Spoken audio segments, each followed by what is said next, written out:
Hello, hello. How do you? How it do? Ugh. Sorry. I was trying to fix a bunch of stuff that I had was off to the side there. Such as, I was basically going through the new model and doing a bunch of like tweaking of like inputs. Basically, you can tweak how much your own personal movements relate to the model, and so you can set thresholds and stuff like that. And so before stream, I had to swap back over to this one, and I guess I didn't adjust things properly because I was itty bitty tiny, and then also none of the hotkeys were connected anymore. Center hello. Enjoy lurk. Okay, let's see. Quickly get excited for this game. Let's see. I need to also set the audio for this.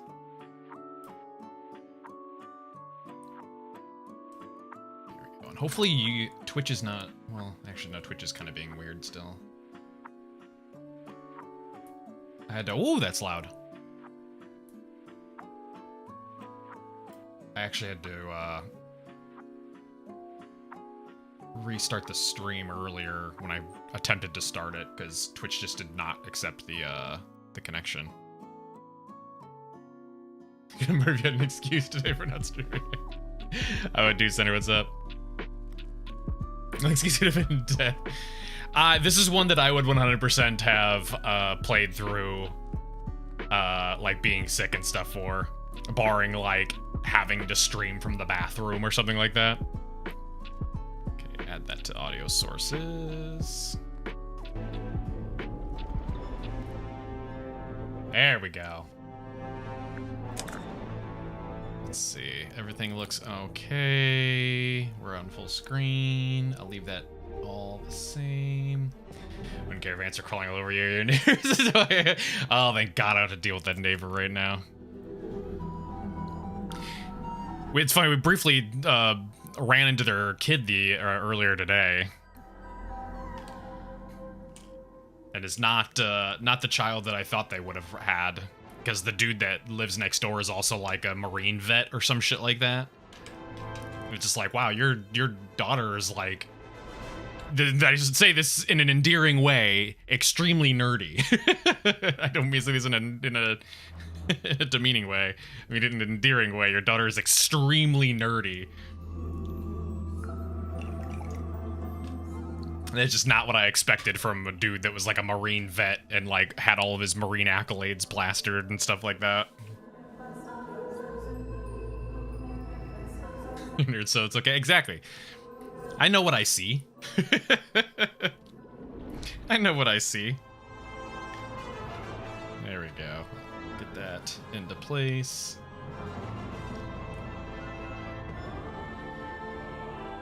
Okay, so now hello.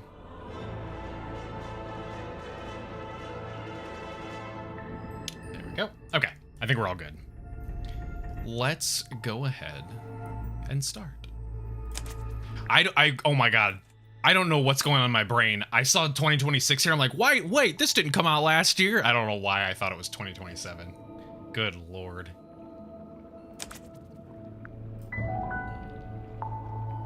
Let's go. I need to know if this directly ties into Tangle Towers. It's driving me insane. Earthly tether, slowly fraying, floating helpless from the worst of jealous hunger, selfish thirst. Take a moment, kneel and meet the flowers growing at your feet.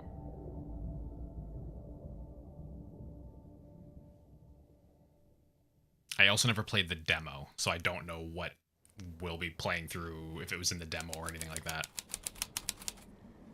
The Stone Top Inn. It's Sally. She's fast asleep. To be fair, it is 4 in the morning. I agreed to stay awake and see if anyone shows up. So far, nothing.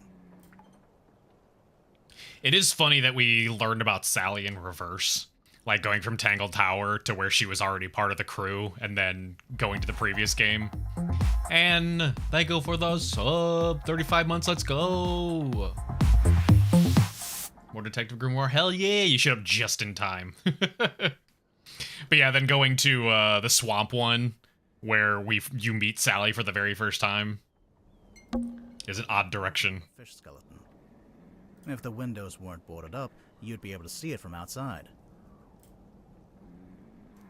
How would do, Anne? Fishing trips. On board the Dearest Selena.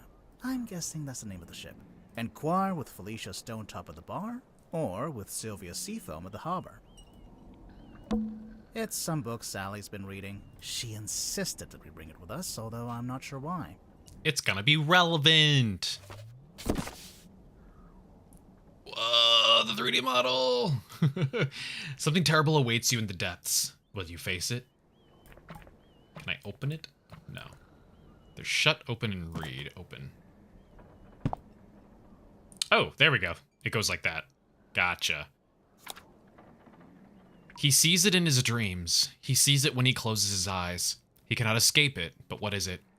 Renowned helmsman Marcus Mordoom is a man with a singular purpose. He will not rest until he uncovers the truth of what's really hiding beneath the waves. It's insane that Sally's not there. She's, yeah, Sally's definitely one of, if not like, my favorite character in the series so far.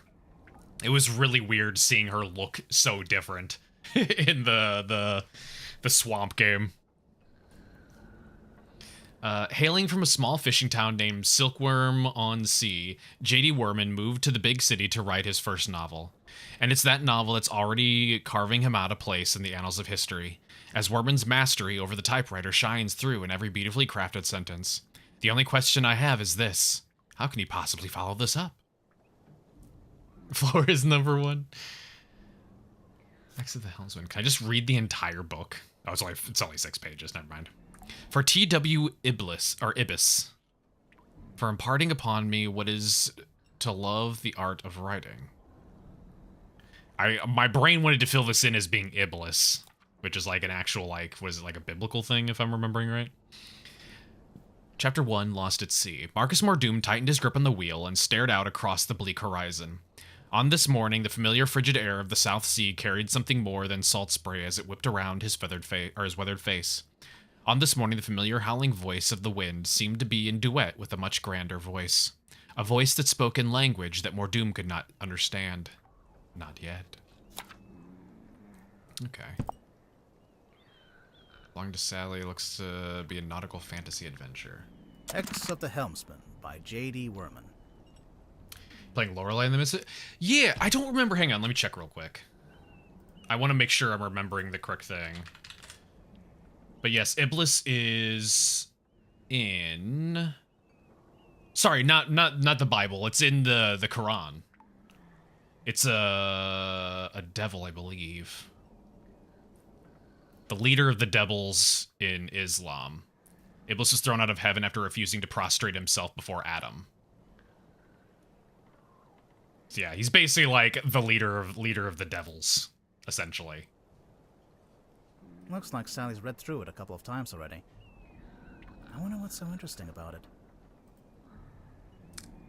The game is fantastic, by the way. It has maps, but you begged for help for some of those. It's been on my wish list for a while. It was one of the ones that's always been recommended, so it's one of a billion recommended heavily puzzly games. It's a painting of a sea serpent. Wait, is it a serpent if it has legs? What do you think, Sally? Ah, thanks for clearing that up. There's nothing written on the barrels. I'm sure they were once filled with some kind of wonderful, unsanctioned local ale. It's the case file, the reason we're here. Ah, there we go. It was left for us right here on the bar. 50% off, let's see if we're seeing. I'll take a look at it. Well, we just spent a shit ton of money between the previous sale and also then this. Thank you for hydrate.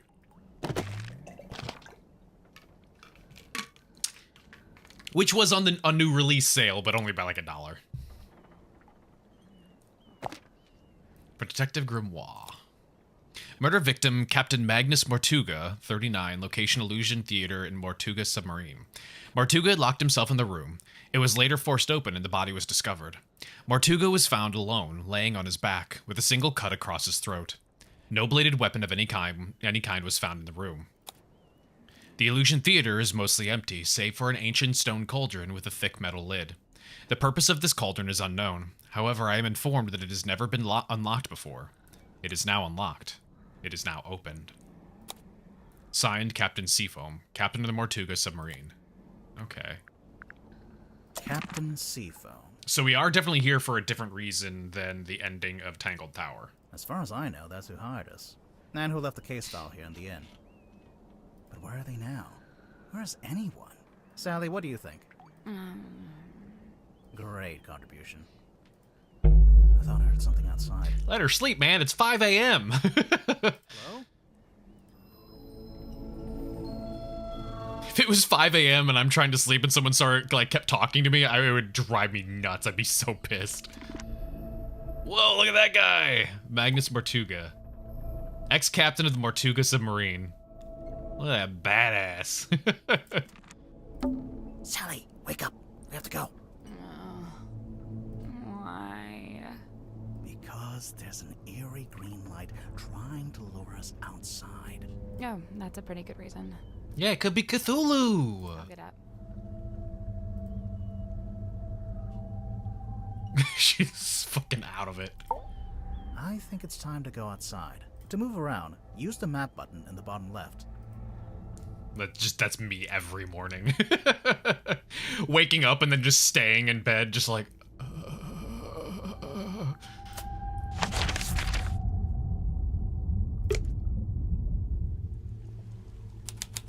Interesting. Is this going to be more linear, or can I go back to these areas? Because that was definitely, like, it looked like the map extended, well underwater. There's something in the water. What is it? I don't know. But whatever it is the source of the green light. There's an old lighthouse up on the rock. Can we go up to the top? Do you have permission from the lighthouse keeper? No. Then no. But I want to go. Another abandoned building. Mr. Grip's Emporium. What do you think they sell? Currently? Nothing. A large stone statue on top of a fountain. It looks like a fisherman wrestling with some kind of dragon. It says right here, the silkworm serpent. This is going to be like a heavily, like, Lovecraftian themed mystery. Right? It's a billboard for a theater. Baroness. This is a good song, though. Fortuna Hall.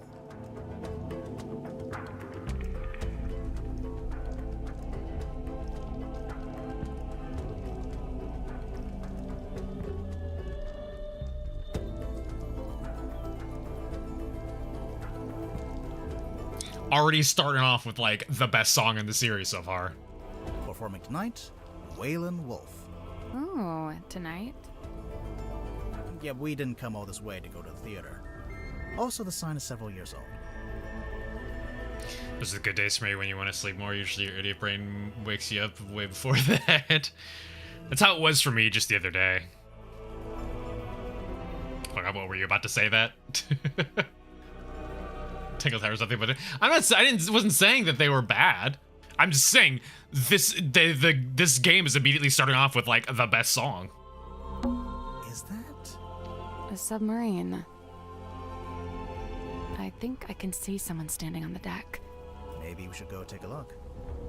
Not yet, hang on. Well, fuck you. I think it's almost dawn. It's the stone top emblem, I guess. Looks like a snowman. Oh, it does look like a snowman. It's not... Why would it be a snowman? They long for snow. I think it's 3 stones stacked on top of each other. Oh, that actually does make more sense. Is that? A submarine. I think I can see someone standing on the deck. Maybe we should go take a look.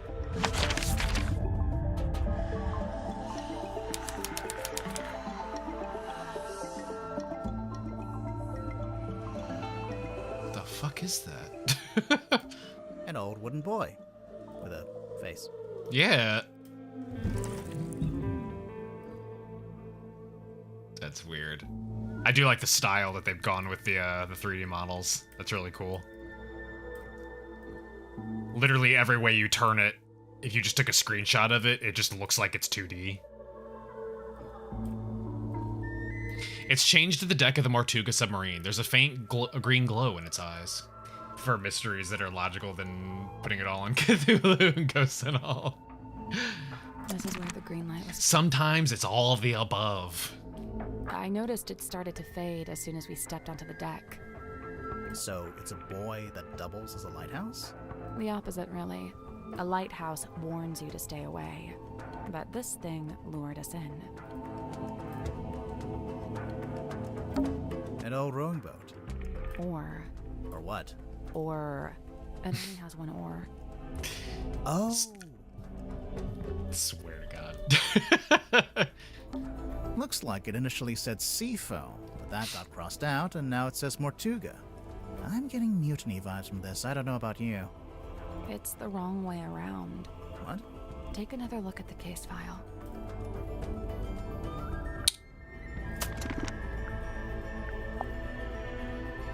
This one? Martuga submarine.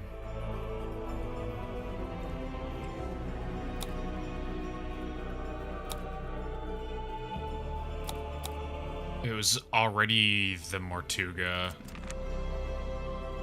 Maybe it's just their logo. You don't know. You want both. You hate ones where there's no logical explanation, but they insisted it is. You want something more like the like Sinking City, where there was some Cthulhu old god influence, but it was still at the end of the day a bunch of like fucking humans murdering, well, not humans, but a bunch of like actual people murdering each other and doing fucked up things. There's nobody here. The door's open, though. Somebody must have opened it after the submarine surfaced. Does that constitute an invitation? It's a go. Ready, Sally?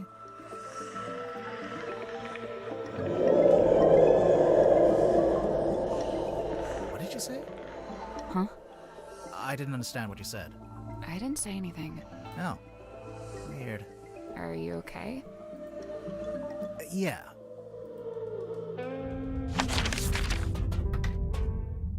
Man's about to give in to the siren call. What's at the bottom of the ladder? I can't see. It's pitch black. Should we go back up? Wait, I think there's a lever.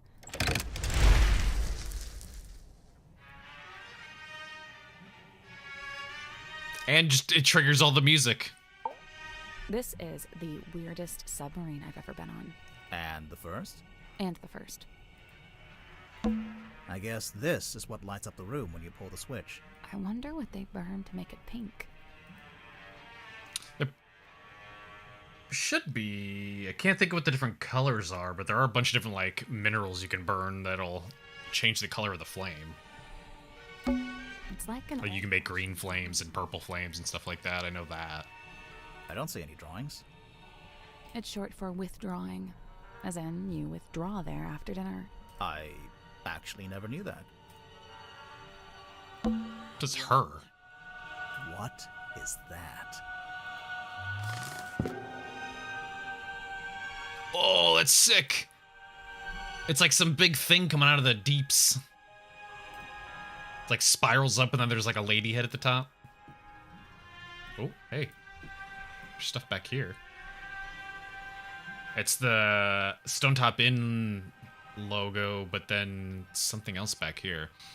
A large painting of some unknown being. It's set in an ornate wooden frame. The brass plaque displays a single word, her. Unusually, it has been set directly into the painting. Oh, that's true. It's like, it's not on the frame. It's literally, the plaque is on the painting. Think bronze and flame make it green? Maybe. Whoop. There's an old-fashioned speaker mounted on the wall. It's playing spooky music. It's the kind of music you'd hear at a fancy party for vampires. I hear it. But the vampires are all wearing masks, and there's one guy who's secretly not a vampire, and... Sally.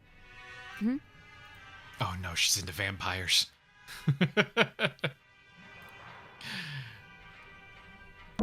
A glass of wine. Ominously left half finished. Maybe the wine was corked. Ominously corked. nicely corked. I think this door leads into the control room. I want to go into the control room. Well, you can't. It's locked.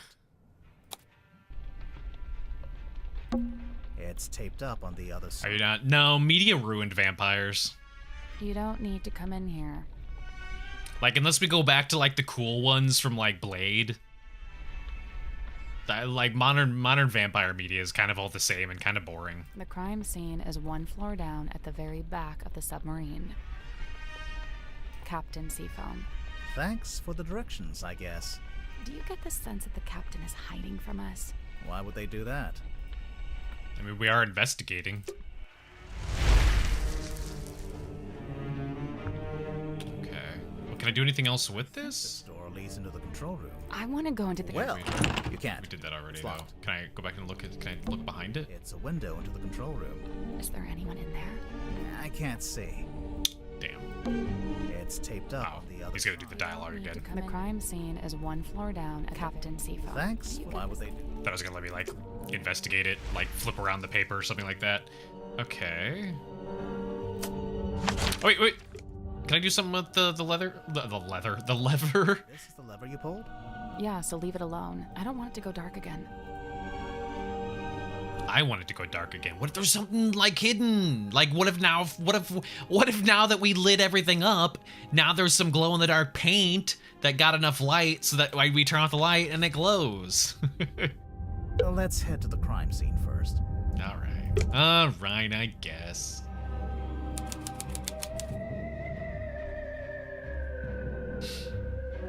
Literary Vampire now has 8-pack abs, flowing long hair, and pretty boy face. Yeah, that's what I was saying. Like if we made more like Blade style, like cool sick vampire flicks, sure. But yeah, like every vampire thing nowadays is based entirely around like a bunch of hot people just sucking each other's necks. Pufferfish lamp. A timeless classic. Never seen Blade? It's basically just a dude going around murdering a bunch of vampires with a katana This looks like dead coral. and making like really cheesy quips. Coral are marine animals, dude. What? It's a big metal statue of a serpent. There is a cabinet built into it, but I think it's locked. It's shaking. But he's not a vampire. No, he is. Oh, puzzle. Rotate the 4 dials into the correct arrangement. What does that mean? Oh, they're shapes. Okay. I see. So we have 3, 9, 7, and 4.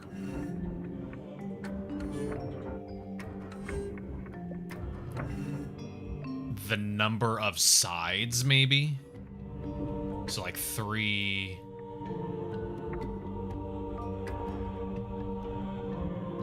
Or points? I can't tell. Points or sides?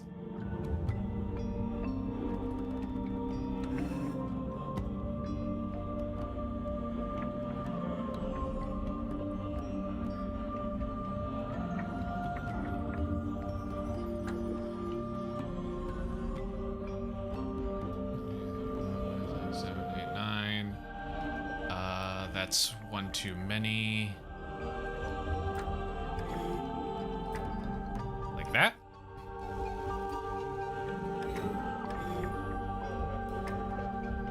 Is this the hint or is this... I can't remember. Is this putting in my solution or is this a hint? I don't remember what this button did. Click it. Okay. Yay! First try. Work. I didn't want to click on it if it was like a hint system, and then it just immediately spoils the first puzzle. The little cabinet opened. Anything in there? Beginner's luck. I took all the brain cells today. They're all mine. A brown glass bottle containing 3 varieties of tablets. Okay.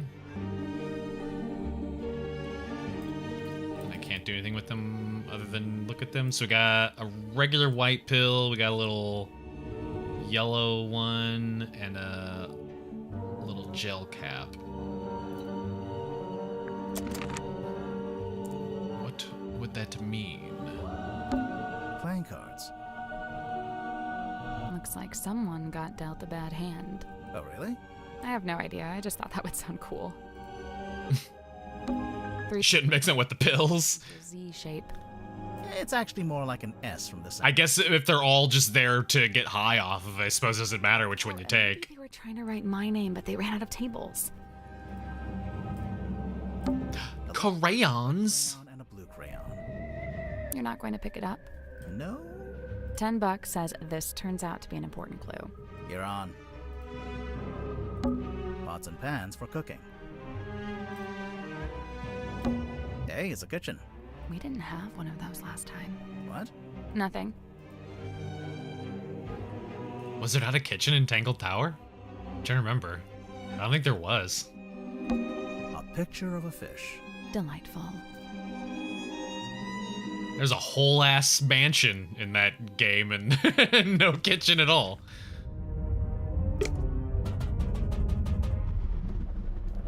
They were a bougie rich family. They were probably just ordering DoorDash every single day. Someone's taped a drawing to the wall, although it's upside down for some reason. I think it's supposed to be a poster.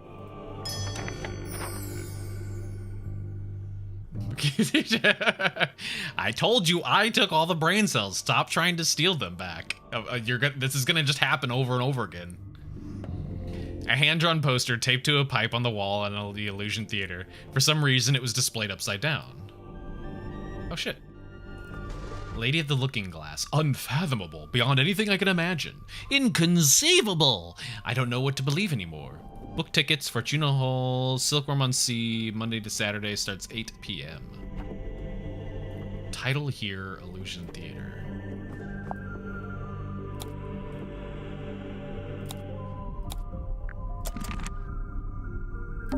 The stool's been knocked over. Doesn't it look familiar to you? Sally, it's a standard wooden stool. I don't... Hang on, I don't know where it's from. The fucking... The vessel? That's not right. No? Oh, the Stone Top Inn. Exactly like the bar stools in the Stone Top Inn. I thought I preemptively put myself into something that I haven't investigated. Okay. There's a little broken bottle on the floor. I'm guessing Mortuga dropped this when he died. There's a moon on it.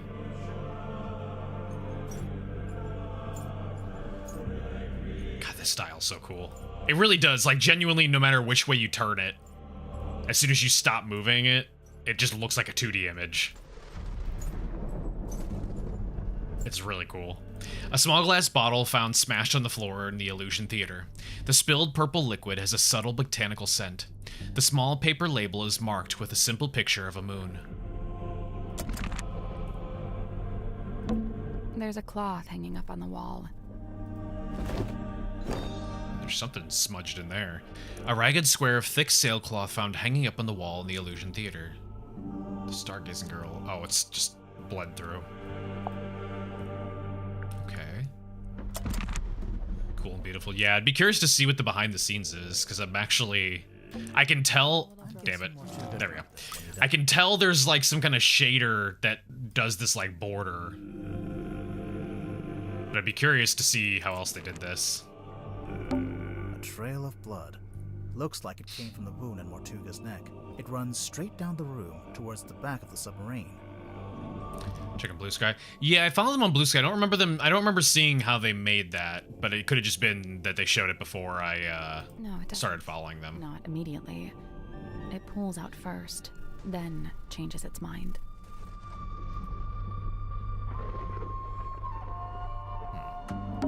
It's a little window and looks out into the endless, dark void of the ocean. Why did you phrase it like that? I don't know. Because it's spooky. Someone's hung up a banner with the words Illusion Theater painted on it. What's the illusion, I wonder?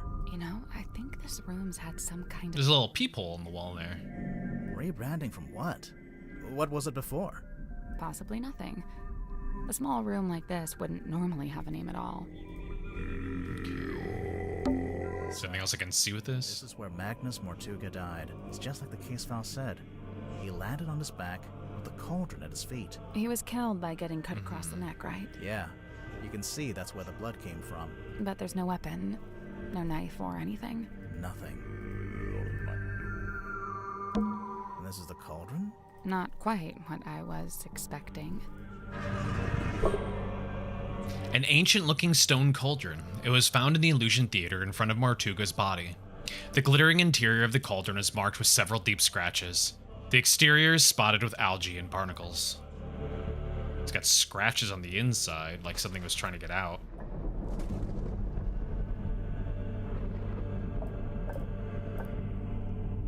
I can't interact with it, so I just have to observe it myself. Like a gear, not gear icon, gear like slot on the front. The case file said it had never been unlocked before. This place gives me the creeps. That cauldron especially. I keep staring into it like I'm going to see something, but it really does seem to be empty. To quote from the case file, Mortuga had locked himself in the room. It was later forced open, and the body was discovered. So Mortuga was alone in a locked room. A very small locked room. There really isn't anywhere for a murderer to hide. I'm not so sure. I think there is a hiding place.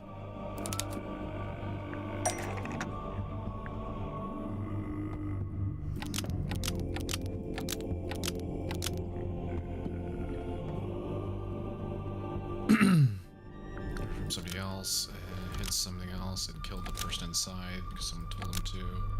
It was killed by what was inside in order to frame somebody else.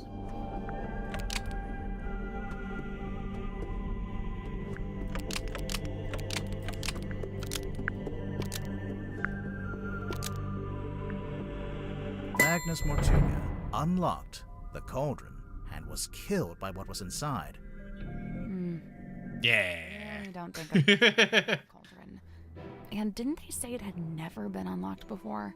If that's true, there couldn't have been anyone in there. Right. There's literally scratches all in it, though. I don't think it was a person.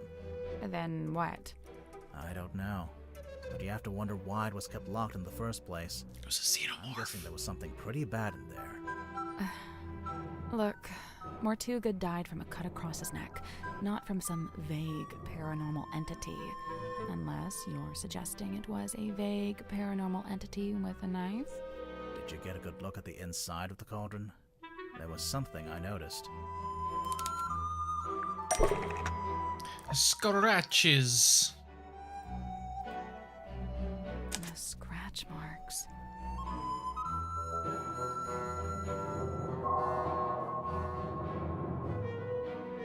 The curse in the cauldron. It was a funky looking submarine. Demo ended here. Well, now it's all new. I want to check that peephole. The wall here. Can you see anything through that little hole? No, it's too dark.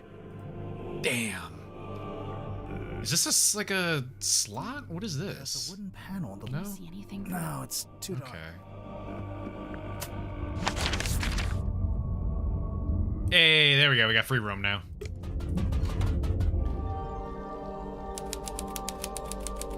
Oh, good. Just what I wanted. A creepy child's room. What the fuck? It's a magic vanishing cabinet. I think it's just a wardrobe. Let's take a look inside. Oh, it's empty. Vanished. Plastic cups. For magic tricks? Presumably. What are these? It's a wooden chest. What's all this stuff on the top? Drag the 6 cards and 4 glass lenses into the correct arrangement.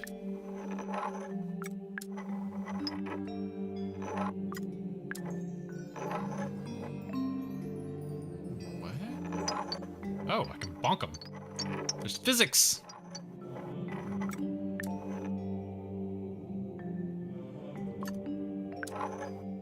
Oh. Oh, so okay. Some make them bigger, some make them smaller.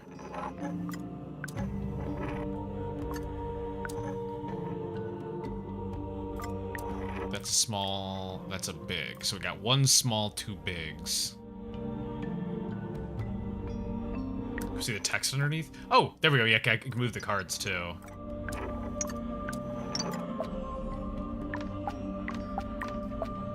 Jennifer and Margaret gaze jealously at Patricia, whose doll is neither too large nor too small. Jennifer and Margaret gaze jealously at Patricia. Does it depend on which one it moves over, or does it always make it small? It always makes it small. So... this one's also, like, red? This one here's, like, red? Does that make a difference, or am I thinking too much into it? I think I might be thinking too much into it. Let's see. So, that's a small... that's a... whoa, that's a really big. Holy shit. That one's super magnifying. That one's only kind of magnifying.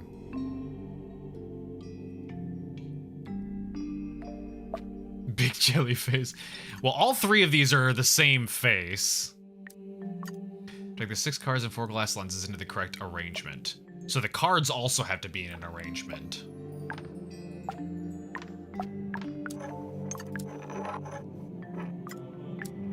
So... potentially they're looking in on her.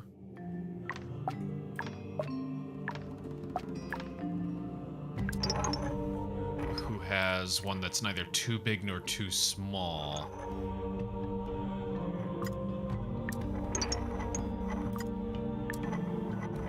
Oh god, that's...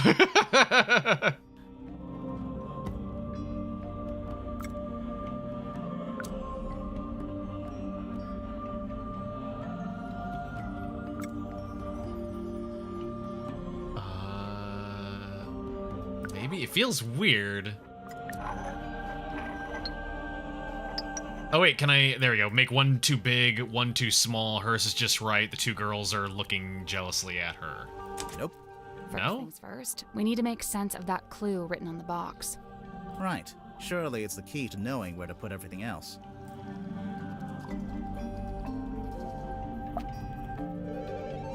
Do I just maybe organize it better?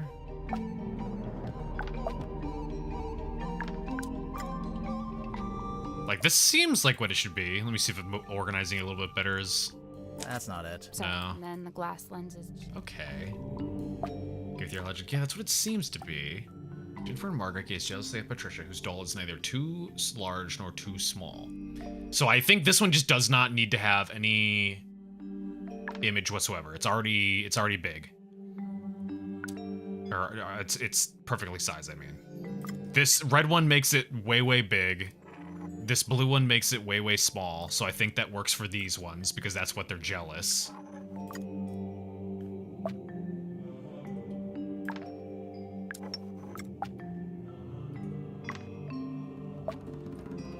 Gaze jealously at Patricia, whose doll is either too large or too small.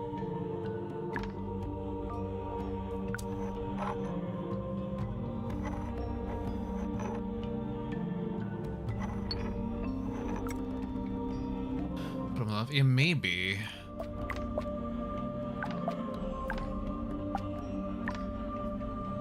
Oh, there's an ant on my arm. Gross. Get out of here. How did you get there?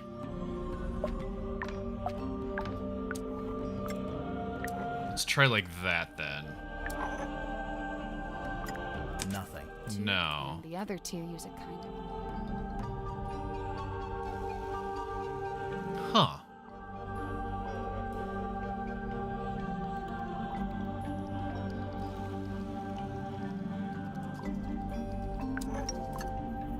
Unless these are just red herrings? Oh, sorry. Yeah, wait, hang on. Organize these different. There we go. Nothing. No. And the other two use a kind of... Okay.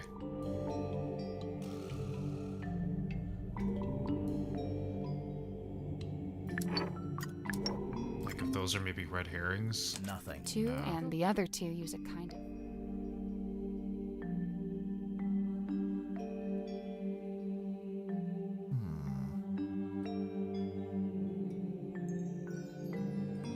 Lag. I'm not dropping frames at least.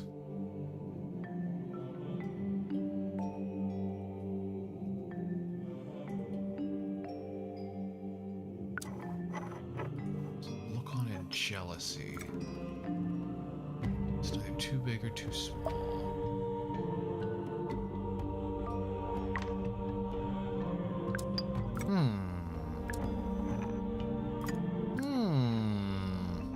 I feel like I'm on the right track. Nothing. 2 and the other 2 use a kind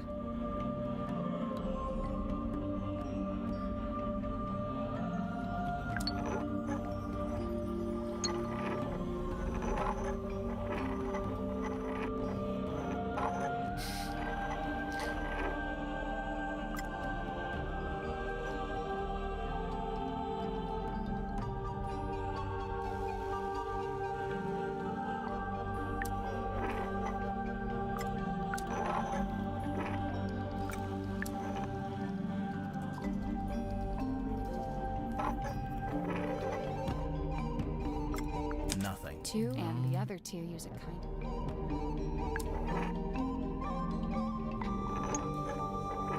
What if she's also got big head? No? The other Okay. 2 use a kind of... Huh.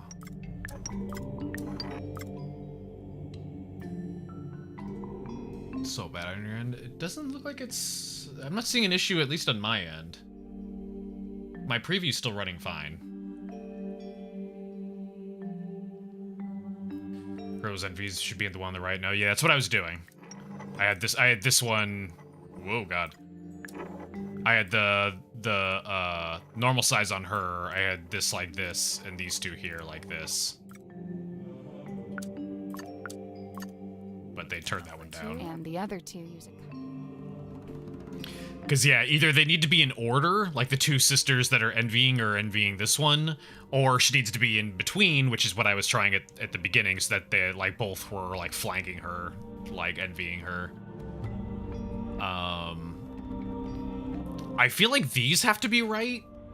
Like, one is too big, one is too small, and hers is just right, like, doing the whole Goldilocks thing. The question is what to do with these. I thought you would put these on the ones that were envious, but that's clearly not the case.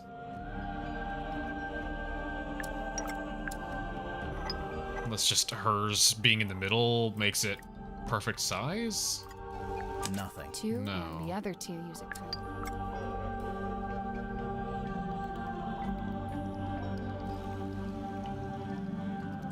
I think she just gave me a hint and I just skipped right over it. Which, I mean, I'm fine with that.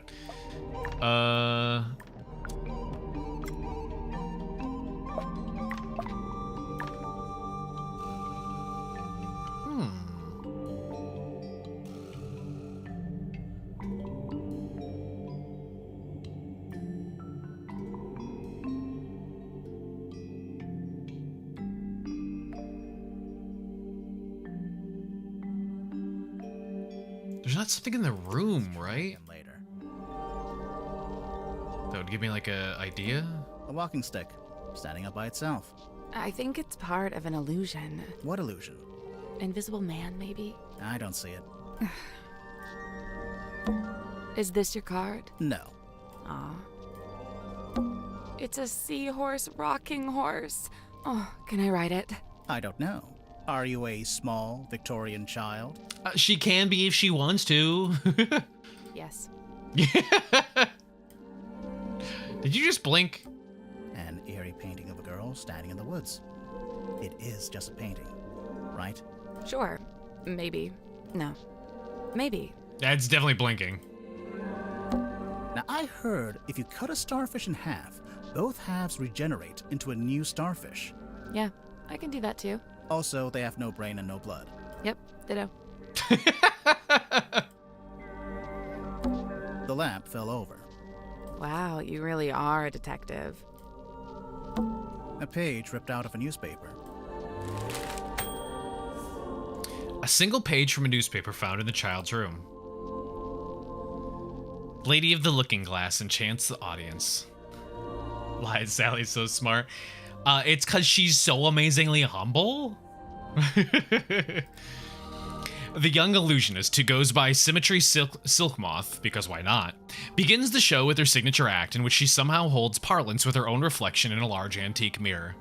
The two Symmetries, who seem to move independently of one another, speak upon their morbid anxieties and intrusive thoughts, which, it transpires, form the themes of the show at large. Even though I have my theories about how the trick is achieved, to a less cynical eye it would present a thoroughly convincing spectacle. The mysterious Miss Silkmoth rounds off her performance with a surprisingly comedic set piece in which she attempts to communicate with her departed Uncle Gregory, who appears as an apparition within the crystal ball. However, it doesn't go to plan, and the audience laughs at Symmetry, or as Symmetry is put on hold in her disastrous attempt to telephone the afterlife. Overall, the show is a triumph, a brush with mysticism that stays with you long after the final bow. Godric Grips, nautical and aeronautical precision measurement and navigation instruments. Man, the song's going crazy.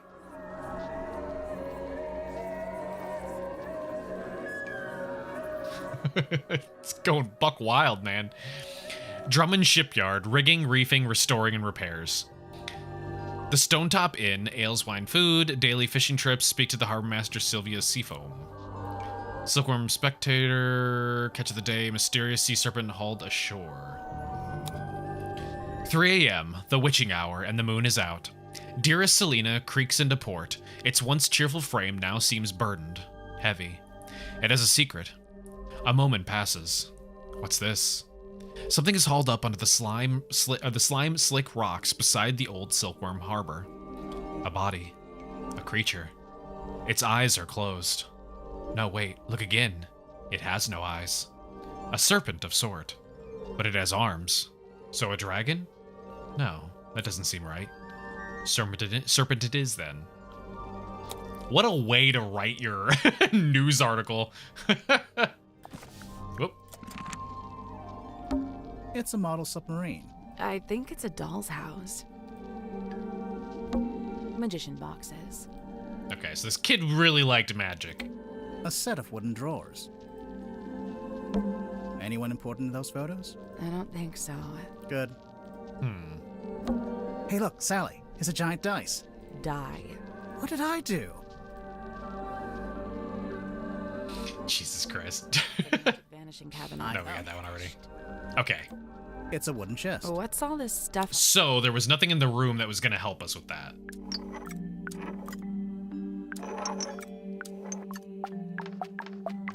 Gonna reread this again just in case I missed something. No, there's nothing else here that's hidden. Jennifer and Margaret gaze jealously at Patricia, whose doll is neither too large nor too small.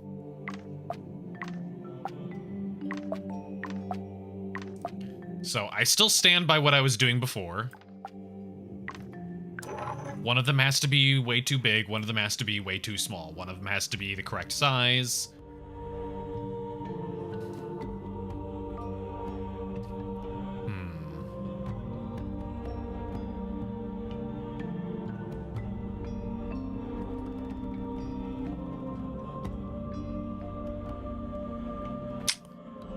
But we're kind of just back where we were.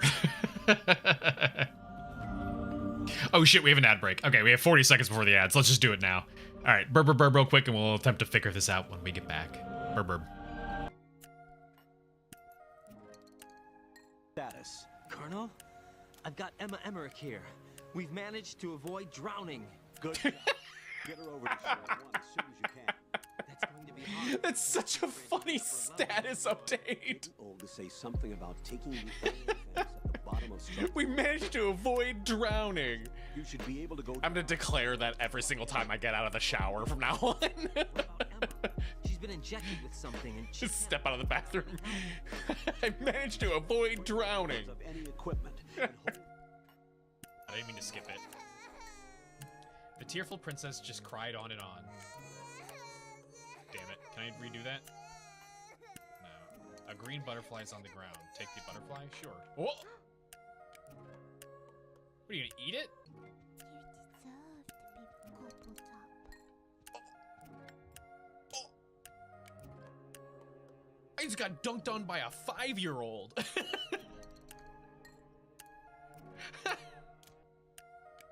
This is my point of the French racism, by the way. This is what I was talking about, where it's not like this, like, kind of like, you know, saying a slur. It's the fact that David Cage had a black man, and the only thing he could think of what would be associated with this man is like funk music and 70s motifs. It's like, that's French racism. Oh my god. The fucking beanbag. The Wiz. Oh, come on, man. I mean, look, The Wiz is a good movie, but come on, man. In this context, the intention was extremely questionable. I mean, The Wiz is also a stage play, if I'm remembering right, but point being. Take a look at this. My men sent those pictures a few minutes ago. Miranda. Keep looking. Just scroll past a picture of Chris without his shirt on. Like, how'd that get there? I mean, if you're already seeing it, what do you think? By yourself. Think I should use it on my on my dating profile? You think they'll go for that? We'll stay down here and finish planting. Stop that! Don't do a little snort at me.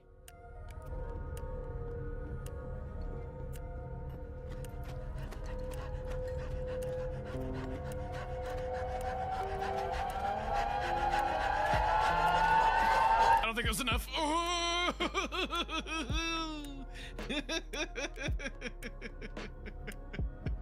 That was so close. Thank you for the hydrate.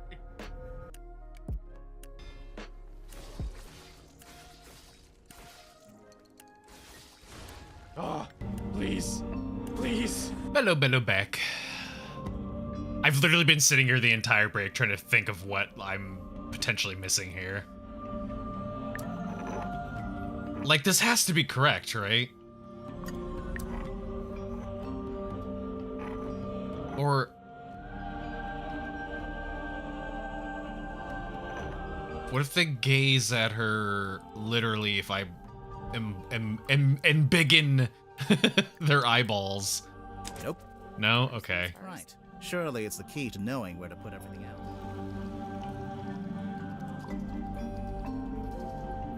They just don't look... I mean, I can't make... I mean, they do look angry. They all look pissed off. I could amplify their anger by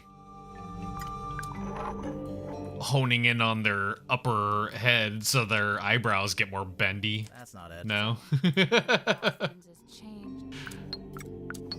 But yeah, the faces are all exactly the same. Like, literally everything is the same. I'm just putting these things over them to make them different.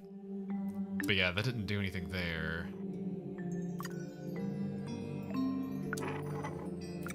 What if we do it like this? Where they're eyeballing inwards at her normal doll. Nothing. Two of them. No. The other two use a kind of...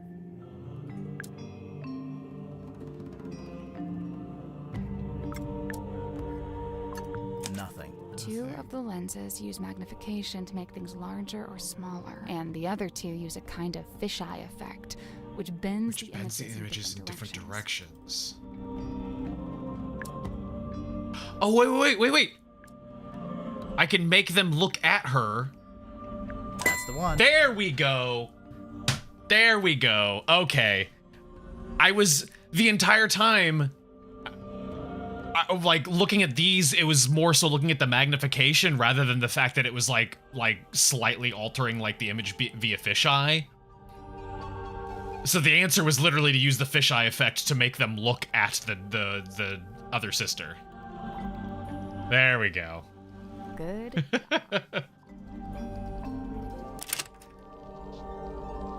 It opened. That was a cheeky puzzle. What's in there? A strange glass eye found in the child's room. It smells musty and unpleasant. gross. What the fuck? There's a thing in the back, though. Can I interact with it? I can poke it.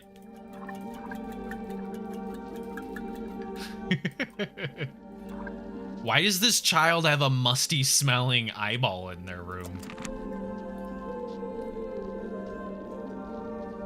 Alright, well, this is mine. Alright, bye. Yeah, maybe. We don't have a whole lot of stuff. Oh, am I supposed to go back here?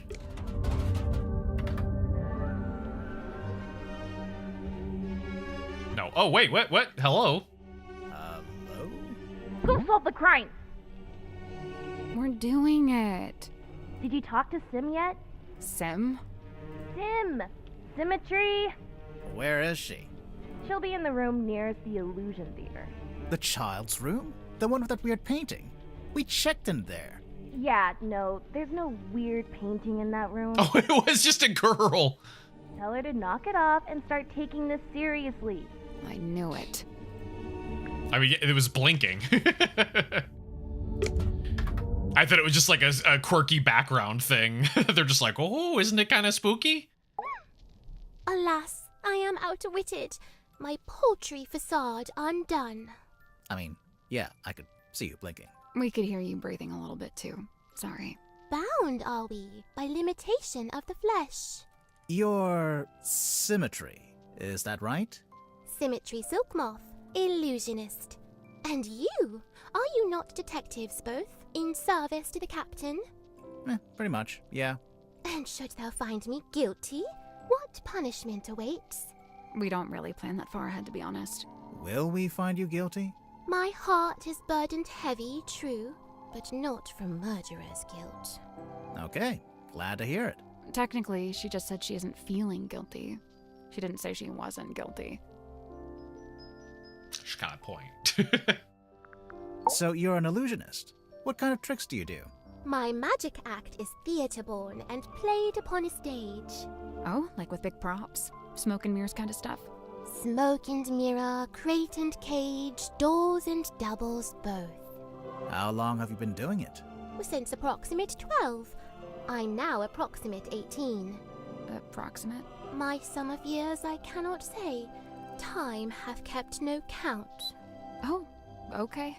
Do you only do big stage magic? You don't, by any chance, do any close-up stuff? Grimoire, she's not here to perform for you. Cast thine eyes upon this card.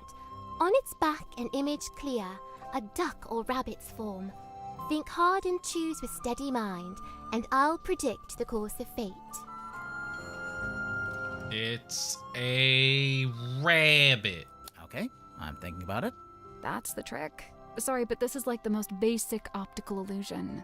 There'll be a drawing that looks like a duck or a rabbit, depending on how you interpret it.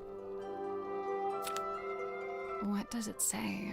That's the trick. Sorry, but this is like the most basic optical illusion. There'll be a drawing. Okay, yeah, very good. Well done. Smart ass. Is this your bedroom? My chamber shared with Cynthia Fair. Take a left down the hall. Oh, so this room is, what exactly? My place of toil. What are you toiling on? Many a thing, all a manner of things. Keeping busy. The thingiest of things. Use, lest I should become useless. What would happen then? Surely I'll be tossed into the sea, where I will promptly perish.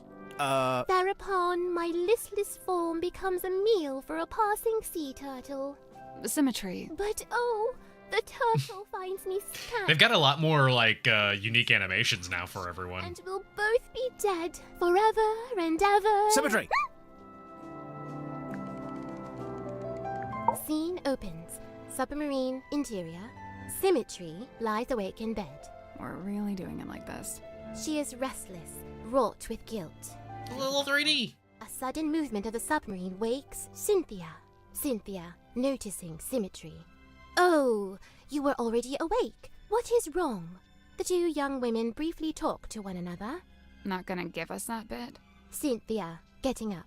Oh, I must go and inspect the control room. Exit Cynthia.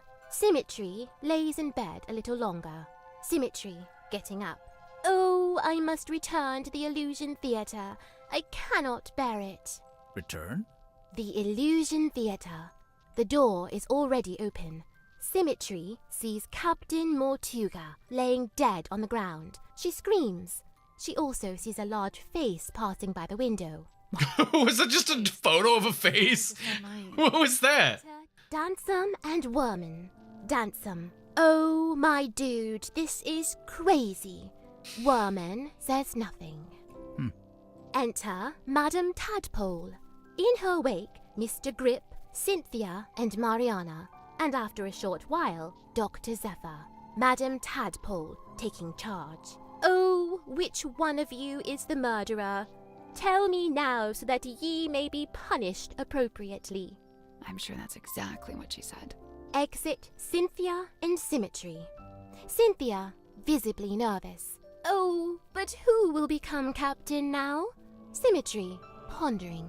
Oh, do you think Mortuga wrote a will? Not a bad question. The two young women attempt to enter the captain's cabin, but the door... Weird that that's her first jump, decide though. to visit the control room instead. Cynthia is now moving with urgency. Nose behind the door, yeah. Lagging behind. Doing the cartoon eye thing. Emerges from the control room. She is holding several sheets of paper and the captain's logbook. Cynthia goes down the ladder. Symmetry follows behind. Outside Worman's bunk room. Symmetry noticing a piece of paper on the ground. It's questionable that Cynthia's immediate first thought was about who's going to be the new his typewriter. captain. I shall return it to whence it came. She places the paper back into the typewriter. Symmetry returns to her bedroom. Scene ends. Okay. Like jagged face of coastal cliff, cut coarse by storms and swells of life long spent, sleep a scant solace, bedeviled by a dream dug deep in folds of ever-furrowed brow. His broad form stood, once ox-strong and stout, now more malediction than man, doomed to dwell down in the dark, the once light of a life once lived, now too luminous to look upon.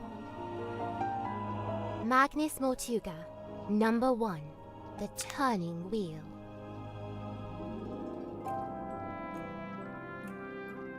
Oh, I don't know anything about...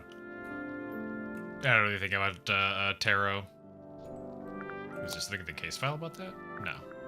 Magnus Mortuga, Yeah. number 1, The Turning Wheel. Change of fate. What? Okay.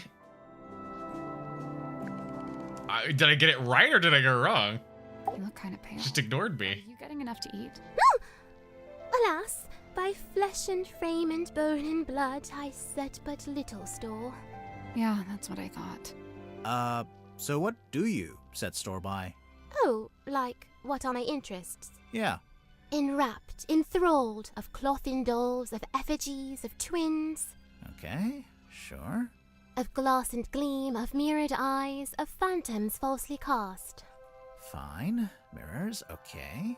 Oh! Of what if aught doth lay beyond this fleeting form of flesh? Huh. Symmetry Silk Moth, number 4, The Unblinking Eye.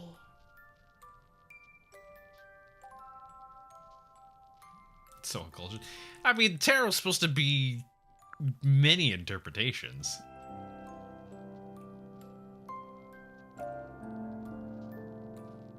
Obsession? Obsession?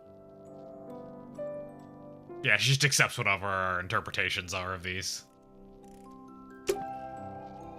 Okay. I'll be back. She just goes back into the photo.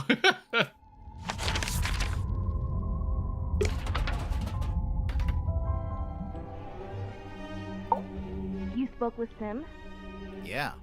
And? I'm not about to declare her innocent right here, right now, if that's what you were hoping for. Aw, come on.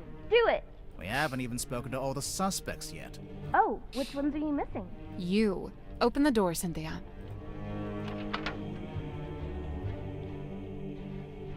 Oh, did you actually? I thought she was gonna come out. Looks like she unlocked the door. Finally.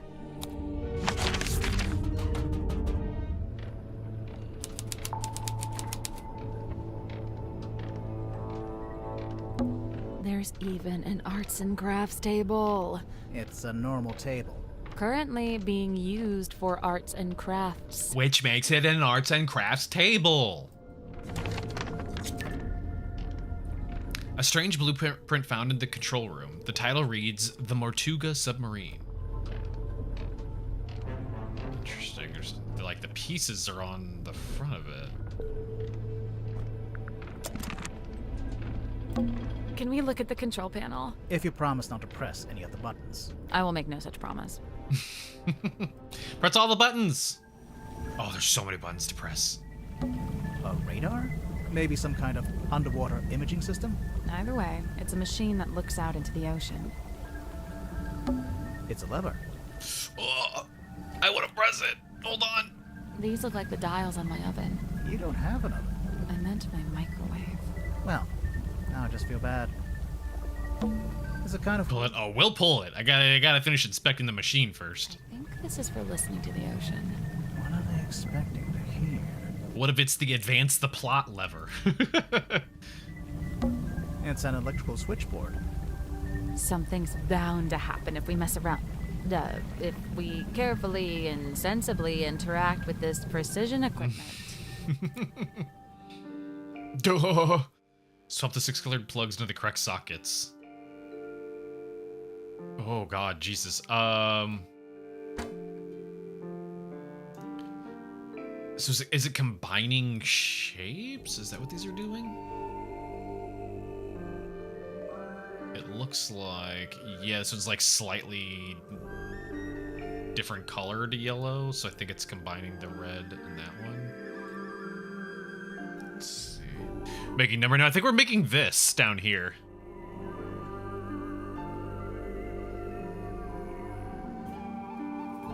So if we did that, we theoretically...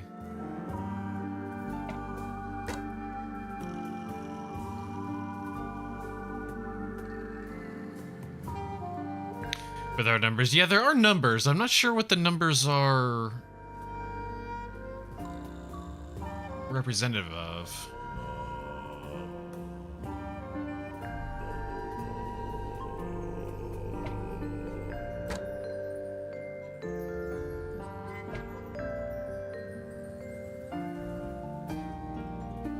Oh, I didn't mean to plug it into that one. I wanted to plug it into that.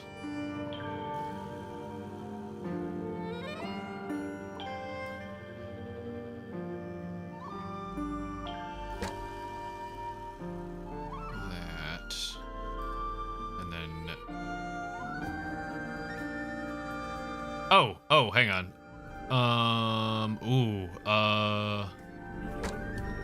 Because they combine. Oh, shit.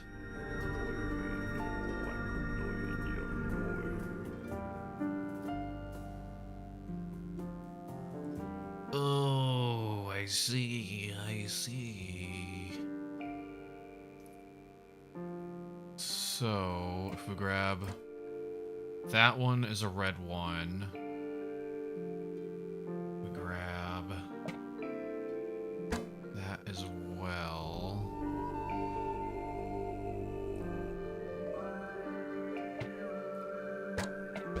Forget yellow for a second. Blue.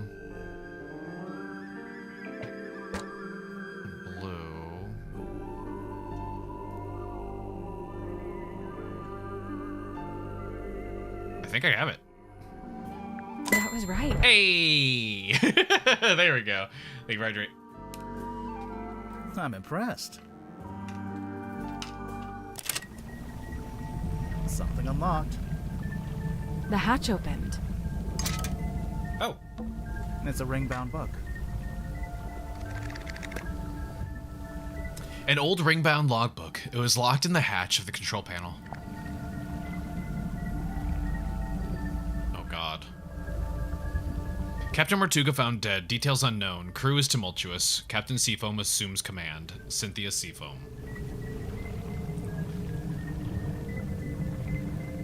Okay, we got some like a missing chunk of our navigation details. James Desk arrives on submarine, and a man named Dirk Dansom. A girl named Cynthia Seafoam contacted the submarine by radio from rowing boat.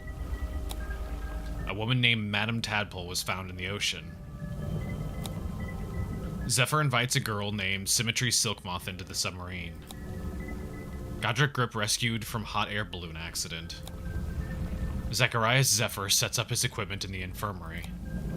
Final preparations before we take the submarine out for the first time. Okay. This is basically like as everyone shows up.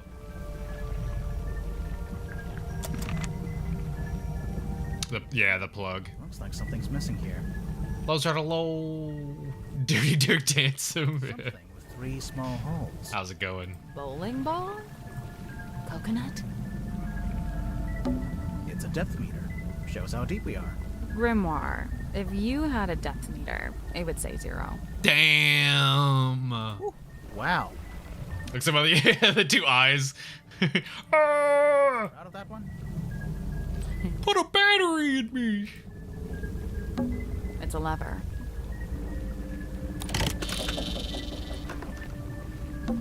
A little card came out. It's got a bunch of numbers printed on it. Oh, I guess it shows the daily readings for the depth, the speedometer, and the heading. I wonder why you'd need that. Insurance purposes, maybe? Why would we need that? It'll definitely come in handy at some point. We'll probably... Can I take it, though? It's got No. insurance. It's a lever. A sheet of glossy paper came out. I think It's a this is radar all the reading. printout stuff they see with the radar machine. So, is there anything on it? Did it see anything? No, nothing. Okay. I have a feeling we'll have to like navigate the ship to certain points and then use these to like get some like information probably. Oh, I got an achievement. Pull both levers on the submarine's control panel. Don't Yeah, touch that, damn please. straight. It's behind glass for a reason. It is a garment of great historical significance and must be preserved. What if we just look at it from a distance? Fine. An ornate jacket displayed on a wooden mannequin in the control room. We can't touch it as it's kept locked behind glass. Okay. Other than the S, I don't see anything of note. Cutos from the computer's floppy slot. What is this? What does this do? Nothing. So she basically just confirmed it does something right.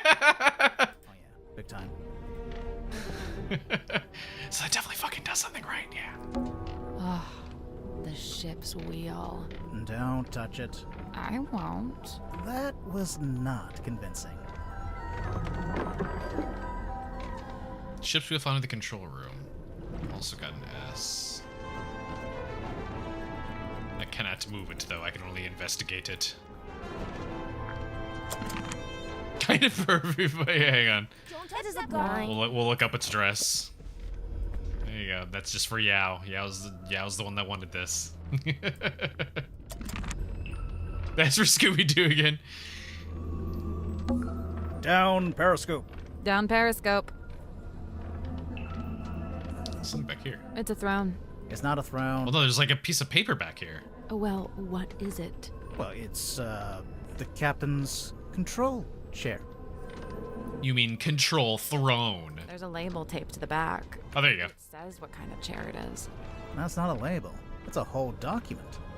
I have a feeling this might be Scooby-Doo like adventure. I mean, yeah, the series is like a detective kind of whodunit murder mystery.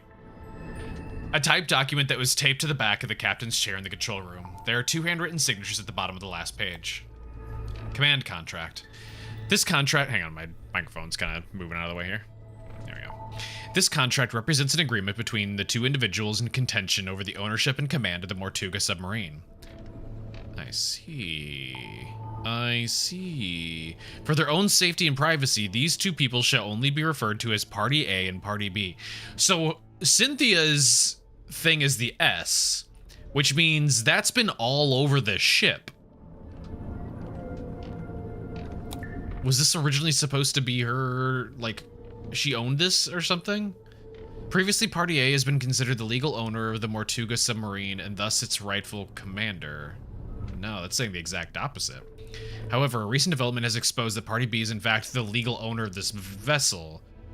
Okay, so maybe this is like gone down in her family, and Mortuga kind of scammed it out from underneath them and became the commander of it. This proves Party B is the rightful commander of this vessel and all its operations. Well, so they have a document proving that, which means she didn't have to kill him. Hey, so thanks for finally letting us in. You know, I have to say, that really was pretty unhelpful. It is I, Cynthia Seafoam, fearless captain of the Mortuga submarine. Hi, I'm Sally. Aha! Then you must be Detective Grimoire. Correct? Yes? The world's greatest detective, here on my submarine. The world's... No, I'm not the world's greatest, just a detective. She was probably talking about me. Now I see you come to make your official report. It's definitely Sally. I'm a busy woman, you know. Slow down there, Miss Seafoam. We just came in here to question you since you're one of the suspects. But I hired you! Yeah, no, that doesn't get you off the hook, I'm afraid. What? Really? Ugh, this is so totally unfair. So, how'd you end up as the new captain? It's just the way it's meant to be. It's all above board, okay? I didn't say it wasn't. I didn't actually say anything. Cynthia, what were you before you became captain? Do you have any credentials? 15 years experience as a nautical engineer and shipyard mechanic. Family business. You don't look much older than 15 now. I'm 18! Ugh. How does an 18-year-old end up on a submarine? I came by rowing boat. That's not really what I meant. Wait, the rowing boat we saw up on the foredeck, that's yours? Correct. You should know, it's in bad shape, and it's missing an oar. I'll add it to the list. So how come you wanted to hire Grimoire? Because there's a murderer in our ranks, and they must be rooted out. So what do you want us to do exactly? 1. You will investigate and ascertain the identity of the killer. 2. You will return here and report your findings to me. 3. You go home. 3. You pay us. 4. We go home. 3. She pays us. 4. We go get ice cream. 5. We go home. Hell yeah, I like that one. Meeting adjourned. Damn straight we're getting ice cream. It is. She's the brains, the brawn, and the beauty. Grimoire's here for the ride. And also in her first game, she was an entrepreneur. She had her little souvenir shop. Why did you want to come to the submarine in the first place? To become captain? I sought an audience with Magnus Mortuga. I had things I wished to discuss with him. Like what? Matters of great importance. Affairs of great significance. Dealings of great... She's not going to tell us. Not yet. We'll get there. How long... Definitely would have been over the ownership of the sub. I arrived a few weeks before Mr. Mormon and Mr. Jansen. I'm assuming you don't live here in the control room. Where do you sleep? Oh, well, Mortuga put me in the bunk room at the bow end of the ship. I share a room with Sim. If you arrived before Dirk and Worman, the other bunk room would have still been empty. But Mortuga made you share. Yeah, I think he wanted to keep that other bunk room vacant. Ah, interesting. I'm not complaining. I really like sharing with Sim. She's great. So, what are you gonna do with the submarine now that you're captain? My first order of business, hiring you two. We really can't do anything else until this gets cleared up, you know? Sure, I get that. What about afterwards? We'll sail the 7 seas and have adventures. You know, that kind of stuff. Okay. I woke up when the She's got it all planned out. maneuver. Everyone should have been asleep, but suddenly we were surfacing. How could you tell? When the submarine surfaces, the bow tilts up and the stern tilts down, and diving's the opposite. Which explains the blood draining. I could feel it tilting up. The bow is the front. I knew that. I wondered if someone other than Mortuga might be at the wheel. I was gonna go check, but then I noticed Sim was wide awake, looking upset. When I asked, she told me something had gone wrong with the new magic act she'd set up. I told her she could always take it down, rework it, and then try it again later. She seemed to agree with that, so I left her and went up to the control room. The control room was empty, but I could see we had actually surfaced, so I went up onto the foredeck to check. There wasn't anybody out there either. I had this weird feeling and really didn't want to go back to bed, so I went back to the control room. I took a closer look at the control panel to see if I could work out why we might have surfaced. Suddenly, the readings all started to go haywire. The ship's compass, the needle, it was, malfunctioning. So I pulled it out of its socket. Oh, that's what went there. Yeah, I figured it would need to be taken for repairs. So I left the control room and bumped into Dr. Zephyr in the parlor. He was carrying a little empty bottle made of green glass. I don't know why. I didn't ask. I went down the 2 ladders and towards the engine room. Which we saw that. We saw the bottle shattered. But then Madame Tadpole appeared and called out to me.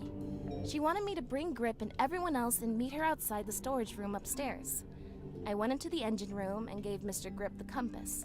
I told him the needle would need replacing. Did he agree to fix it for you? Yeah, of course. He even said he had a bunch of replacement needles he could try out. Anyway, then we went to the cargo hold to fetch Mariana Moon, and the 3 of us went up to the storeroom like Tadpole had asked. We went down the corridor. The others were gathered outside the little room at the end. I looked through the crowd and saw Captain Mortuga laying on his back, dead. Everyone was trying to work out what had happened. Someone mentioned that Sim was the last person who'd seen Mortuga alive. I didn't like where the conversation was heading, so I took Sim and left. Yeah. Okay. That's about it. You went straight back to your room? No, I went back up to the control room first. For what reason? I was wondering if Mortuga had left any instructions or any paperwork. I wanted to read the captain's log, too. Something tells me that's not the whole story. That's the whole statement, I swear. If you have any other specific questions, I'll, field them separately. Oh, so Symmetry already basically told us you were looking to figure out who's going to be the new captain. When did you first meet Mortuga? When he let me into the submarine. Oh, it's just, you're both from Silkworm. I thought maybe you'd have run into him before that. My parents did. I know that much. Remind me. Okay, her parents definitely owned this thing. Ah, that tracks. So Mortuga lived an active life back then. He wasn't like, recluse? I don't think he's ever been outgoing, but from what I gather, he was very loyal to the few friends he did have. In fact, I'm pretty sure he was trying to reconnect with someone he once knew from the town.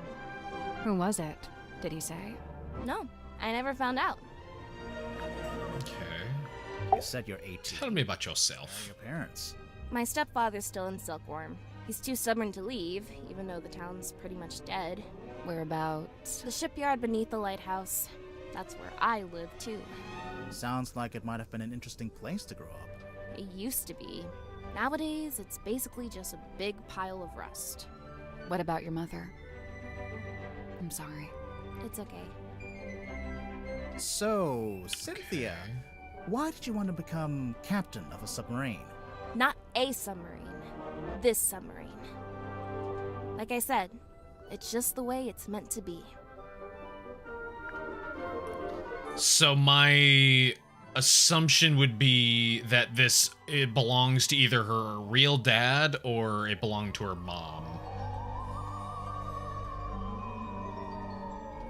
Is what I'm going to guess. Sim's my best friend. Well, that's nice. She's really cool and weird, and she knows all Mortuga's kinds your of stuff biological about dad. illusions and magic and curses and haunted dolls. What a ringing endorsement. Curses? Oh yeah. I feel like it has to be her parents. She's convinced that she's Just because of all the S's all over the ship. a curse. That's why she wears that locket. I don't know. This sounds like kind of an unhealthy predisposition. Oh yeah, totally. I'm actually pretty worried about her. Especially since, No? So it's looking like Sim was the last person to see Mortuga alive. They were both in that storeroom the evening he died. The Illusion Theater. Okay. Oh shit, I forgot about all of these things. I didn't even think about that with symmetry. There it is, in black and white. Signed by me, signed by Mortuga. Yeah, I can see. Where'd it come from? Mortuga wrote it. I think he used a typewriter. And what? He presented it to you? When? Well, no, because he died. So. But we've both signed it, so yep, it's binding. Any further questions? Yeah. How did you? No? Great, let's move on. Don't repeat Tangle Tower. Tangle Tower was a weird one because I was showing them to people with the idea of like, oh, I only need to show them the things I think are relevant. But then like finding out like every single item had its own unique dialogue that led to a bunch of like other unique potential things that I could bring up to other people. How come there's 2 different wheels? The big wooden ones for steering left and right. The smaller ones for diving and surfacing. Speaking of, what does the S stand for? Seafoam. Yeah, figured. Show everything to everyone. That's what I would have normally done, but if I'm remembering right, there were a couple items that we showed to people and they kind of just gave us some like very vague, kind of just general responses. And so I think that's what just led me to just not try just mashing through every item because we had so fucking many of them. So it was like, oh, well, so many of these are just going to be just garbage, you know, just nothing responses. But then like it turned out the nothing responses were like the vast minority of items. So, I noticed you're the captain, but you're not wearing the Lorelei has captain's tampons and you jacket. tried to jam those in everything. This one stays behind glass. It's just the way it's meant to be. Okay, so what about your jacket? It's based on the one Mortuga had. See? The epaulets are kind of the same. Oh, I've been wanting to ask someone about this. How come Mortuga's jacket is like half a jacket? Apparently, he didn't want to wear anything on his right shoulder. Some kind of pain from an old injury, I think. Oh, you found the captain's log. Sure did. How does it work? So, at the end of every day, you're supposed to print out one of these little cards with readings from the submarine's movements in the last 24 hours. Then, the captain signs it and writes about anything noteworthy that happened. So the card on the top, that's from the day Mortuga died? Yeah, I figured we should have a record of it. You took over as captain that same night? What of it? Nothing, just asking. It's a work in progress, okay? What are you trying to do, exactly? I'm trying to get a handle on the exact form of the submarine. Is that difficult? Given its messy history, yes it is. Do you know what this is? I don't know. Does it belong to Madame Tadpole? Oh? Seems like the kind of thing she might have fished out of the sea. See, Nessie came, huh? I remember this. My mom had a copy framed and put it up on our hallway. That's her in the photo. Yeah. Who's the other woman? That's her best friend. They were always going on little adventures together. And one time, they came back with a sea serpent. The Ness and the captain's like, oh. Also known as the silkworm serpent. We'll go back through it in a second. Get out of the ocean, anyway. It was injured? They wanted to look after it until it recovered. Does it not have eyes? Nope, no eyes. And its skin was rock hard, but shiny, like a gemstone. Where'd you keep it? In the shipyard? Yeah. Mom wanted to take it back into the sea, but she didn't want to leave it. She wanted to go with it. She wanted all of us to go. To go and live in the ocean. Mm-hmm.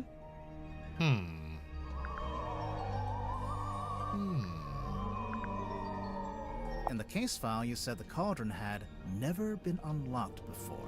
And nobody knew how to unlock it, except, presumably, Mortuga himself. So you think it got opened in the course of the murder? I see 3 possibilities. 1, the cauldron was opened before the murder. 2, someone opened the cauldron after the murder. Someone other than Mortuga. Naturally. And 3, the cauldron was opened during the murder. Like the murder happening and the cauldron opening are one and the same? Maybe. That's what we were saying. Do you know what the stargazing girl is all about? No, Sim didn't tell me the details. She didn't want to, for some reason. She seemed to regret the whole thing. What kind of crazy Sadako shit is Sim up to?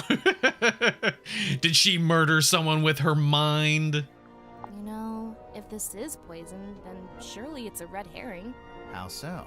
Mortuga didn't die from poisoning. Right. So, you think someone put it there as a false lead? I don't know. It's not a very good false lead. Baroness Fortuna. Who is she? She's the theater owner who adopted Sim. Did Sim like living with her? In the theater? Sim's reluctant to speak ill of her elders. But I get the sense that Fortuna wasn't very nice to her. I mean, if it's a theater kind of thing, environment, then probably full of drama. Sun tablets? Yeah, for when you need sunlight, but you can't get any. Like if you, I don't know, random example, lived in a submarine. It's just vitamin D.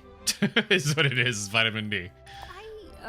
I'm considering having this taken down. No, it's cool! Give it to me! Stuff like that. Why would you want to take it down? It's just unnerving. It's making some of the crew uncomfortable. Some of the crew? If they ever actually sold this as an actual painting, like print you could get, I would 100% buy it. It's a sick painting. There he is, Mortuga's little mascot. What does he do? Well, you know, bit of this, bit of that. A big green light shines out of his eyes sometimes. Yeah, we saw it. It lured us onto the submarine. That's the idea. How does it work? Do you activate it from in here? Nope, it just kind of happens.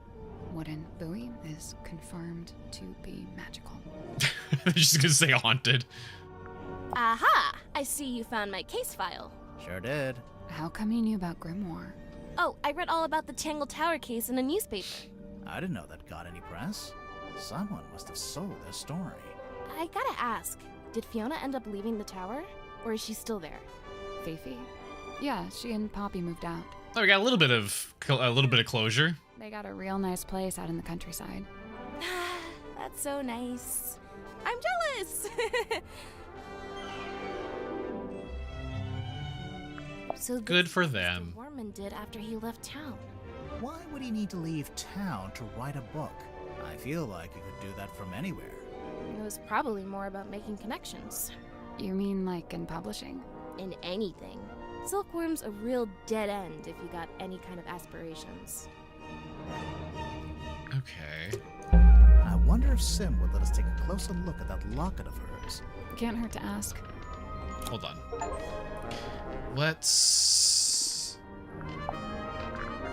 Where'd it go? Captain's log. Let's see. What were you talking about? You said you saw... Nessie?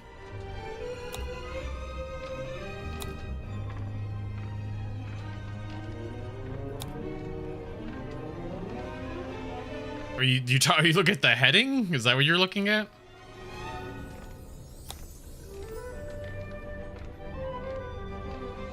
First page on the bottom? Oh, are you talking about this? This is the directions. The headings. Northeast, south, south, south, south, south.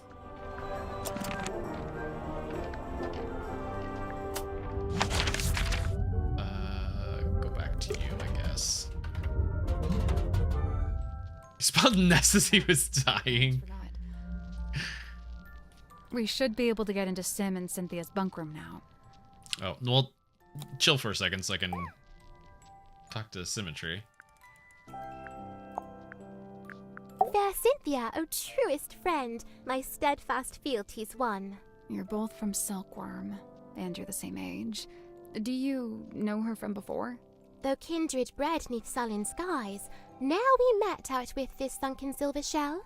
You really never ran into each other in the town? She is bloomed from deepest silken soil, whilst I mere wandering weed by a wild wind blown. Ah, of course. You make a friend, and then she ends up as the new captain. Must have been, you know, a nice, unexpected bonus. 'Twas no Damn. Full well she plotted thus her course of fate, to helm this vessel next by rightful claim, for she in law and title holds its name. Is that so? Cynthia Seafoam, number 6, The leaden crown. A heavy burden? A heavy burden? Yeah, she doesn't even tell you if you're right or not. How do I... Oh, wait, lock it. Could we take a closer look at your locket? I suppose so. Please be careful. A heavy golden locket that Symmetry wears around her neck. I really think we should open it. I don't know. Maybe. It's up to you. Interesting. LL. She just drew a picture here. Is that her mom? Huh. Okay, it's the same locket. LL.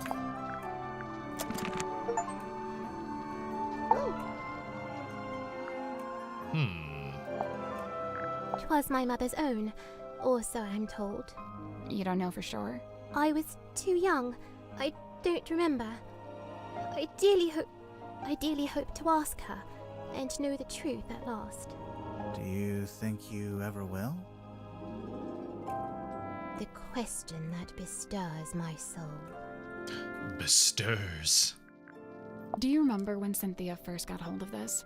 I saw her running from the bridge, all pages clasped in hand. Where was she taking it? In a hurried haste, she was bedchamber bound. Wait, all pages clasped in hand? Yeah. Both pages, surely. But mere semantics, sir. Damn. Sass. Make it right, Drake. I tried it once. Tried what? To turn the wheel, to steer the ship. Oh, how'd it go? It did not. I was too weak. Both she and I have mothers lost, and both a token keep. Unlike you, though, Cynthia's not wearing hers. Cynthia's already got a cool jacket. One that actually fits her, too. And stitched it I, at her request. But with that my other own one hand. is her mother's. When did she make this request? Some long while ago. Before the murder, huh? The numbers spoken by the ship, they falter, flailing weird and wild, as if she seeks to speak, yet lacks the tongue to voice her troubled thought. She tries her best to honor fate and call it by its newest name. Cynthia? I will admit, in quiet hours, the former name returns. What's the former name? Need you only glance beneath a single slip of paper? Can I pull that back? Hang on, can I pull that back?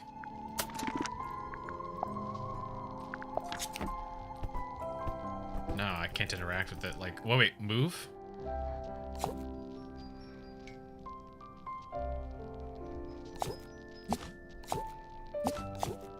Yeah, the seafoam submarine.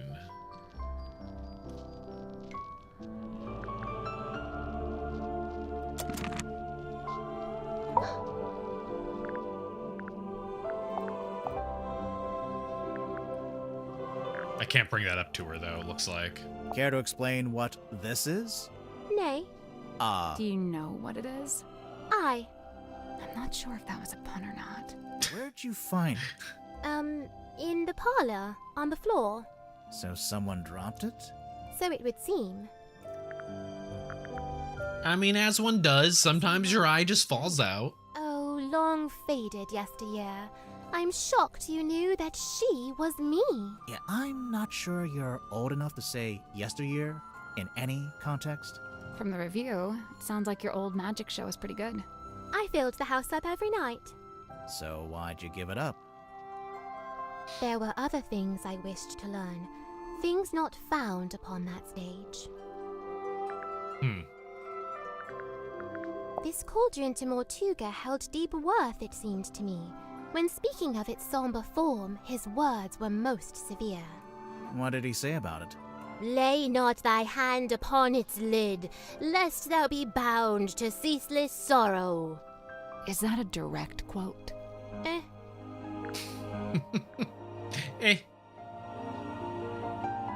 And poke everyone in the eye.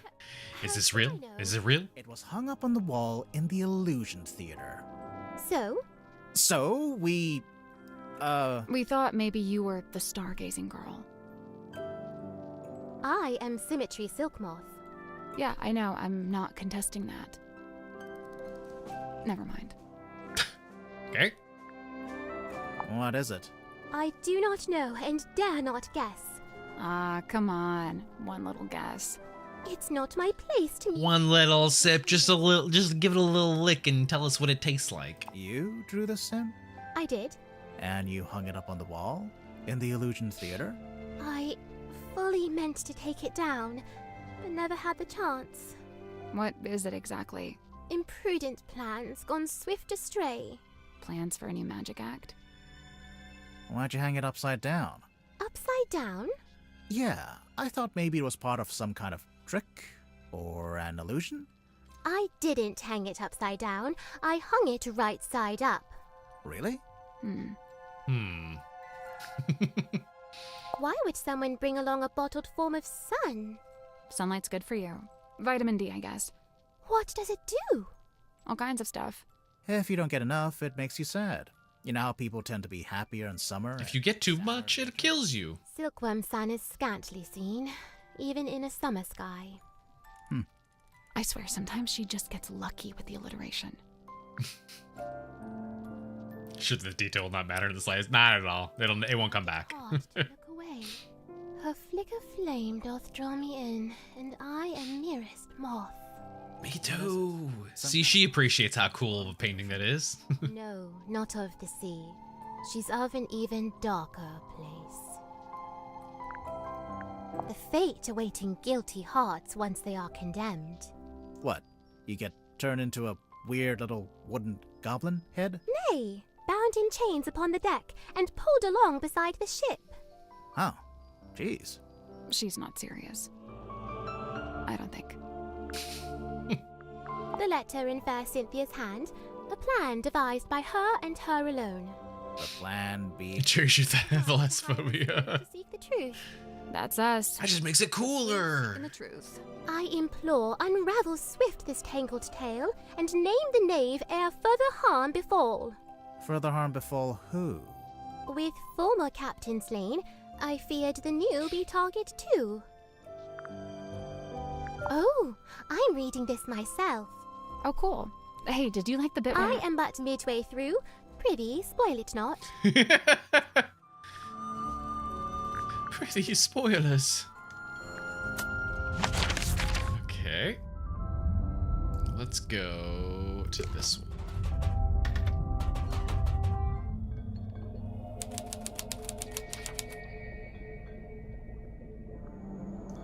This guy's creepy.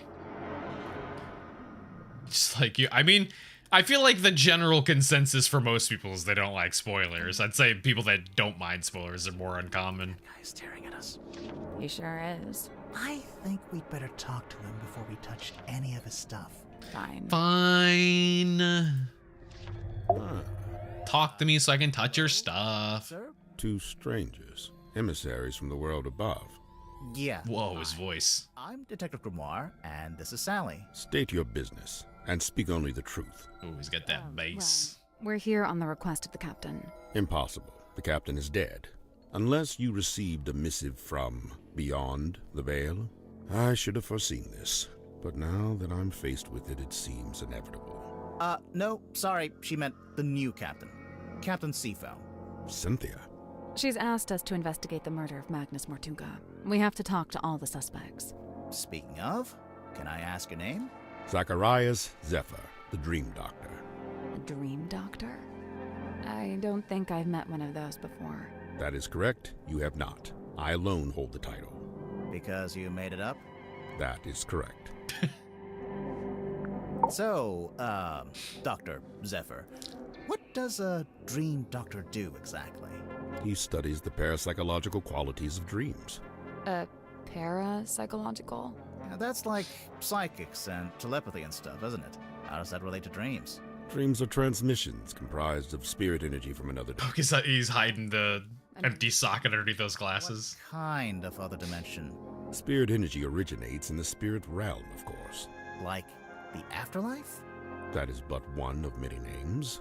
So, have you made any kind of discoveries or breakthroughs? Nothing I can meaningfully explain to you in your current state. What about all the stuff in here? What does it all do?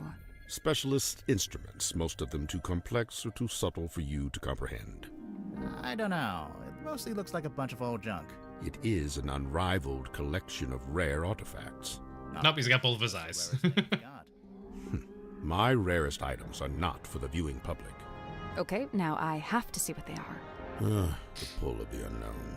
I realized I should have lied and showed you something of middling rarity to throw you off the scent. Lesson learned, huh? How come there's a room like this in the submarine anyway? Fair as head. It was but a simple infirmary. After I set up my equipment, we renamed it the Dream Chamber. You just smush that golden eye into his forehead. I was the first person to be invited on board. I joined Magnus here shortly before the submarine's maiden voyage. So, presumably, you know why Mortuga became a submarine captain? Why? Yeah, like, where was he going? What was he doing? He simply told me he'd acquired a submarine and would be living in it for an undisclosed amount of time. That's all he told you? Yet surely there was more to it. I don't doubt it. He was a man of secrets, every bit as much as I. So when you started off, it was just the two of you. But now it's, what, 8 people? We were 9 souls, now 8. I'm not counting either of you. Yeah, I figured. Why did Mortuga want so many people on the submarine? Only a few of them were invited on board by Magnus like I was. The others crossed paths with him merely by the winds of fortune. The last dream before a single phase, non-lucid, focus is soft but heavy. All is dark, the endless void. A low voice speaking a forbidden language, emerging from the beshroudal of the night black sea, a face. Larger than I had known a face could be. I wake. The room is bathed in green light. A green light? Like from the wooden boy? Not dissimilar, but 1,000 times more potent. I leave my chambers, heading for the airlock in which I have some business. I meet Cynthia in the parlor as she emerges from the control room. I notice she is clutching the ship's compass. She also appears visibly upset. Like me, Cynthia's on her way to the lowest deck. She departs and I follow behind. I wait as Cynthia converses with Madame Tadpole at the base of the second ladder. Madame Tadpole ascends the ladder. She is moving with haste and purpose. She requests that I go immediately to the storeroom at the end of the corridor. Why? Did you go? As soon as I concluded my business. Which was? Nothing of great import, merely something I needed to collect from the airlock. So you went to the airlock, and then you went to the storeroom? I did. Right after I stopped off at my chambers. You understand I first needed to return certain items to their designated storage locations. After which I truly did do Didn't notice what Tadpole had requested. I did ultimately regret my dallying. As it transpired, she had wished to inform me of Magnus Mortuga's death. And there his body lay, in the shadow of his stone cauldron, his blood pooling beneath him. A potent unease was already germinating amongst the group. Doubt. How Grimoire says it like boy. Magnus Mortuga was a man of great will and great strength. It is hard, still, to accept that he has left us. How did you meet Mortuga?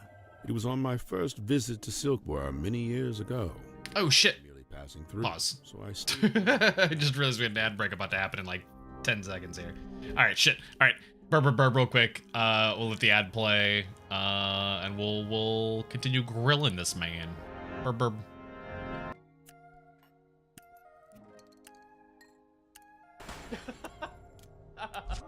Fuck.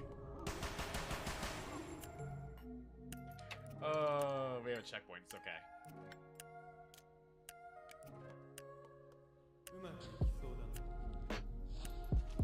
No fucking way!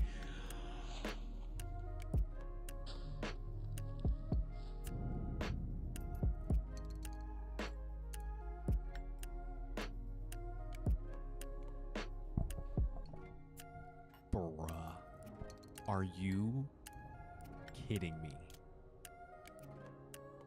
I respawned with the blind guy behind me, and now I have to escort him through these narrow tunnels all the way back to the barrel.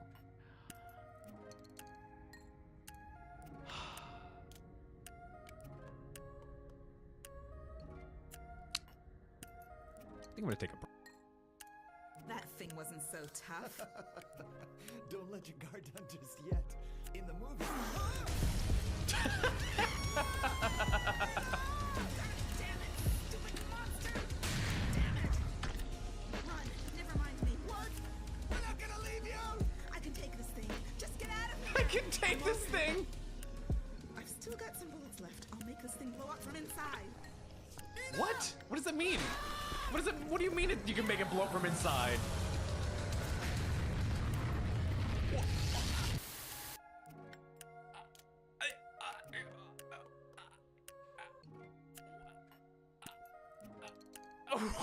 What just happened? Excuse me? Why did everything start blowing up? Did Michael Bay direct this? That was a baby sip. I'm panicking. Your interpretation was fine, except not enough blood and murder. C-spot run, but with murder. C-spot run. Run spot run. Run spot. Spot run! Run spot! Oh no, there's babies in here. There's gnome babies in here. Oh, I'm so sorry. Oh, I'm so sorry. Oh no, I'm so sorry. I get an achievement. So, if my theory is correct, I hate every single time it transforms. I don't know what's happening there, but it's really gross. Hey!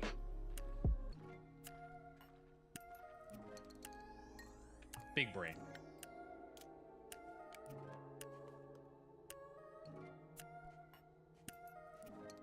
Whoa, weird. What is happening? Ah! Jesus Christ! Holy, that actually made me jump! That actually genuinely scared me! You dickhead!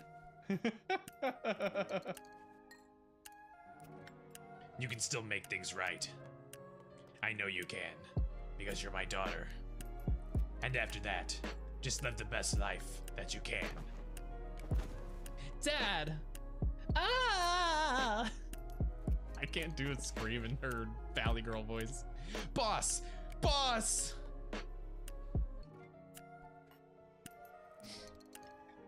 Oh, thank God I don't have to do that voice anymore. So, kind of like, that's kind of morbid.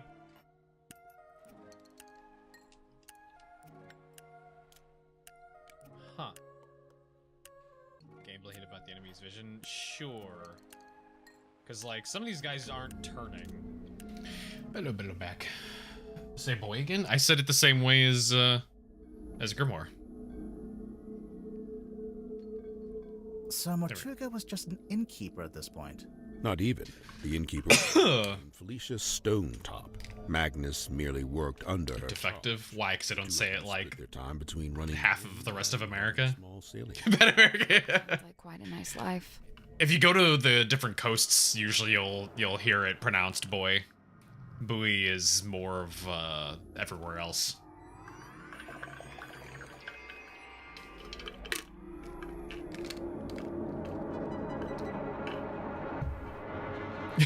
Better American. So, damn. Dr. Zephyr, I'm guessing you don't have an actual doctorate. Correct. I walk not the path of formal academic recognition, not for lack of trying, you understand. 8 separate institutions turned me away, asserting that my ideas were, quote, incompatible with our modern world. They forget, of course, that the modern world is a fleeting and ever-changing thing. Indeed, all of history's greatest scientists battled with such short-sighted stubbornness. So, you want to be one of history's greatest scientists and fundamentally change how we view the world? Is that so much to... So far, he has basically no incentive for murdering the It was captain. the result of acquiring a particular specimen. It opened up new ways to study... Oh, unless it has to do with that specimen. Like what? An animal? The game heard me and was like, ha, ha, ha, hold on a second. Something like that. So, what are you working on now? Here in your dream chamber? I'm studying subconscious spirit transmissions, analyzing their meaning, their intention. Do you need to be in a submarine to do that? Of course not. However, positioning myself here affords me other opportunities. Like what? The possibility Test of studying subjects. the most important specimen of all. Man. Their transmission could be analyzed, interpreted. It would be an unparalleled discovery. Her? She is all that stirs in the minds of men that they shall never know. A being known only as the Mermaid. A person? I've told you all I know. Then apparently you don't know much at all. Correct. Okay. It is no mark against Cynthia's character. She is a sharp young woman and capable engineer. But I was wholly surprised to learn that she had become captain. Did she never say she wanted to be captain? On the contrary, I was aware she'd held such aspirations, initially. But I was under the impression that her campaign had ended in failure. Meaning? That Miss Seafoam had made her ambitions known to Magnus, but he had shut them down. She has too many reasons to be the culprit. I first learned about symmetry from a newspaper article. Which means she can't be the culprit. Hall Theater. On the surface, it was merely a review of a magic show, but I felt something behind it, something of great interest. To me, it spoke of someone with a close connection to the ethereal. She's the most obvious subject, yeah. Taking an excursion from the submarine, I attended the performance. Afterward, I requested an audience with Miss Silkmoth herself. And going off of Lozrat's thing of mentioning Scooby-Doo, it's kind of like a Scooby-Doo thing where the most obvious villain turns out to always never be the actual villain. Fascinated with the great unanswered questions of metaphysicality. She held a yearning to understand that which could not ordinarily be understood. A woman after my own heart. What was the other thing? You said you Law and Order 2, yeah. That she Everyone knows Law and Order is inspired by Scooby-Doo. Heartless woman who, among other indiscretions, did not compensate Symmetry for her work. But she had no family, nor any other connections. She had nowhere else to go. So you invited her to come live on the submarine? To put it simply, did she bring all her props and stuff with her? Everything she could carry. Why? Was she gonna keep working as an illusionist on the submarine? No, Miss Silkmoth would be working with me here in the Dream Chamber. I notice she's not here anymore. Her tenure with me has come to an end. She has moved on to pastures anew. Indeed. Slithery cameo in the first few minutes equals killer, yeah. Now this is a talisman, surely. On the surface, it appears. Or they're there to just be relatable to the viewer. The concept has been inverted. A reverse talisman. Like, hang on, I'm trying to remember, wasn't that the Gamer episode? Didn't they bring in, like, a celebrity for the Gamer episode so that they could have them just be, like, the relatable character? Or did they end up turning out to be the villain? I don't even remember anymore. Such a stupid-ass episode. The woman gets, like, beat up or something like that. She's like, he just leveled up. Shut the fuck up. Shut the fuck up. A talisman. Like, as protection. I did notice she taped it to the back of the chair in the control room, so it's like you can't go in there unless you acknowledge it. Correct. The contract is a shield behind which Cynthia hides. I mean, she could be doing that, though, because she's just uncertain and not confident in herself. So she puts that there to be like, yes, please, I am captain, acknowledge me as captain. Has the wheel always looked like that? Like what? with one side broken off and replaced with a different material. Imposter syndrome. job Yeah, to exactly. So I've never really taken any notice. It's a fine garment, is it not? Has it been in the control room the whole time? From the moment I first entered the submarine. But it doesn't belong to Mortuga. It does not. Yeah, we know that. Magnus was fairly... It's Cynthia's mom. Record-keeping. He hadn't been that against it if he bothered to write in the captain's log. However, standard protocol would be for the captain to keep a record of every single day, whereas Magnus only filed a handful of these log cards in his entire tenure. Get the feeling she thought she could do it, and then her time on the ship taught her she had a lot left to learn. Yeah. And now she actually has to be the captain, and now she's way, way, way less certain. You know, Magnus never liked the name Mortuga Submarine. Surely he was the one who chose that name. I believe it was something that just happened. He didn't have a willing hand in it. All told, Magnus what was does rather that mean? dismissive of the notion that the submarine should bear his moniker. But it was his submarine. He was dismissive of that notion, too. Okay, so he knew it wasn't his submarine, too. Huh. That belonged to Magnus Mortuga, but I suppose it Oh, is it? belonged to Cynthia.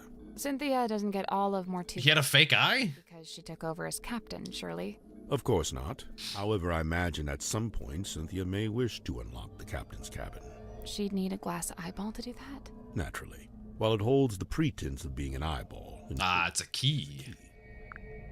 I see. A key. This is where I first learned about Miss Silk. You press its pupil. Gross. This was after you'd started living in the submarine. Correct. So Mortuga had the newspaper on board with him. Only this solitary page. Before we left port on the submarine's maiden voyage, Magnus asked a favor of me. He wished for me to venture into the Stonetop Inn, collect this cauldron, and bring it on board. Why couldn't he do it himself? He'd have been strong enough, surely. I'm not sure exactly. I was already preparing to bring a large amount. The stuck thing. Yeah, I think the eyeball has a button on it. Considered it logical to fold the cauldron into that set. Was it shut and locked? Shut, locked, and covered with the sailcloth. Magnus never told me what he kept inside it, if that's what you're asking. It's the cloth that Magnus used to cover the cauldron. Why would he need to keep it covered? To keep it away from prying eyes. Or perhaps... So it's both related to symmetry, but also it was used to cover the cauldron. Dr. Zephyr, is this yours? I don't immediately recognize it. You sure? It really looks like something that had belonged to you. Of course, I do concede that I have many similar bottles here in my dream chamber, so it's wholly possible that it originated in my collection. Nice answer. Totally non-committal. I mean, people literally saw you with one, so... It was not Miss Silkmoth's politricks that interested me. Rather, I was interested in the base mindset they were a symptom of. In particular, her ruminations upon the great unknowns of life and death. There are clues to it, right here. Look at the choice of words. Unfathomable, inconceivable. And on the reverse, you need only look at the chosen subject matter for her newest work. It's a Grim Reaper. Bottled sunlight. It appears somebody's looking to protect themselves from vampires. There's no vampire on board, is there? Of course not. What about Mortuga? Or is there? I'll admit, it was a rumor for a time. I believe this to be a depiction of a being known as the Mermaid. However, I've nothing to compare it with, as it's the only depiction I know of. It doesn't look much like a mermaid. It doesn't look much like anything, really. Except for the fact it's got a face. At least, I think that's a face. Stories alluding to such a being were the reason I... It says in the cauldron you see Juana's 2 dots. However, Maybe. I was disappointed to discover that nobody in town seemed to know what I was talking about. It seems to be a secret held by only a very select few. How long has this been? It's a chained town for? of deep You know? ones. Since the conception of the submarine, as far as I know. The conception of its current incarnation, I should say. The wider history of the vessel reaches back a good deal further, of course. It seems our collective fate hangs on the outcome of your investigation. I guess. This is a good thing. It is high time for a shifting of the tides. What do you mean? There are too many souls aboard this ship, many of them seeking things they shall not find. A bit of light reading, hmm? It's a book about a hex. So I see. A charming pulp adventure by the looks of it. Okay, so we got nothing else out of that. How do... Hang on. Now that we know this is a key... There we go. Yep, you poke the eyeball. Gross. Oh yeah, the Reaper picture. It was... this one.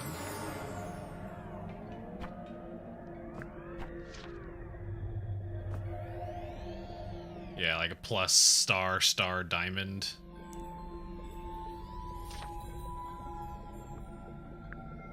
Yeah, I see the cauldron. But you got these little sparkles here that may be relevant to something.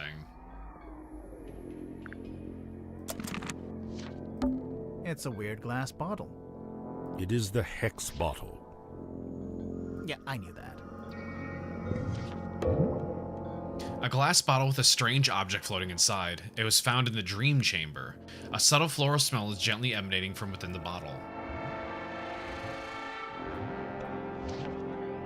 Huh.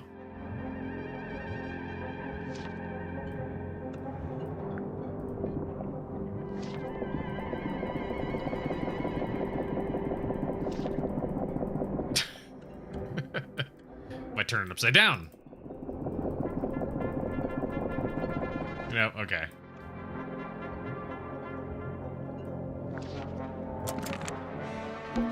What's on those wall charts? Sacred geometry. Is that a heavy metal band? I mean, probably. The cabinet's full of scrolls, but, Can't think of an excuse not to read them. they're too fragile, maybe? Hell, just say they're blank. No one will know. Smart ass game. Watch out for spiders. Yeah, I don't think there are any spiders. We're on a submarine, remember? I do seem to need constant reminding. I can't, like, if I click on him, it begins the conversation again. Whoops, I didn't mean to do that. Watch out for we're on a I do seem to need a set of small glass bottles. Poison? Might just be perfume. I'll meet you in the middle at poisoned perfume. Drag the bottle caps and swap them onto the correct droppers. Oh. A crimson hue upon the label. So it could be either of these. Okay, they swap. This one, aerated with effervescence. What does that mean? Like it's carbonated? This one exhales a curious vapor.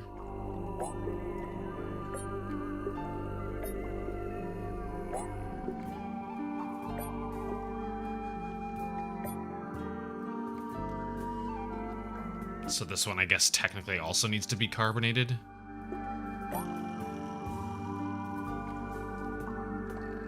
Drips fall with a hurried cadence. Oh! There we go, I can pull it up like that.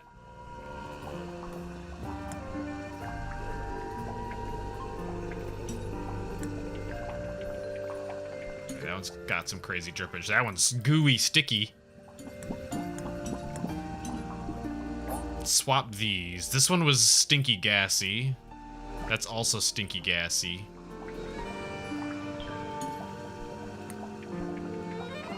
That's got a pretty hurried cadence.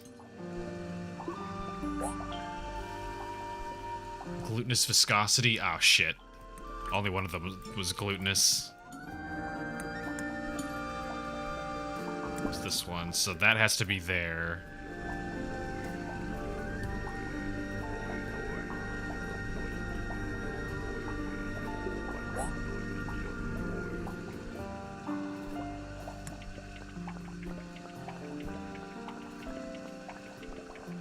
Let's see. A conspicuous X upon the label.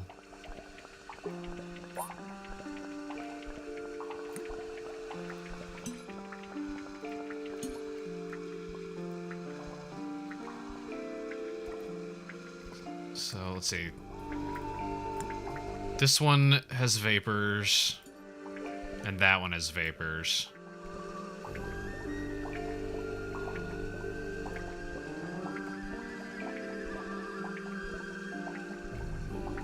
So it could be either of those. With effervescence, this one still have stinky gas? It does not have stinky gas. Wait, did this one not have stinky gas before? Wait, no, that one was a stinky gas. What happened to their stinky gas? It was orange and purple.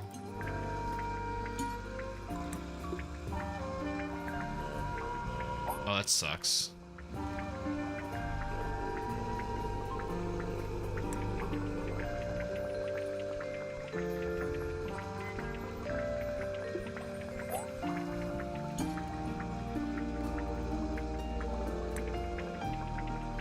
Okay, that one's rapid fire.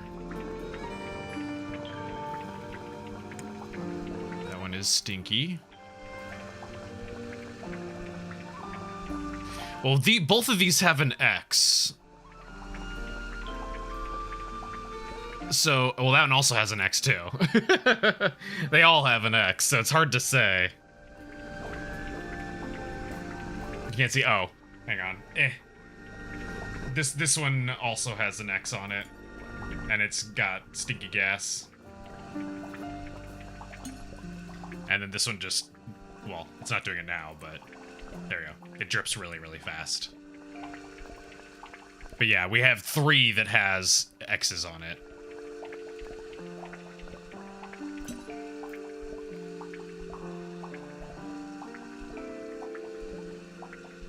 Conspicuous means to stand, so it has to be orange.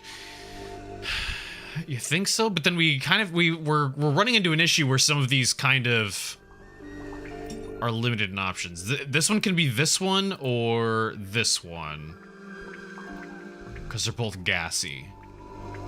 So if we say swap these, that does technically work. This one needs a gas though.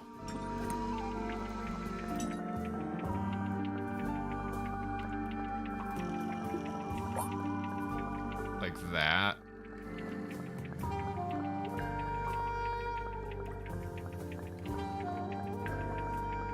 Okay, let's go. Crimson hue upon the label. This one works at least for right now. Aerated with effervescence, carbonated, so that one should be fine. Exhales a curious vapor. That one does that. Drips fall with a hurried cadence. That one does that. Glutinous viscosity. That one does that. This one has to be this. This is the only option for that one. And conspicuous X upon the label. Technically that. That was right. There we go. Okay. I'm impressed. Is anything going to happen? It just seals them all in. No! It was a puzzle to lock things! The glass moved. Let's take a closer look at that bookshelf. Think about it. What the fuck? Is there a face back there? What is this? There's like 2 bulging eyes, a nose, and like a puckered lips. I think I can see a face in there. That's probably just pareidolia. Who? The human habit of seeing faces where there aren't... Okay, no, I just saw it too. It's definitely there. This one's not really a book. Looks more like a magazine.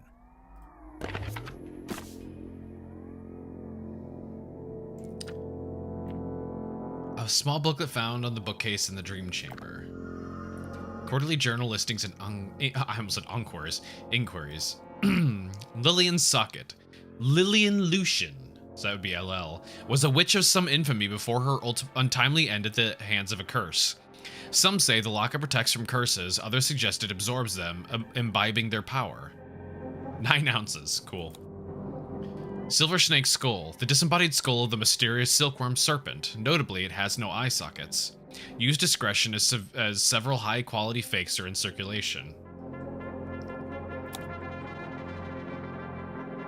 Made from an unknown material, 90% similar to gold. The hand is said to be able to touch ghosts. I think that's what he's got on his hand. I thought it was just a glove, but I think he literally is wearing this thing. The mermaid's tongue. Oh, that's what's back there. Set to facilitate communication with she who lies beyond the veil. Requires a special key to operate. Both the key and the mermaid's tongue itself are rumored to be lost at sea. Okay, so he's definitely got that. Can I interact with it now? That's no, it's the same thing. Okay. No, I just saw it too. A Ghost Rises Before Me by Joseph Jenkins. The Magician of the Soul by Annabelle August. Divine Exolinguistics by Mary Morala. It is Speaking If You Are Listening by Carl Cavendish. The Seven Secrets of Onirology? The Seven Secrets of Onirology by Edward Edmonton. Prophecy from Parapsychology by Halcyon Hardwick. Okay. What? Examine the dark hole in Dr. Zephyr's bookcase! Yay! It's a weird metal helmet. It is the dream helmet. Of course it is. A peculiar piece of equipment found in Dr. Zephyr's dream chamber. A large brass funnel is attached to the top of a pair of leather goggles. Curiously, the goggles are fully opaque. You can't see anything while you're wearing them. Okay.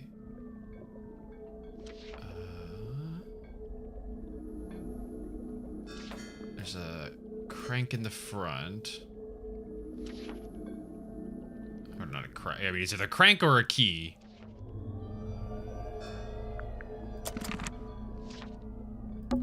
It's a weird crystal orb. It is the fog ball. If you say so. Oh, hang on a sec. Strange glass ball found in the dream chamber. Something is swirling around inside of it. Oh, there's another thing back here, which I cannot grab. It's just taped on, though. There's a battery down here, too.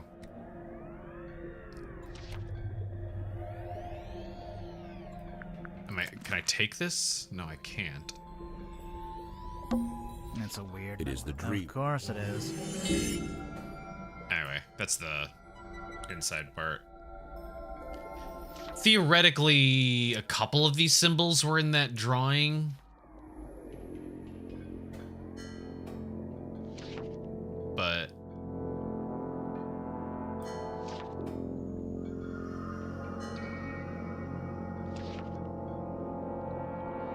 at the bottom of the gold like this.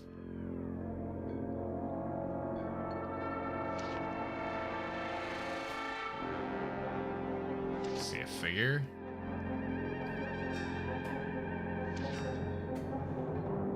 I don't see what you were saying.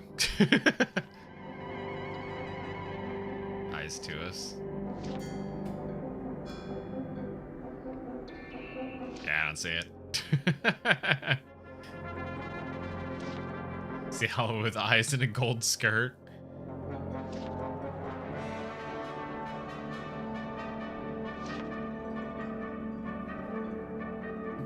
Yeah, I don't see it. Can I hang on? This is gonna drive me insane. There's literally a key strapped to the back here. It's literally just taped on.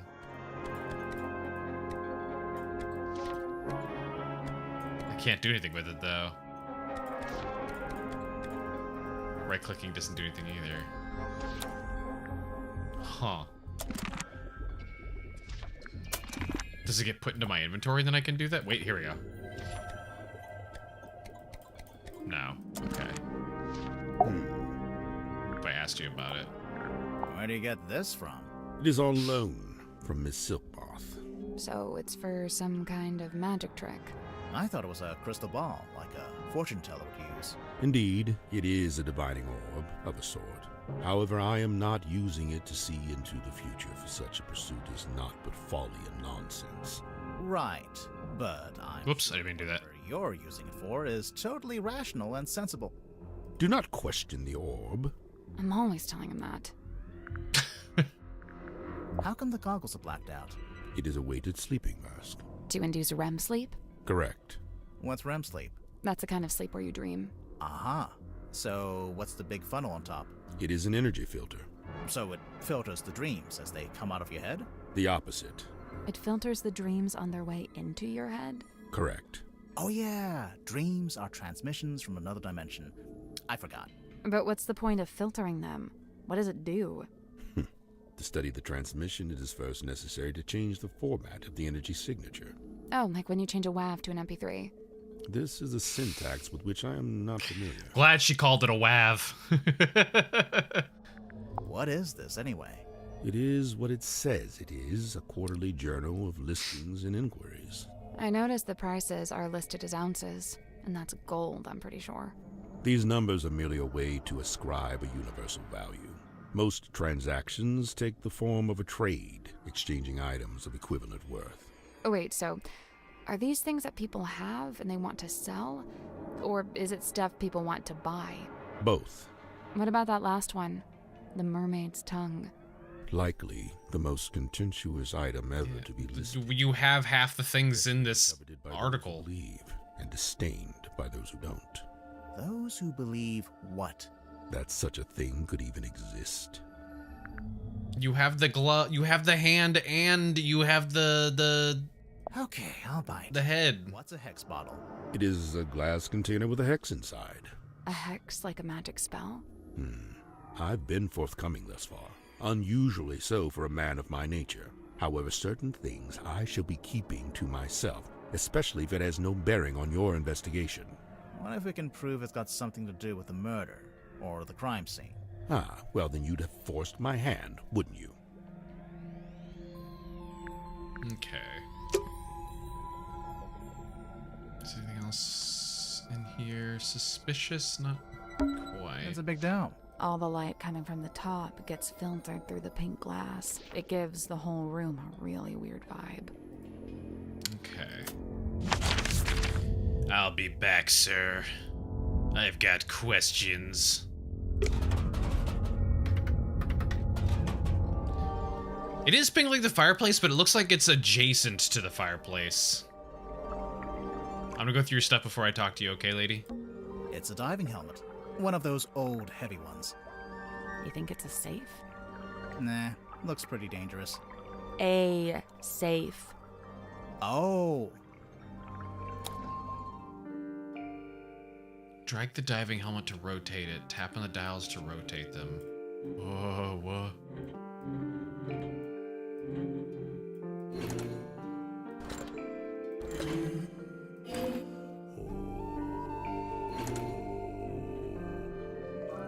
What the fuck?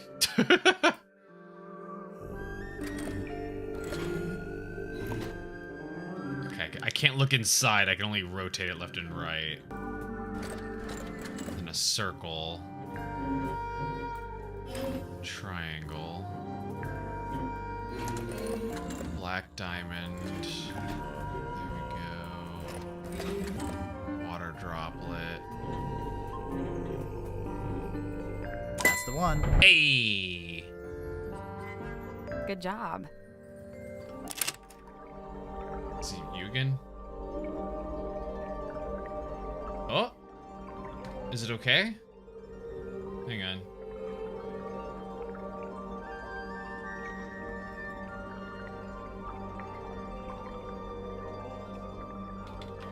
Just in case nobody can hear me.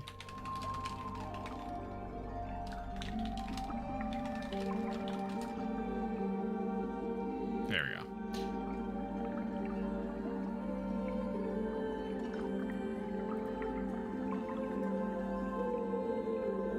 Okay. Yeah, I think Twitch is just being weird because the, again, I'm not dropping anything.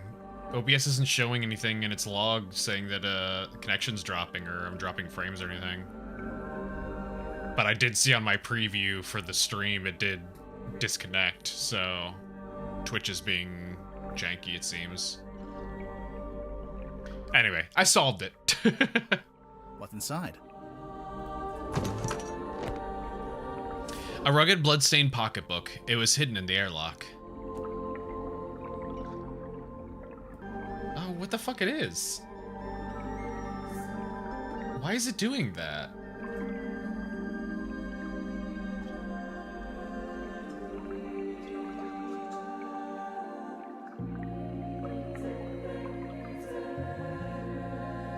Okay, it says it reconnected.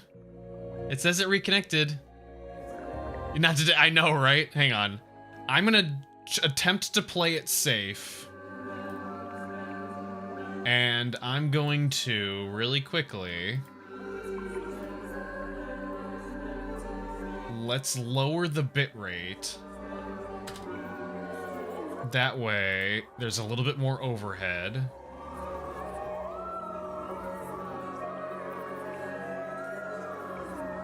And we'll give Twitch a little bit of a break there. Okay. Anyway, yeah, it cut out when I opened up the safe, but literally what it was what I was doing. It was matching up the dials along the pipes to make sure they all connected. So CMM, maybe it's hard to tell. It could be WW though, but yeah, maybe MM. That's just an odd way to hold a book if you're in the West. But there's definitely something in it. So they give her head pat. So we need a number combination. Looks like a jellyfish. And for ears, yeah. It's 2 glass bowls and some seashells. Right. But what does it look like? Jellyfish. It's a collection of small mirrors. We did see, I can't remember where we were. Went to a place, like a home decor place, and they actually had some really cool looking jellyfish lights. Along with, like, they were jellyfish planters. Like, I'm trying to remember what it was like. It was something like it was the jellyfish bowl shape, but then the plant would like hang out underneath it like the tendrils. If I'm remembering that's what it looked like. I can't remember. It was a few months ago, but this is like bringing the memory back. But they looked really cool. You know, it might be fun to start a mirror collection. I could really see myself doing that.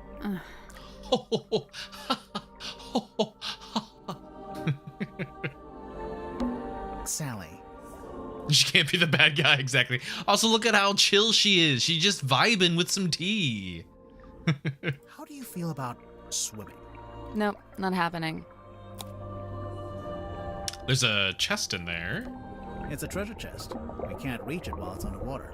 What a tease. Okay. Maybe we'll train that at some point. Hey, it's me, Madam Tadpole. Yep, that's my name. First question. Go. Are you a mermaid, or what's the deal? Great question. Half mermaid. The top half. Wait, I mean, the helmet was a safe. Mermaid. And as you can see, I have the legs of an ordinary human woman. An ordinary human woman? Who happens to be an Olympic-level swimmer. Second question. Go. I think she might be a mermaid, guys. So, Madam Tadpole, you're a professional swimmer? Or a professional mermaid? I'm not a professional anything, not anymore. I'm done with all that. Do you have gills? Nope, it's a tattoo. Sorry to disappoint. It's cool. Why'd you get it? I've always been real good at holding my breath underwater, like scary good. The other kids used to call like a mermaid? Kids can be mean. I'd say they had it right. How come you're here on the submarine?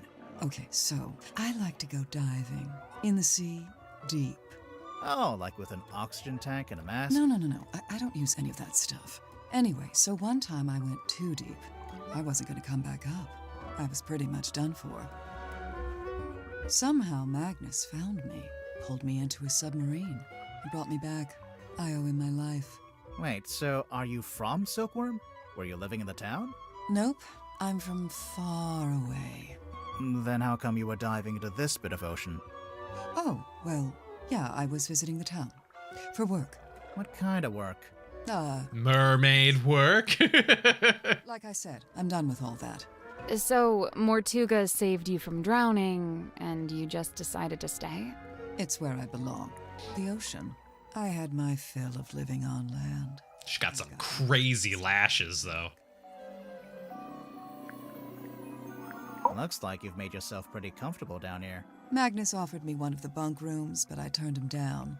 And yeah, over time, I turned the airlock into a nice little home for myself. Where did you get all this stuff? The mirrors, the bottles. Shipwrecks, shipping containers, you name it. If it falls into the ocean, I consider it fair game. Like Ariel, a mermaid. Isn't it cold? And what about the water pressure? What about it? I love her laugh animation. To worry about. So, how do you get out into the sea? Or do you just go from up on deck? See that hole in the middle of the room? She's my favorite so far. Big old water tank with a door that leads outside. I go out into the ocean every single day. Jeez, I'm impressed. Like I said, this is where I belong. How long have you been living? And this is a grotto just like Ariel's here. Times and dates, it doesn't mean much down here. But I know I arrived after Sim and before Dirk. Do you get on with the other suspects? Oh, sure. It's a nice group. I was closest with Magnus, though. He was one of a kind. Is your dad's name Triton? I remember the sub did a weird kind of tilt. Don't know what it was, but anyway, it woke me up. So yeah, I'm trying to go back to sleep, but I can't because now there's all these footsteps outside my room. I get up and check outside. Nothing. So I check the bilge. That's gonna sing, yeah. No, but something's dripping into the water. I get a closer look, and it's blood coming through the drain that connects to the room above. So I head up there to check. The door's locked. I open it up. You unlocked it? How? By turning the wheel. So, okay, I guess it's not really locked. More like shut. Could anyone turn that wheel? Probably not. It takes some upper body strength. And she's strong. Best character. I get angry. I'm out for revenge. I gotta find the guy who did it.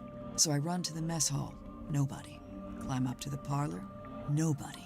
Then I notice the hatch up to the foredeck was... Howdy, how it do? Someone's making an escape, I think. Cowardly. I go up on deck. Nobody. I look across to the aft deck. Let me guess. Nobody. Nah, there was a demon. Yep. Glowing eyes, single horn coming out of the head, like an antler, kind of. Was it a person? I don't know, maybe. It was dark. I could only really make out the eyes, and it wasn't looking at me. It was looking out to the side, at the ocean, I guess. Then it starts. Kind of looks like a Pokemon. What did it say? No idea. Alien language. It's Sableye. What? Okay, even I'm making notes now. This is the best statement we ever got. Oh yeah. There was this big green light. Not sure where it was coming from, though. It can't be anything good, I figure. Better put a stop to it. So I took one of the oars off the old rowing boat and threw it. Hard. Direct. Oh, well, that's where that went. I saw it fall into the ocean. Suspect vanquishes demon with improvised javelin. After that, the green glow went away, so now it's too dark to see anything. She's my favorite character so far. Half deck. But nope, nothing. Then I dived down past the back of the sub to take a look around. Did you see anyone? No. No. How should I put questionable. this? I'm pretty sure I was being watched. Like I could feel something was out there with me. I don't know. Sorry. Did you ever find the head of the demon or whatever it was? You said it fell into the ocean. Oh, yeah. I did, actually. It was right there, floating in the water. Turns out it was this leather mask kind of thing. Oh, I hate that. Why does it look like that? That's awful. Mask, you know, kind of creepy. balaclava. Do you still have it? Nope. I took it back inside the submarine, left it right here in the airlock, and, it's gone. I think it got stolen. That's, disappointing. Tadpole, you didn't finish your statement. What about the chest, though? There's a chest in your room. I told Cynthia to gather up the others and come up to the storeroom. Zephyr was in the mess hall. I told him to come, too. So I go to the storeroom. Dirk's there with Werman and Sim. Everyone else shows up shortly after. So, you all gathered at the crime scene. What happened? Nobody wanted to admit to murder, so it was a bit of a stalemate. Most of the others made excuses and scurried off. Zephyr, Grip, and I stayed behind. I guess we were the ones who knew Magnus best. That's it. Story's over. Get out of here. See you in the FNAF fans up the goddamn chat. Tell me about yourself. Aristotle, you said you were an Olympic-level swimmer. Oh, sure. They never let me compete, though. I got banned way back when I used to swim in regionals. Because you're a mermaid? Nothing. They just decided I had certain physical abnormalities. Oh my god. That kind of sucks. It's whatever. I never really cared about competing anyway. So what did you do after you got banned? Oh, you know, left home, traveled, got a job, quit that job, traveled some more. And, have you always been green? You finally built up the courage to ask, huh? No, it was a reaction to some chemicals we used in a little water tank I used to swim in. Oh my god, come on. The treatment, so yeah, I'm green. Bullshit. Come on. Yeah, Zephyr and I had a little falling out. Over what? Something to do with his experiments? In theory, I really don't care what he does in his lab. I just didn't like that he dragged Sim into it. What do you mean? When I first got here, Sim was working for Zephyr in the... Seems like everyone likes Sim. What were they working on? Researching dreams, I guess? Well, sure, that was part of it. They even had Mortuga as a test subject at one point. They were researching Mortuga's dreams? Look, it's not the dreams that were the problem. It's the communicating with spirits from the other world stuff. Oh, like talking with the afterlife. Zephyr's a grown man. If he wants to research that stuff, he's free to do so. But Sim's still young. I didn't want her getting misled, so I put a stop to it. How? I made Zephyr tell Sim he didn't need her anymore. Ouch. It's for the best. Okay. I really liked him. He wasn't like anyone else I've met. What did you like about him? He was this... I feel like she's being sarcastic. No, we've been grilling her about her being a mermaid since this conversation started. And she keeps like trying to like convince us that she's not a mermaid and that everything we think is mermaid features is not real mermaid features. Into your room at night. And where would you get painkillers on a submarine? The point is, he actually cared about other people. Really, the only person he was hard on was himself. Go on. Well, for one, he never let himself leave the submarine. Girl's definitely a mermaid, yeah. Did he want to? I think so. Then what? She said the gills on her neck are tattoos. What do you think about Cynthia? Cynthia. She's cute, huh? I don't know if that's an appropriate way to talk about your captain. You're so right. You think her being captain is kind of a joke? It's not a joke to her. She cares a lot about the submarine. I just don't think it's doing her any good to care that much. It's just a hunk of metal after all. And wood. Some of it is made out of wood, I noticed. Did Mortuga want Cynthia to succeed him as captain? Did he ever mention it? No, I'd say he probably felt the same way I do about it. Which is? That she's too young and too bright to be living down here in the dark. At least he had, it seems like he had high opinions of her, at least. He didn't, like, hate her guts. Sim's quite delicate. She's got some real self-worth issues. She's kinda eerie. Mm-hmm. And she's got this 1,000-yard Hydrate. stare. Like a rabbit in the headlights. She's got a unique way of speaking, too. Yeah, I'm still not sure how much of it is sincere and how much is residual from her time performing on stage. I have heard her talking more normally, though, when she's with Cynthia. What about Sim's parents? Orphan. As far as I know. Seemed on me on the outside, but he was just quietly Another carrying, sister yeah. picked her up and she got moved into the theater. So, she's never had any kind of normal life. Nope. That 1,000 Like, stare is starting to make a little more sense now, huh? Like a motorcycle kind of looking dude. They always like look tough on the outside, then you find out they like foster a bunch of kittens and stuff like that. Is there anything in your room in here that I can ask about? No. And then check Hands this. off. It's mine. What's this symbol on the front? Looks like someone scratched it in with a claw or something. None of your business. How do you get it open? You don't. You don't know the code? Oh, I know it. It is. I mean, it will. I just specifically wanted to see if there's something we could ask about the chest or something. Name of your childhood pet? Sally, it's a number. Oh, yeah. That belongs to Sim, I'm pretty sure. It's something to do with her old magic act. You might be right, but we found it in Zephyr's dream chamber.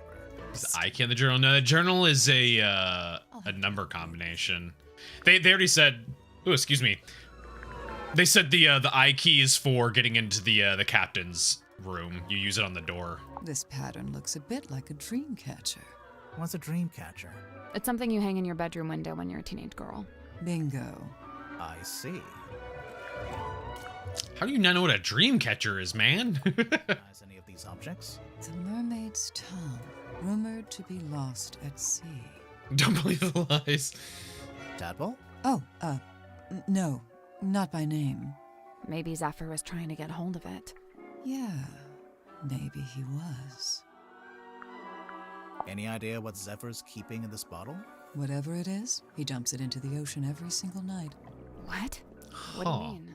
Every evening, he comes by the airlock and empties the bottle into the water tank below. He said it was a hex. And the water tank leads out into the ocean.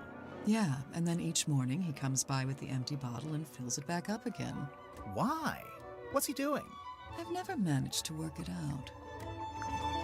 That's questionable. What the hell is that? What the hell is he doing? Used to believe in dream catchers. I mean, they're still cool, at least. Surprised Sim let you see it. She's normally pretty. They're neat designs. Do you know why she wears it all the time? It's some kind of family heirloom, I think. Looks like Mortuga chose to use a typewriter for this. To make it more official, maybe? Zephyr's the most suspicious. Yeah, he's got too many weird artifacts that are way too relevant to what's going on here. Magnus used to let me steer. He even taught me how to do it. Sounds like he was setting you up to be the next captain. I don't know about that. It's custom made. See the S emblem on the epaulets? And on the back? S for what? Seafoam, obviously. Yeah, we knew that. Isn't Cynthia wearing it? I guess she'd rather keep it preserved. Magnus really wasn't one for record keeping. Well, he did make a few entries, though. Looks like it's just each time someone new arrives on the submarine. That makes sense. He was always people-focused. Human interactions, relationships. It's what he considered most important. What if they're both in on whatever's going on? I can't suspect this lady. She's too cool. Captain, she wants an... I'm gonna be upset if she turns out to be the killer. Why was there an out-of-date blueprint? The ship has kind of a complex history. She's been through a few different phases, lived through a few rough patches. Where did you find that? Yeah, it was in Sim's... Oh, we just found it lying around in a corridor. What is it? It's Magnus's key. It unlocks his... Yeah, I see. Really? Yeah, you just gotta push the iris, and the key pops out the back, see? That feels kind of violent. So, you need this to lock or unlock the captain's cabin.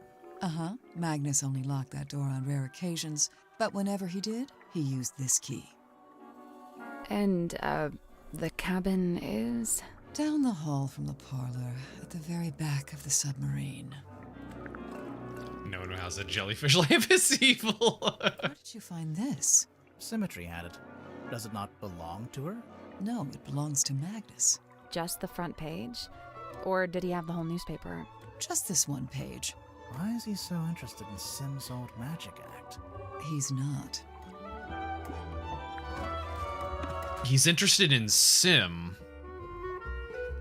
What if it's not Cynthia that's his illegitimate daughter? What if it's Symmetry that's his illegitimate daughter?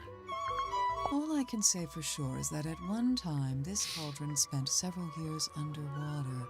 Not just underwater, but in the ocean. I can tell by the growth of the barnacles and algae. There's no growth on the inside, though. Or on the lid. Yeah, I noticed that too. So it was sitting in water, it wasn't submerged in water. I'm pretty sure Magnus kept this in the storeroom. He had it covering the cauldron, I guess? It seems likely. Just to protect it from dust? Or maybe he was specifically keeping it hidden. This was on the floor of the crime scene. Do you know what it is? Poison, maybe? We don't know that. We don't know what it is. Doesn't make any sense for it to be poison. Magnus was killed with a blade, something sharp. Right, but there wasn't anything like that at the crime scene. Well, then it must be somewhere else. Who determined it was a blade, though? I saw posters just like this up on the walls in Fortuna Hall. You went to see Symmetry's show? No, by the time I came through the town, she'd already left. But her posters were still up. Yeah, the owner was scrambling to find something new. I don't think she wanted to admit she'd lost her star act. The theater owner, that's Baroness Fortuna? That's her. And did she ever find a new show? No. It didn't work out. Now you think it's the assumption? I would assume one of them must have checked his body and made that assumption. Turk tried to is what I mean.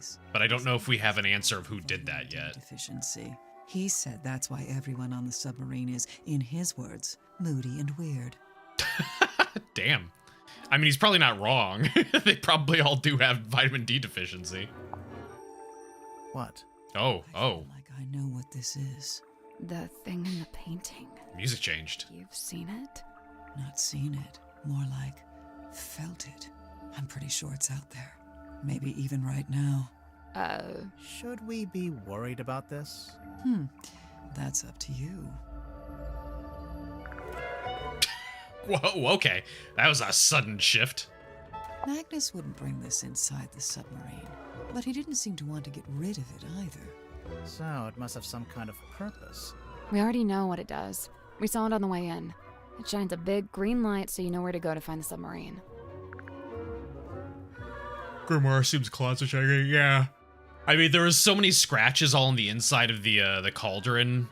It seems like there was some kind of animal creature being trapped inside of it, and then maybe the captain opened it up and it like jumped out and it like slit his throat. Cynthia had to. Took a weird route. Yeah, it got something dramatic. She wanted to put Magnus's age, but she didn't know it. How come you did? He and I were friends. I was really trying to get to know him. Sounds like that might have been kind of an uphill struggle. Yeah, he didn't really like to talk about himself. So the main character is inspired by Magnus Mortuga? I think so, but Werman changed his name to Marcus Mordu. Nice. Real subtle. Okay, so I've gotten everything out of you. Tadpole didn't give us the code for the pocketbook. I noticed. So what now? Maybe someone else will know it. Yeah, I doubt it. How about this? If we ask everyone and nobody knows it, we can break it open. Ooh. Ooh. Exactly. Yeah, let's do it. Let's break shit.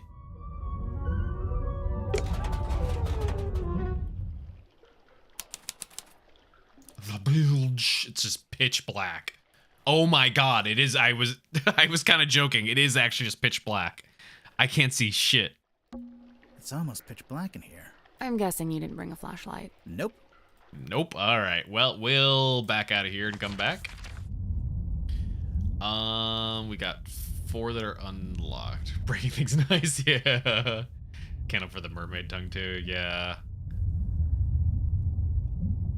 Is that the one that can be unlocked, or was one of these? Oh shit. We have ad break in 10 seconds here. All right. Burp real quick. We'll let the ad play and then we'll come back and go investigate another room. Burp. Smog, apparently. Oh! Jesus Christ. It aims down this way, too. Oh. You're standing in the intersection!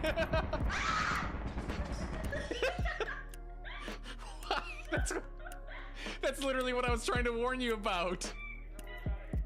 Oh, it's going. It's going.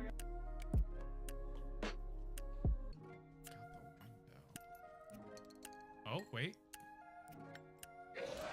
Huh. What a shithead.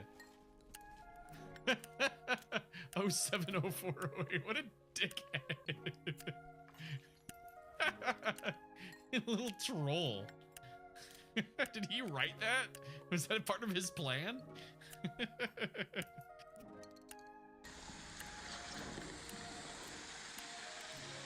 It's so loud. Oh, I have to take off one of the headphones. Holy shit. Hold on. Nah, that's not what I thought was gonna happen. I'm so sorry I interrupted your show. It was just so loud. The fuck was that? Wait, if this works, this is gonna be hilarious. Oh my god, look at the numbers freaking out. It doesn't even know.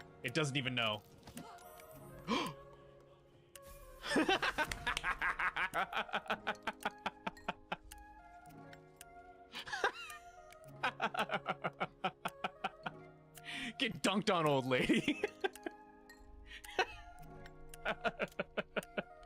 Get stronger knees, stupid. What a terrible, horrible way to... That's still on fire.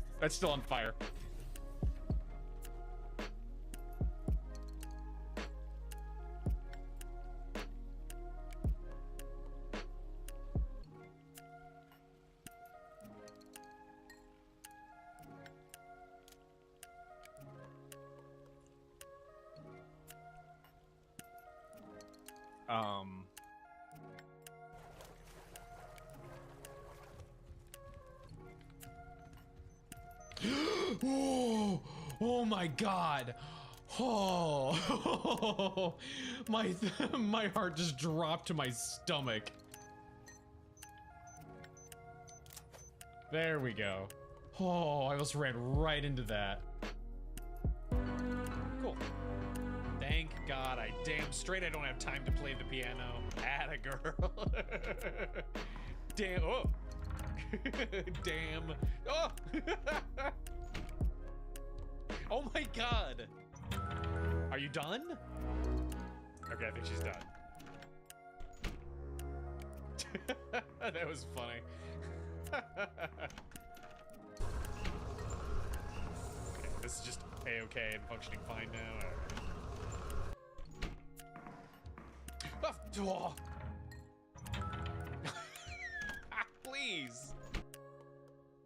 The world's fastest moon. Oh god, I just knocked my phone there. Hang on.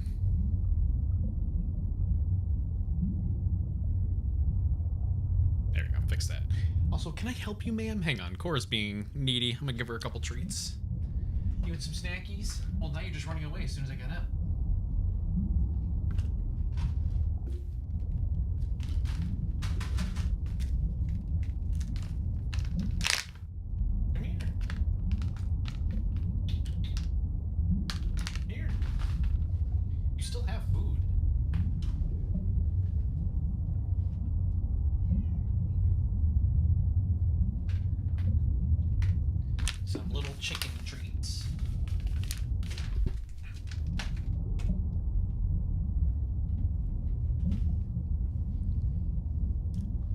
Okay.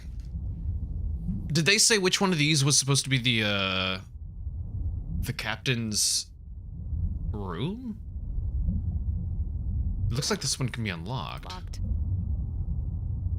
Okay, that's the captain's room. Let's leave that for the end then.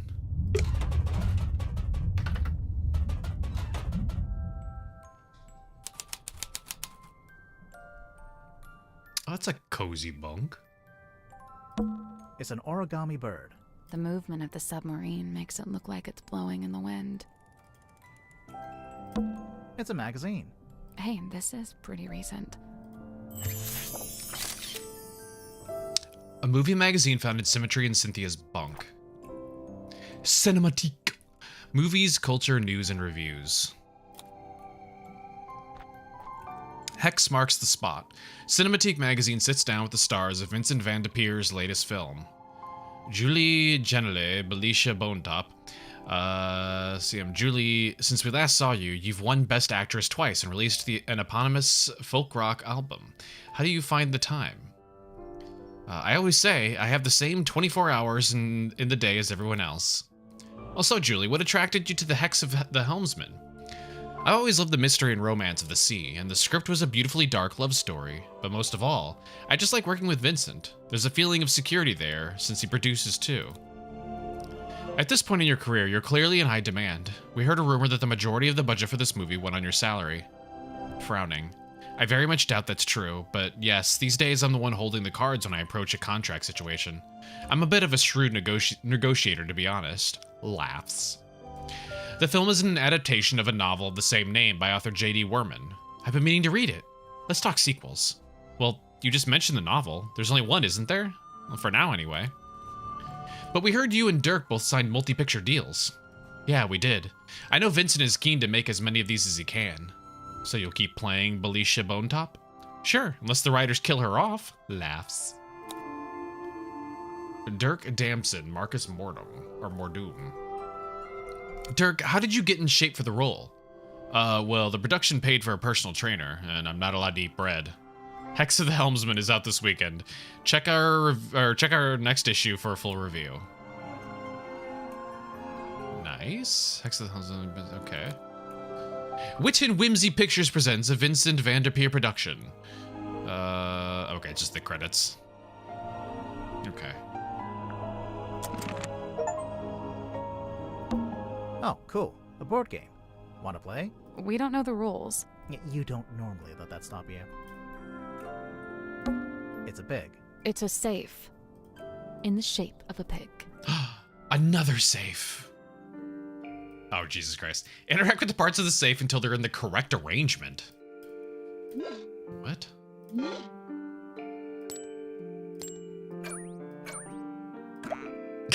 The hell is this?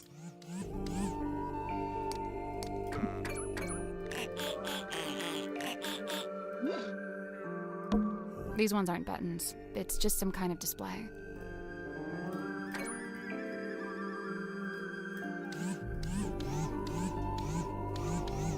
Okay.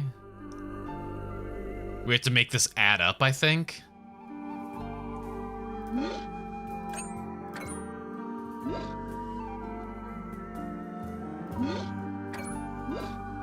Three, 1, 2. What changes? Okay, that's 2. It can only be 2, so this one needs to be 3 to equal 5. Oh, math. Oh, math. Oh, no.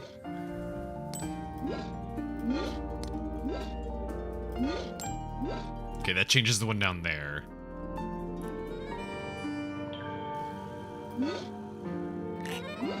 That changes the one in the middle. So technically this works.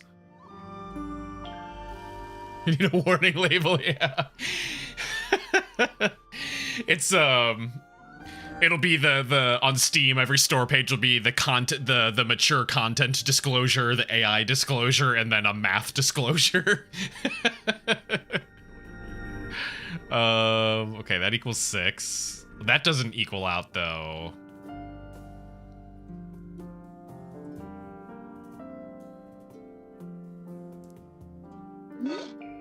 What does that one change? That changes that one.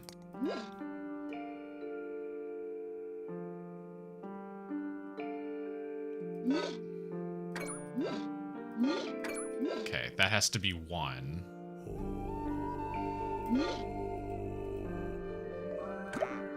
What does that change? The one at the bottom.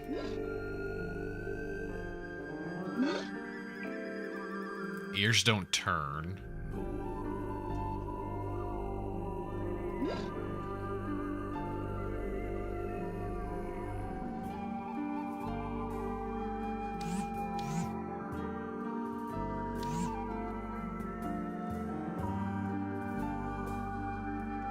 That's the one. There we go. Good job. That wasn't too bad. What's inside? Oh, it's a sonar radar scanner. It was hidden in Symmetry and Cynthia's bunk room. Why would this be there? What were you up to, Cynthia? What is it? I don't know. Well, I guess we can start by asking Sim and Cynthia about it. It's a mirror. Sally, you can use it to fix your hair. My hair is... How dare you, sir? She is correct. Not a single hair out of place. A girl, a leaf. They're, not good. You're right. They're great. Look at that. That is perfect sphere. Not a single hair. Not a single hair sticking out. Instant photos. The kind you have to shake. That's a myth, actually. You shouldn't shake them. It damages them. Well, that's my life turned upside down. I actually didn't know that. I didn't think you had to shake them. I just thought the point was that it makes it develop faster. A framed photo. It's been hung from the pipe, so you can see it from the bed. A framed photograph found in Symmetry and Cynthia's bunk room. Okay. So yeah, it's her mom, and then I guess that's her dad.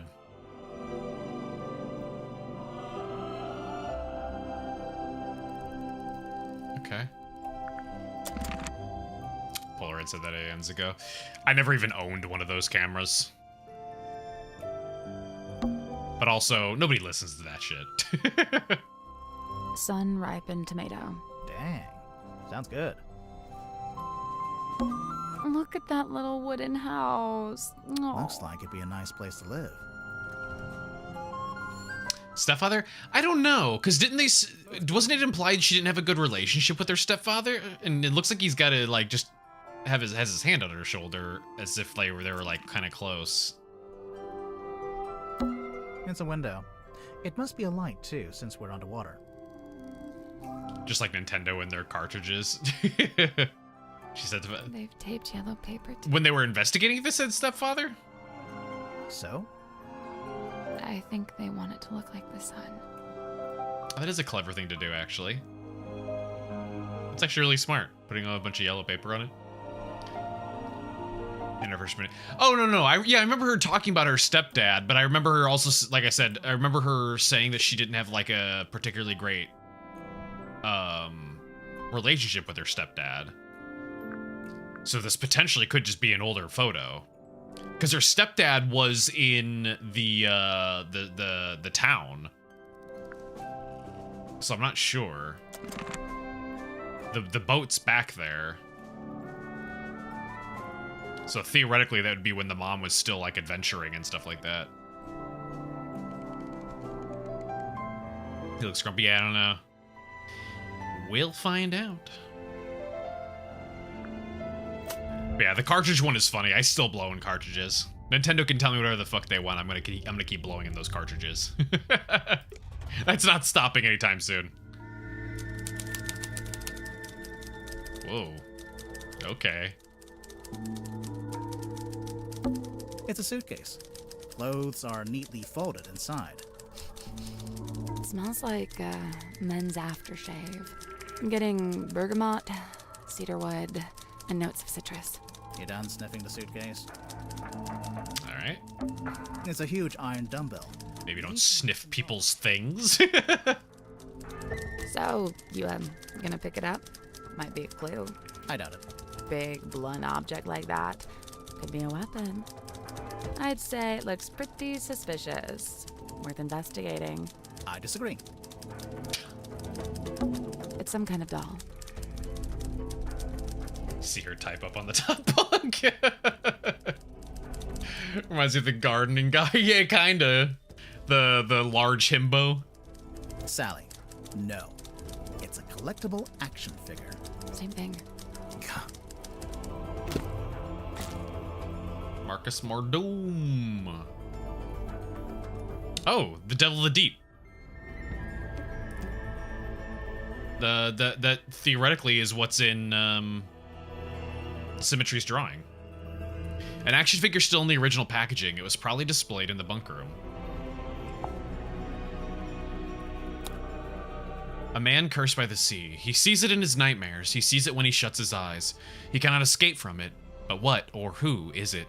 Renowned helmsman Marcus Mordoom is a man on a singular mission. He won't rest until he discovers the truth of what's really hidden beneath the stormy sea. Balisha Bonetop, the enigmatic sea captain, includes ship's compass and treasure map. Marcus Mordoom, the tormented helmsman, includes anchor sword and ship's wheel shield. Wheel shield, huh? Is that why maybe the wheel on this boat is broken because it was used as a shield? Devil of the Deep, the mysterious entity from beneath the waves, includes the Reaper Scythe. Oh, you talking about the two W's? Series 2 coming soon. Look for Hex of the Helmsman, only in theaters.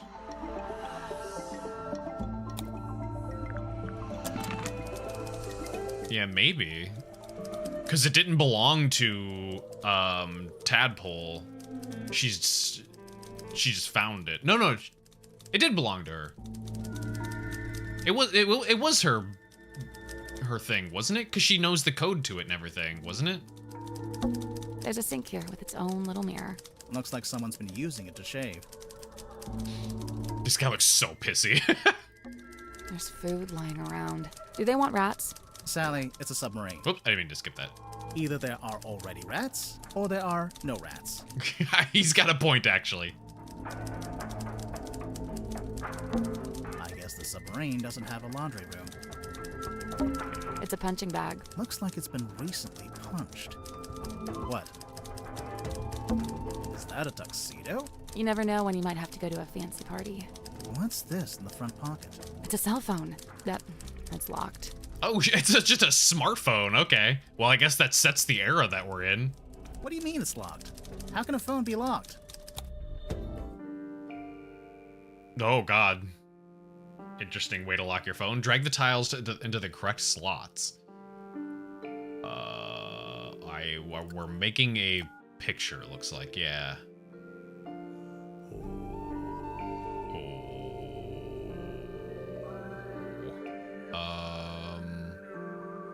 I think that's too big.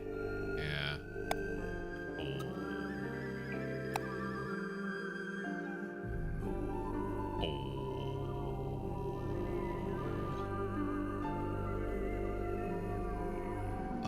You see, right? Hang on.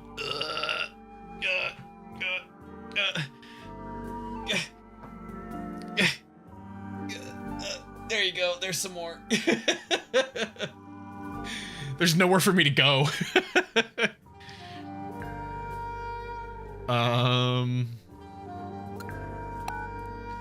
That, but how do I get the cross? There is no cross. What? Wait, hang on. This piece?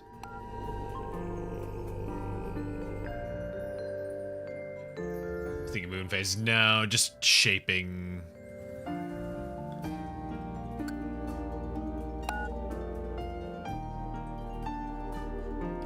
Let's actually swap these, I think. Because I have to do this one here as well.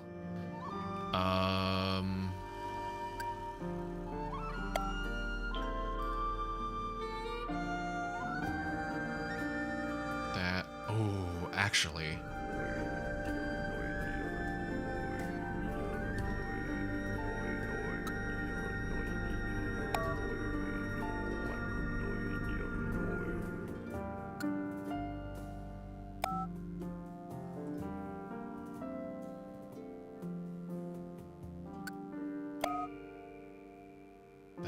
That won't work. It's a little low. How's it going? I have to do it so that Anne can drool over him in spirit. Basically.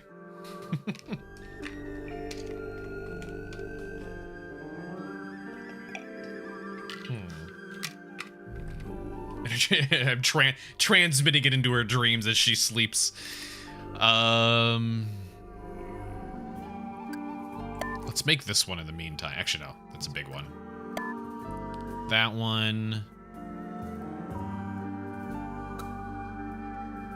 This one.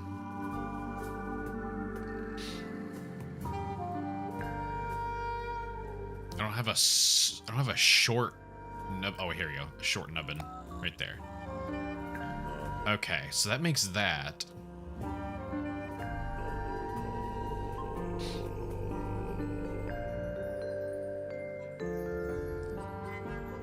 We are kind of delving into dream magic. I mean, assuming it's real.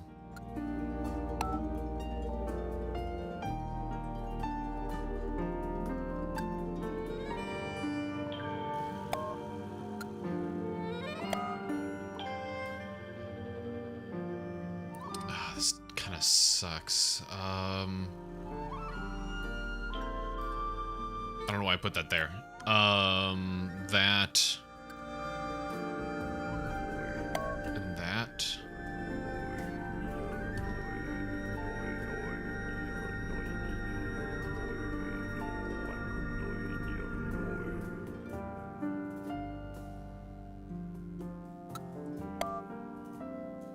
I think I got it.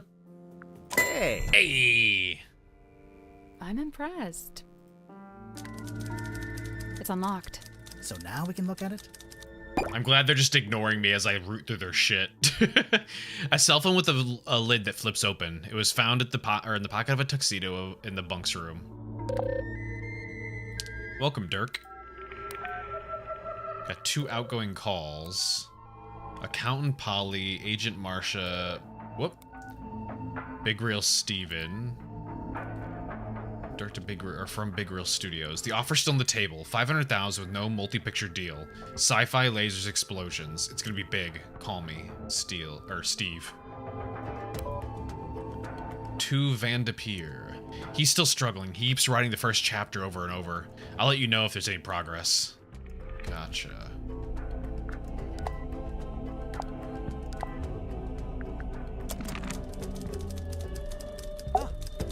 Hey, what's up? How's it going? It's going good, I think. Awesome. Yeah. I'm Dirk, by the way. Who are you guys? I'm Grimoire, and this is Sally. Oh, cool. Cool. So you're the detectives? Yeah, we're here to investigate the murder of Magnus Mortuga. Oh, yeah, it's a major bummer, honestly. Major bummer.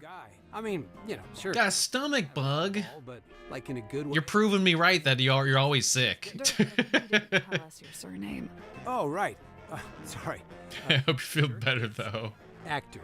So, that lettuce disease. Oh yeah, the explosive diarrhea disease. And what can I do for you folks? He's adorable. Can we keep him?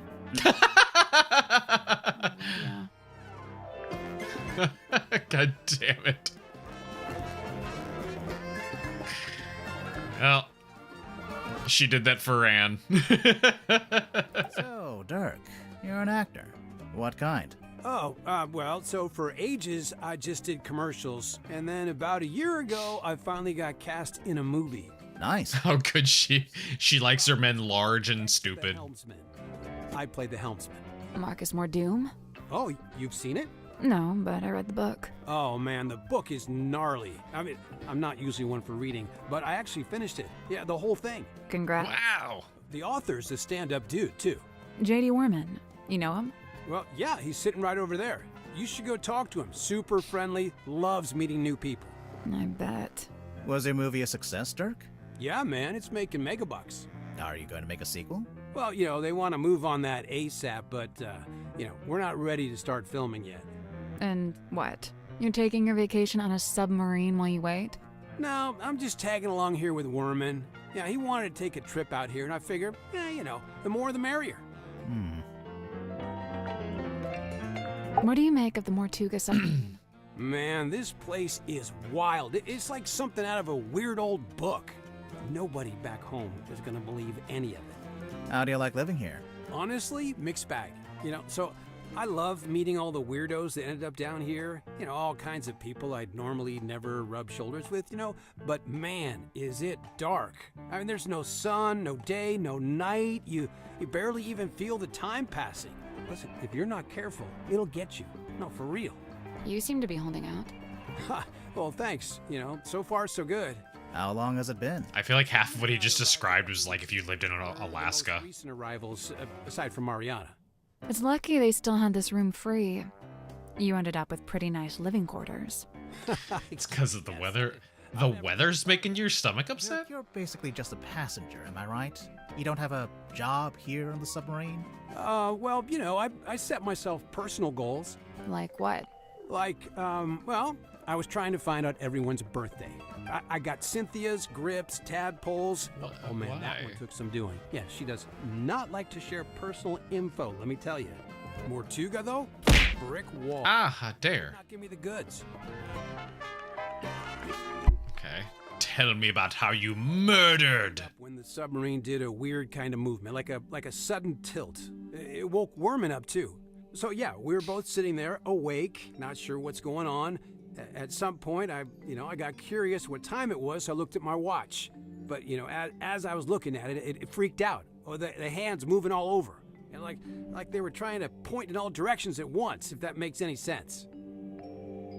Anyway, I didn't have any more time to think about it since then we heard the scream. Yeah, Worman and I left our room, went through the mess hall and towards the storeroom at the end.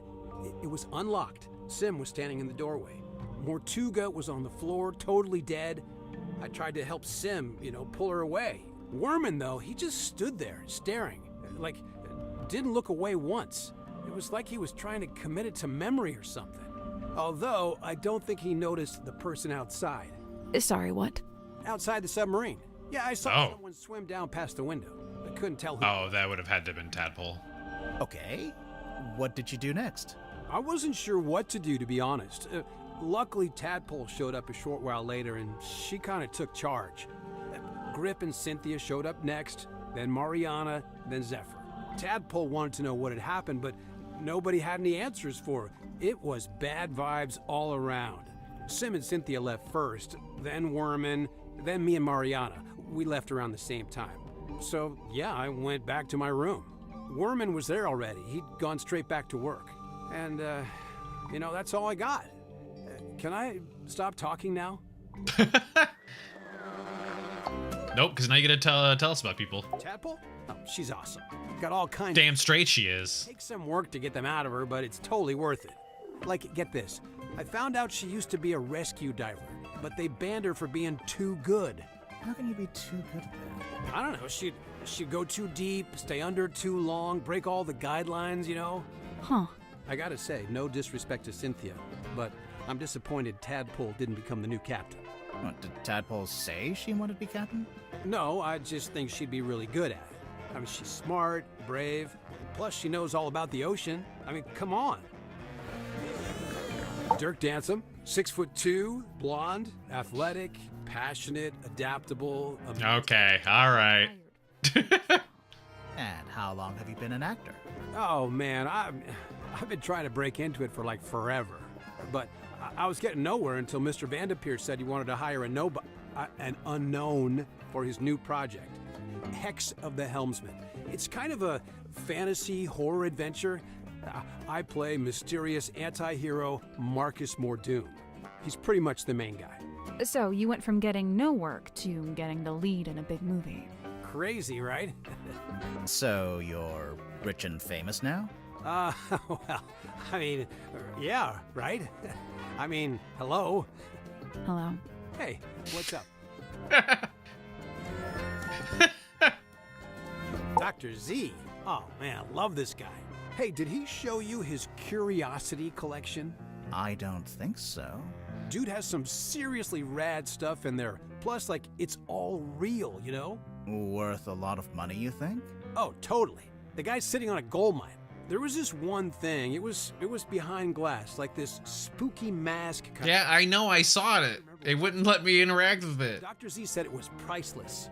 So, obviously, I asked what that meant, and get this. It means it's worth a lot of money. Now, listen, I heard the dude died because of a curse. Is that true? No, there's no evidence of a curse. Oh, still. Did you get to know Mortuga before he died? Man, I tried. Dude was not much for conversation. I tried explaining how I'm an actor playing a character that's kind of similar to him. Figured he'd be stoked. Let me guess. He was not, in fact, stoked. Actually, I tell a lie. There was one thing Mortuga wanted to talk to me about. Oh, yeah? He was super curious about contracts.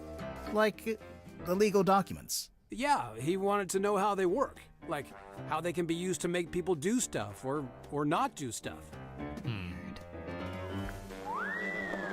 I heard Cynthia's captain now just because of some contract she signed. What's the problem? Huh. You can't always trust. Both similar, I think you both hated Dirk. She had it reviewed by an independent third party. I mean, she seems to want to be captain. I don't think she's being forced. Both have an ancient cauldron that's hiding an animal. Cynthia's still so young. Who's looking out for her best interests? She's an adult, isn't she? She's only 18. She should be, I don't know, outside in the sun, picking berries, having picnics, that kind of stuff. What an idyllic little picture you painted for us there, Dirk. Picking berries. Yeah, you know, the thing teens like to do. Picking berries, man. What do you know about Sim? Well, she left the theater she used to work at to come onto the submarine, you know? Then for a while, she worked with Dr. Zephyr in his lab. But not anymore. Nope, she's working on something by herself now, in that room that looks like an old-timey kid's bedroom. Do you know what it is she's working on? Not exactly, but get this. One time I looked into that room, and there were 2 of them. What? 2 Symmetry silk moths. I mean, her name is Symmetry. This is yours, Dirk? We literally found it in the pocket of your tuxedo. How'd you know for sure it's my tuxedo? Dirk, show me one other living soul on the submarine that could even conceivably own a tuxedo. We're not going to push it any further? Okay. I am officially living the dream. How many people can say they're an action figure? I'll admit it. I'm jealous. You carry this thing around everywhere you go, Dirk. Of course, but I'm super duper careful to keep it in mint condition. Mint condition? I really wouldn't say. Yeah, you know, they told me if I leave it in the box, it'll be worth way more in the future. Yeah, do you have the whole set? Looks like there are 2 other figures in the series. Oh, no, they only gave me this one. My co-star Julie has the other 2. Is that Cynthia's mom? Yeah, I think so. That jacket is something else. It could do with a bit of aging, though. What do you mean? Well, it's pristine, but stuff like that doesn't look so hot when it's brand new. On our movie, we had a guy who roughed up all the outfits, made them look lived in, you know? So this photo is the first time Cynthia's mom wore that jacket? That would be a while ago. Headed back to sleep. All right, have a good night, sunlight. Feel better?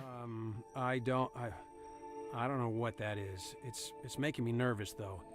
Can we talk about something else? Interesting. I think he genuinely doesn't know what it is, but I think it's one of those, like, that was, like, the spooky mermaid thing. Looking good, Julie. I assume this is yours, Dirk. Yeah, I let the kids borrow it since there weren't a lot of other magazines on board. I noticed on the back there's an advert for your movie. Yep, that's me on the left, all dolled up as Marcus Mordoom, the titular helmsman. Right, you're the title character, but there's only one name at the top. Oh, you noticed. Julie was already a big name, so she got her name on the poster. Seems unfair. Oh, well, I'm sure when they make the sequel, Dirk's name will be front and center. Right. Now, you're featured in the interview, though. Right at the end. And they spelled your name wrong. Are we done looking at the magazine? What's that? It belongs to Madame Tadpole, but it's locked. Oh, a combination lock. Let me try. Yep, got it. How did you know the code? It was her birthday. It was her birthday. Huh. Well, cool. Thank you.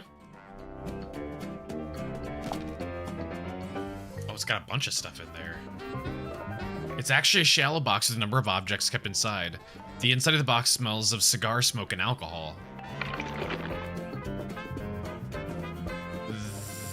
That's the leader of the theater troupe that Symmetry was in.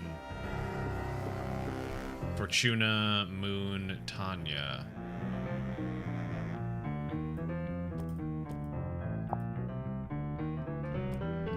Tanya, professional swimmer, currently traveling, looking for work. We'll have to think of an angle, but I think it'll work. She's tough, doesn't complain, could be a keeper. That's what tadpole looks like. Moon. Caught her snooping, taking photos. Said she's on the trail of a werewolf. She's a pain in the neck, but she's a natural storyteller. Might be able to put her to use. Fortuna. Her theater's seen better days, but still the best spot in town to set up. I tried to cut a deal, but she's being tight-fisted. Might be a problem. Hopefully not, for her sake. Interesting.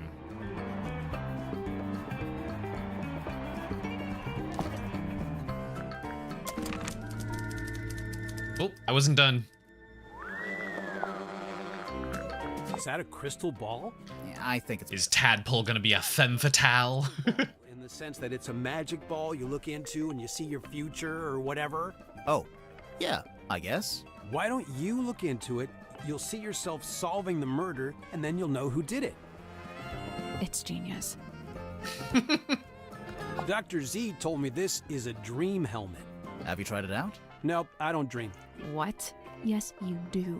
No time, bro. Gotta optimize that sleep cycle, you know? If you're dreaming, you're not resting. You're insane. A little bit. I mean, self-aware. Where does Zephyr find this stuff? I'm pretty sure they don't sell this magazine at my local newsstand. Maybe on mail order. I think it's more of a black market thing. Huh. Some of the listings in here, the prices are in ounces, and there's a symbol. It's the alchemical symbol for gold. For real? Man, is Zephyr like secretly super rich? Hey, so remind me what a hex is again? Didn't you just make a movie called Hex of the Helmsman? Right, but look, I'm bad with learning what the made-up words mean. It's not a made-up word. A hex is a magic spell. Kinda like a curse. Or it can mean 6, as in hexagon. Oh, gotcha. Okay, yeah. I was hoping that would clear up what a hex bottle was, but no dice. Think that creature was someone with the dream helmet? Maybe. Hey, it's Sim's necklace locket thing. Any idea what she keeps in there? It's not really my business. Unless you decide it's related. It would insinuate that the doctor had to go and recover it, though. Dang. Called out. Whoa, wait. This is the contract Cynthia signed to become captain? Seems that way. What's the problem? No, I don't like this at all. She shouldn't have signed it. Why not? You think she misread it? No, it's not that. Or what? Mortuga forced her to sign it? I don't really see the problem. Cynthia wanted to be captain, and now she's captain. I guess. What? No, explain! You son of a bitch. The guy who may be a dumbass supposedly knows a lot about contracts. Explain. I got to steer a big wheel like this in my movie. Mine didn't have that red metal bit, though. Also, mine was up on the aft deck, not, indoors in a control room. Oh yeah, I've seen that in the control room. I thought maybe Cynthia was gonna wear it, like after she became captain. I think it might be too big for her. Huh, that's kind of weird. What? He doesn't have a signature, Mortuga. Yeah, he writes his name differently every time. Yeah. Oh, yeah. I wonder if it's on purpose. Maybe he just never bothered to decide on one. Right. It doesn't seem like he was a paperwork kind of guy. Yeah, I guess not. I can't blame him. My signature changes literally every time I write it. I'm glad It just looks like an amorphous blob of scribbles. She was looking super tense, so I told her to pick up a hobby. Arts and crafts is a good choice. Someone lose an eye? It's not real. Oh. It's got a weird smell. So? So maybe try asking Why are you Mariana sniffing it? about it. She's got a wicked sense of smell, like a dog. I'm serious. Hey, the guy who wrote this review has the same name as who? I'm not sure if I'm allowed to say. What does that mean? What does that mean? Sir, why is this man so vague? Man, Mortuga really was an odd duck, wasn't he? I mean, who owns something like this? What's it even for? It used to be locked, so I think he kept something inside it. Oh, what? And it got stolen? The thing? Whatever it was? Maybe, yeah. Whoa, I wonder where it is now. Hard to say, since we don't know what we're looking for. I guess. Not necessarily. He would get along well with Chris and RE9. Great. Just refusing to elaborate. Or not RE9 and RE8. What's the deal with those holes along the sides? They're from when it was a sail. Why would a submarine need a sail? Someone dropped their perfume? Bummer, that stuff can get expensive. Huh. Who's that little Grim Reaper guy in the drawing? I'm not sure. You recognize it? It does seem kind of familiar for some reason. Oh, you found my tablets. What are Oh. Vitamin D, all 3 types. That's the one you get from sunlight. Yeah, I gotta take it while I'm down here, since I'm not getting natural light. You can also die from that if you take too much. I figured the others might benefit from them.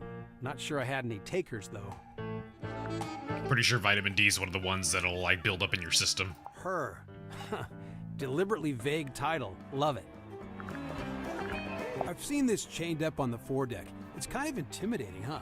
It's a boy. For real? Huh. It has long hair, so I always figured it was a girl. Shut the fuck up. Shut up. God damn it. So, Cynthia hired you to solve the murder, huh? Pretty much. Don't take that or say you're prescribed. I am too, but it's you're not supposed to take it without being prescribed it because yeah, if you don't actually need it, it builds up in your system and it's bad for you. Grimoire, how much did we make from the Tangle Tower case? Well, you know, Lore. Extenuating circumstances. Oh, wait, they didn't get paid for that? What they were. You never secured the payment, huh? Oh, they never got paid for Tangle Tower? Sure, the news of reboot of 13 going on 30 with just it's random. Oh, this is a first edition. Yeah, whose is this? It's mine. You gonna get Wormo to sign it? No, I hadn't planned on it. He'd do it if you asked. I bet he'd even do a little doodle on the inside cover. Okay, maybe I do want that. I assume you've read it, Dirk? Of course, dude. First thing I did when I landed the part in the movie. What did you think? Loved it. I never thought about the sea so much in my whole life. It's almost like the ocean in the book. It represents something bigger, you know? All right, sir. Oh, he's so pissed off If looking. you have a minute, I'm Detective Grimoire, and this is Sal. 2 detectives, 1 short, 1 tall. Damn. Damn. Really not that much shorter than Grit. But which of you is the funny one? I'd say it goes back and forth. You still haven't told us who you are. The name's Werman. J.D. Werman. He's an author. Author, journalist, let's see, what else? Famous, successful, some kind of genius, even. Oh, sure, that's why I got myself trapped in the murderous submarine. I know who you are, Mr. Worman. I've read your book. Oh, joy, your fans. Of all the places. I never said I liked the book. Maybe I hated it. There's no way you hated it. The arcs are too tight. Each chapter leads to the next, beginning, middle, end, and bang, not a line wasted. Damn, he's right. So, Mr. Werman, you're a famous author. That's what they tell me. How did you end up on a submarine? I came of my own volition. Why? I wanted somewhere quiet to work on my next novel. Minimal distractions. Not saying it's worked, but... You're writing a sequel? Trying to. Hang on. A sequel to what? Grimoire, are you not paying attention? The thing, you dingus. Where'd it go? Ah, there she is. Benefactor and burden both. Sally, how did you know to bring the book with you? Because Mr. Worman... The same voice actor as Grimoire? It says so right here. Hailing from a small fishing town named Silkworm on Sea, I need him to talk J.D. again. Worman moved to the big city to write his first novel. My publisher wrote that. It's quite true, but she made it sound so saccharine. So you're from the town, moved away, and then you came back. Maybe? See, you've gone too far in the other direction. That's too utilitarian. I get going back to your hometown for peace and quiet, but then to end up on the submarine? How did you even find out about it? Did you already know Mortuga? Oh, I knew of him. He's a figure of some infamy, submarine included. In fact, it was good to finally put a face to the name after all those years.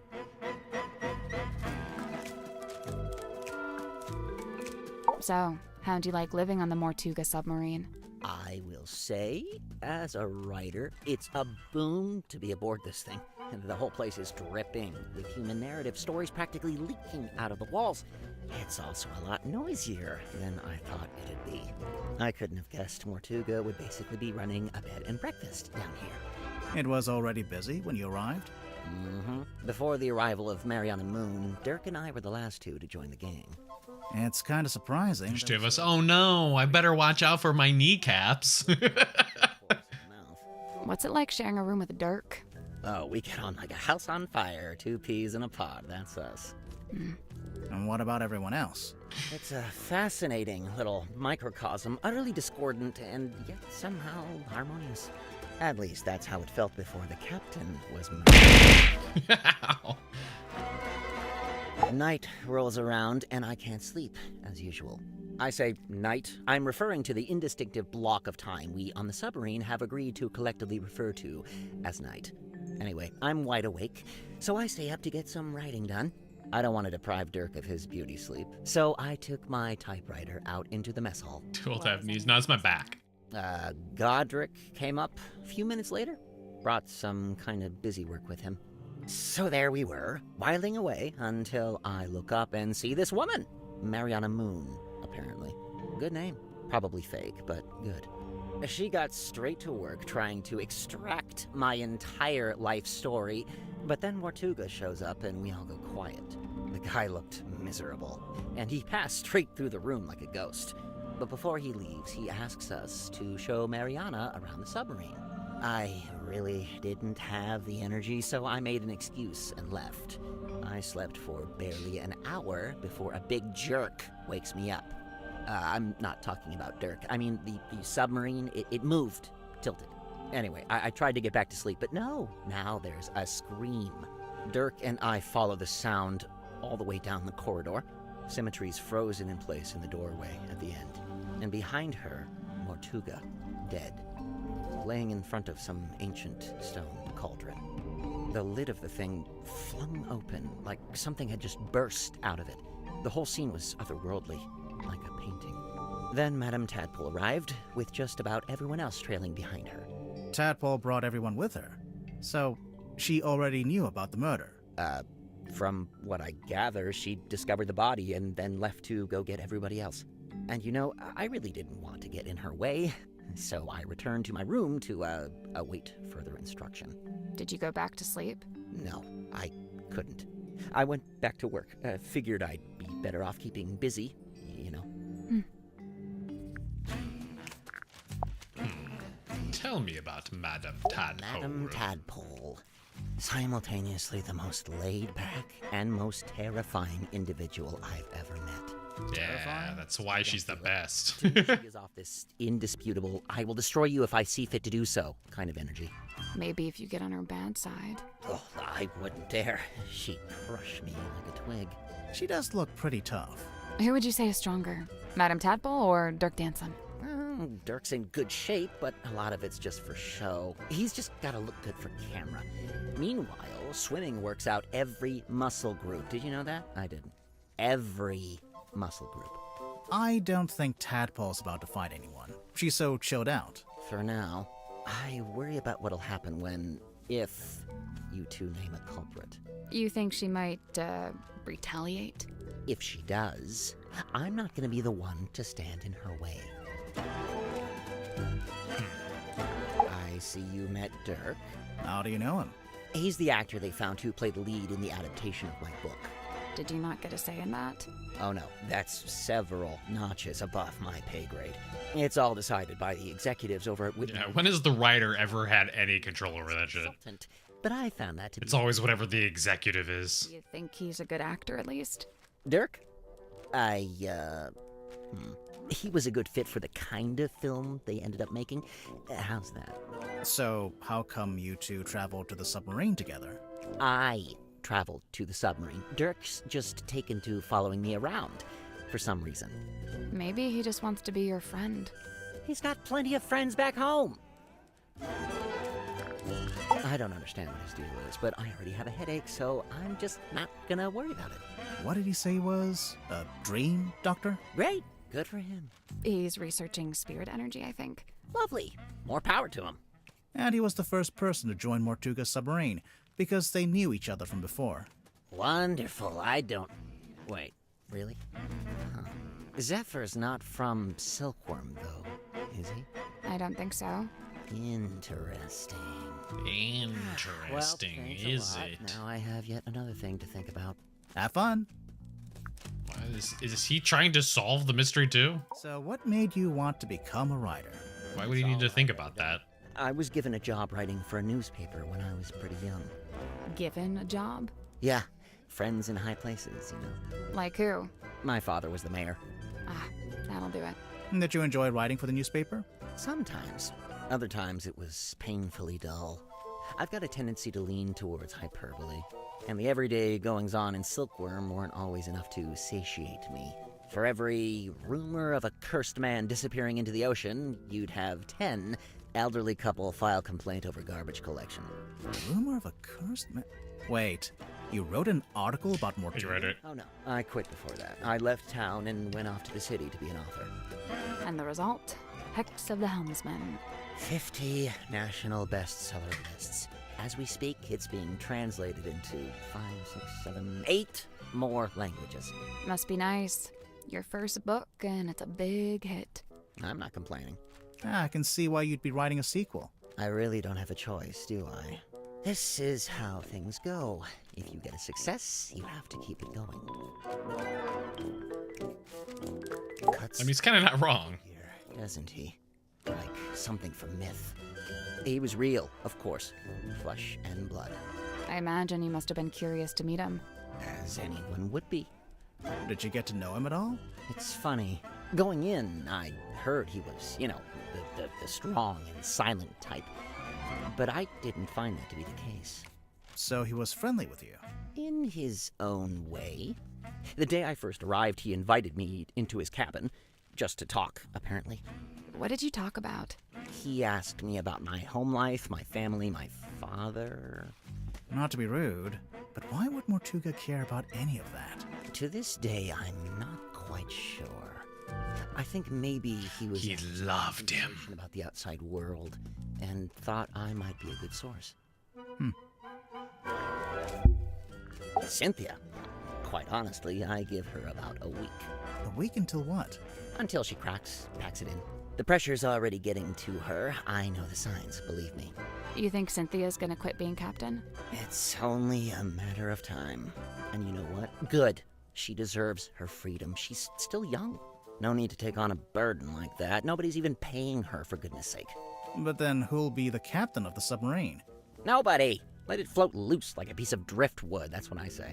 It's not like we were going anywhere anyway, even when Mortuga was in charge. Maybe Cynthia does want to take the submarine somewhere. If she does, she's never mentioned it. Seemed to me that she wanted to be captain just to be captain, you know? Sim tells me she's halfway through reading Helmsman. Is she enjoying it? No idea. She was just asking what research I'd done into hexes and curses, and was rather disappointed when I told her I just made it up. Sim's into that kind of stuff. I thought she was supposed to be an illusionist. Oh yeah, she was asking about that too. What do you mean? She was about her old magic show, the one she had in the theater. You saw Yeah, it was pretty good. And from what I gather, she's been developing a new act and wanted some feedback, you know, to get some direction. I know what it's like. Her new act is becoming suspicious. It can be daunting.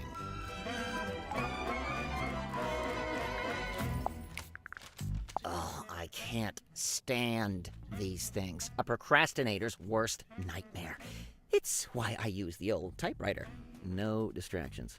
Does Dirk spend a lot of time on his cell phone? Not in here. He goes up on deck to do it. Why? Who knows? It's not my business. I noticed on the back of the box it says, Series 2 coming soon. Look out for Hex of the Helmsman 2, only in theaters. Kind of presumptuous, isn't it? Considering you haven't even written the book yet. Thank you. That's what I said. I raised a fuss about it at the time. My objections fell on deaf ears, as usual. Why are they so keen to make a second movie, anyway? Money. Money. Yeah. Come on, man. It's Hollywood. Money. Right. That's Don Drummond, the shipyard mechanic. You know him? I interviewed him once, working on a piece for the newspaper. Or I tried to. He was a tough nut to crack. He looks kinda grouchy. Well, he was a lighthouse keeper. Comes with the territory, I guess. Okay. Look, buddy, I got enough going on, all right? I don't think I have the capacity to worry about this. Please, don't tell me there's some horrible monster outside, please. These are the two main characters in the movie? The helmsman, Marcus Mordoon, and his captain, Belicia Bonetop. Ostensibly, yes. You're not happy with how they look, compared to your book? They made Marcus too handsome and too bulky. Sure, he'd have muscle, but at the same time, he's supposed to be wiry, fibrous, like an old piece of rope. Meanwhile, Belicia's supposed to be more ethereal, like she might evaporate if you try to reach out and touch her. Oh, well, you can't have everything. And for some reason, they gave them both necklaces when it's Belicia's necklace that the story hinges on. If your story hinges on a specific necklace, then make it the only necklace in the story. This is basic stuff, people! What's that? A book? Yeah, I think so. Let's see. Nope, not a book. Why not? Listen. Books don't rattle. Did that one in an odd order. What's this dime store trinket? It's called a fog ball. Is it now? And was in Zephyr's lab. And could be a priceless curiosity. Oh, yeah? A priceless curiosity that takes... With a battery and a literal key taped to the back of it. It drives me insane that there's a key on it and I can't do anything with it. Dr. Zephyr's got quite the imagination, doesn't he? Fascinating piece of ephemera, this. Do you recognize any of the objects? Yeah, the golden hand. I've seen it, and so have you. What? Where? It's attached on his to hand. Dr. Zephyr's left wrist. Yeah. Zephyr's prosthetic hand is solid gold? Not quite. Says here it's made of an unknown material 90% similar to gold. Now, it also says it's able to touch ghosts, so best take it with a grain of salt. Yeah. Sometimes they're not very observant. Yes? Something you wanted to ask? Zephyr called this a hex bottle. We thought you might know what it is, since, you know... I wrote a book called Hex of the Helmsman. Well, yeah. Wow. Yeah, no, I've got nothing. Done. Next. Symmetry's locket. A mystical heirloom from her tragically departed mother, no doubt. Did she tell you that? Oh no, complete guess. But that's just how these things go, isn't it? He's right, though. So, I noticed Mortuga's contract has been typed. Yeah, he clearly used my typewriter to make it. Did you give him permission? No. So, how did he know how to use it? It's a typewriter. Mortuga might have been, you know, outdoorsy, but he wasn't an idiot. I noticed the wheel is thematically consistent with the submarine at large. How so? Well, it's cobbled together from other component parts. You know, parts that were, by themselves, broken or otherwise disused. Huh. It's gaudy, sure, but when I first saw it, I thought, good! Mortuga will be a man of melodrama and romance. Just what I'm looking for. But nope, he never wore it, never even looked at it. The machine that spits these out must be broken. I'm sure Cynthia's intending to fix it, although she might... Why do you say it's broken? On the latest card, the readings toward the end are all messed up. Looks like a misaligned printer head. No one types a contract unless it's a forgery. I mean, everything's typed digitally now. We used to keep records like this in the town hall. The blue parts from an original blueprint of a submarine, and the yellowish parts are from a technical drawing of a ship. Still a blueprint of sorts, but a bit older. Where did Cynthia get them from? I don't know. Maybe she took them from Mortuga's desk. What's this? The world's smallest piggy bank? What? It's not a piggy bank, is it? Well, it's got a slot, and there's something in there. I thought maybe it was a penny. Now this is a throwback. I cut my Oh my teeth god, you see a writing type that suicide note, yeah. You wrote this? The review of Sim's old magic show? I did. But it says theater review by James Dusk. Oh, wait. And she finally works out what the JD stands for in JD Werman. Sorry, your name is James Dusk, and you changed it? I is kind of a cool name. A strong image. The ancient cauldron opened for the very first time. It can't be the very first time. Someone must have opened it before. Semantics. So, what do you think was inside? Does it matter? I'm pretty sure it does. It might explain how or why Mortuga died. True. The murder weapon, maybe? Like a knife? Sure, why not? It would explain the scratches on the inside, after all. I guess. The stargazing girl. If you're dumb, they're clearly claw marks. Like a book? Or a film? A one-woman play, surely. Picture of a moon. Tried asking Mariana Moon? Wow, never would have thought of that. Occam's razor, my dear. Who? I don't think we've met him yet. Great pull quotes. That's some strong marketing for a small-town theater. Did you ever see the show? Yeah, I did, as part of my old newspaper job.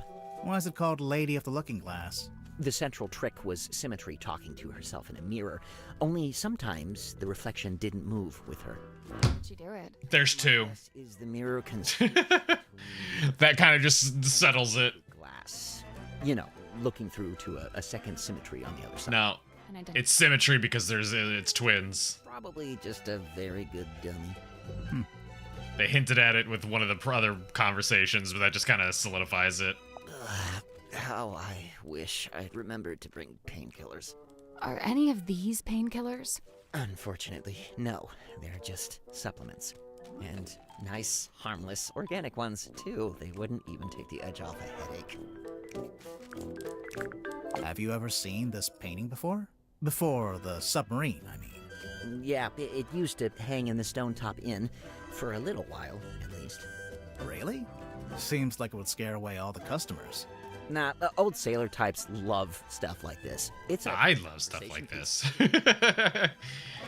Guess I need to become a sailor. I tried asking Mortuga what this was. No luck? He just said it was something he'd picked up on his travels. Picked up where? Floating somewhere in the middle of the ocean? Yeah. I assume so. Let's have a look.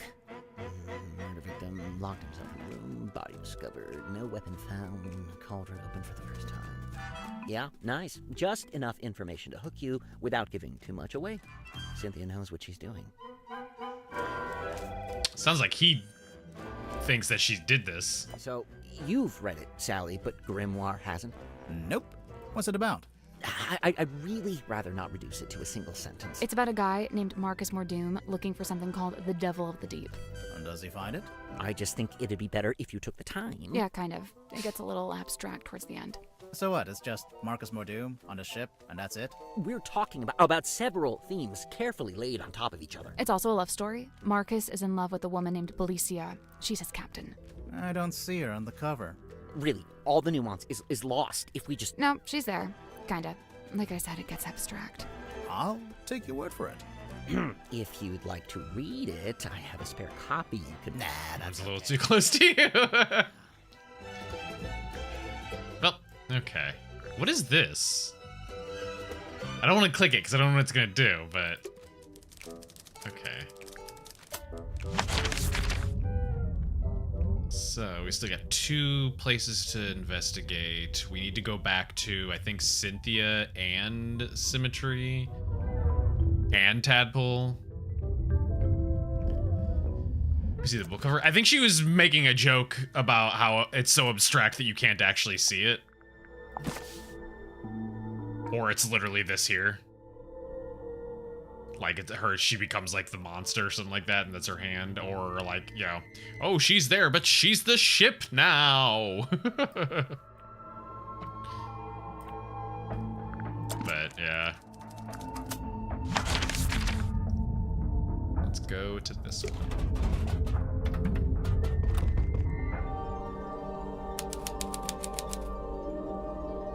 Cargo hold. Well, there's what's her face, Moon. Hang on, where was the in this thing? Okay, so she is still listed as Moon, so her actual name is Moon.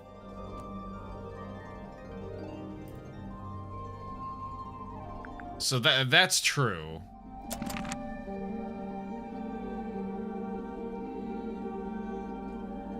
I don't see any like inherent immediate puzzles.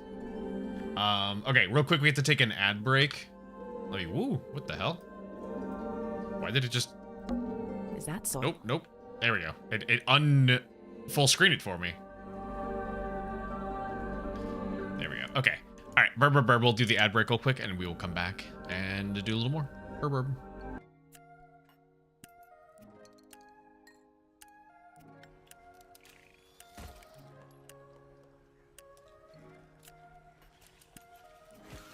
Ow! I was trying to pull the lever, you dick. Ow!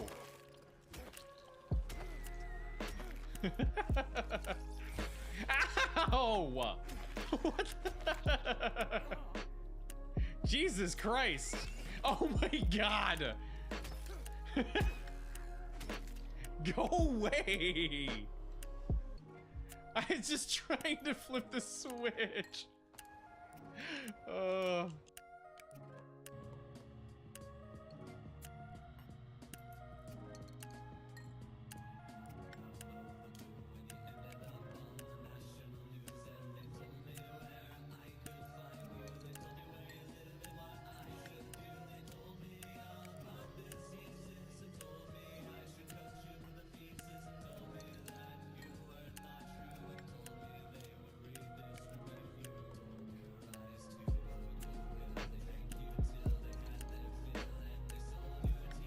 Oh, this is cool.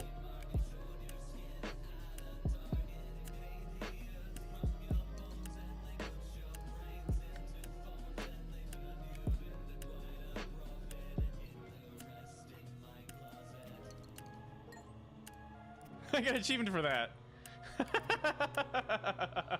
That was super cool. I love that.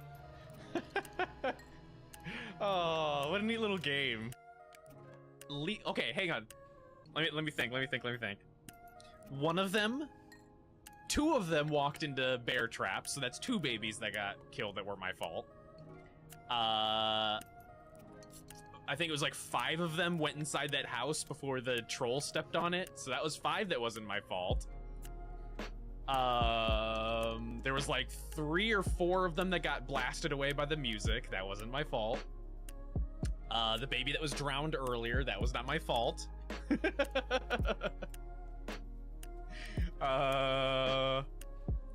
And I would presume that after this forest burned down, all of the like naked cherub babies with the mushrooms on their heads, I imagine those all died. That was not my fault. That was just straight genocide. I can't assign a number to that one. Baby killer. I'm not a baby killer. There we go. Easy peasy. Doesn't even make me pick where to put it. Oh, I hate that. That's gonna give me like... I don't even have OCD, but that's triggering my OCD. Why did she do it like that? What a fucking psychopath. Oh my God. I hate this woman already. What a fucking monster. What an absolute devil of a human being. She put the binding in. The world's fastest moon.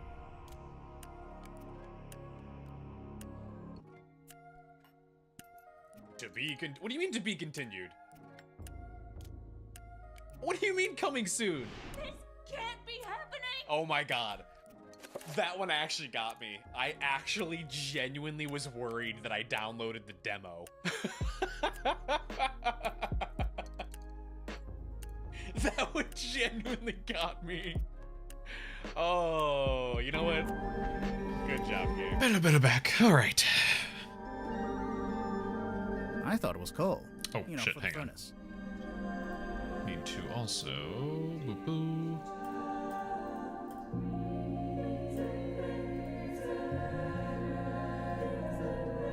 There we go.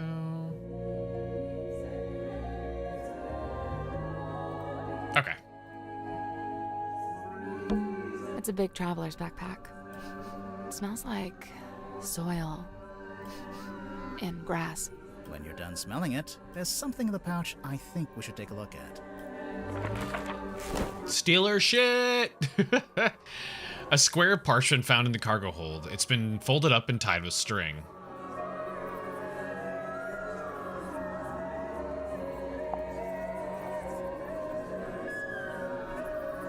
It was made for Tuna Hall, Stone Top. One Sea, Seal Harbor.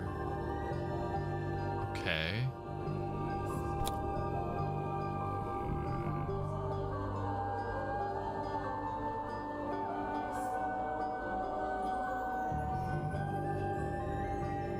Oh, wait, hang on. We're getting familial crossover. Into Tangle Tower. Fellow, right? Was that not Tangled Tower family?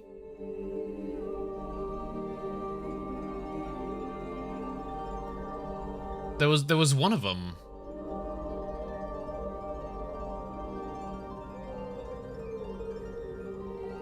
Desparlow, how's it going? Yeah, Fortuna Fellow, Theater or... What was the name of the gardener? Felix was... Yeah. Felix and Flora.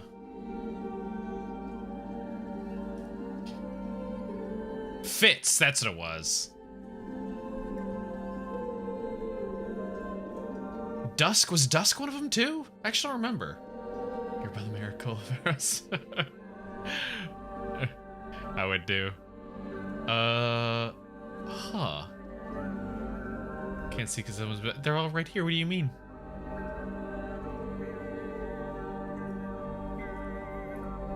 Was there no Dusk? There was a D though, wasn't there? The only other thing over there is Magnus Morchuga. And it says daughter adopted there.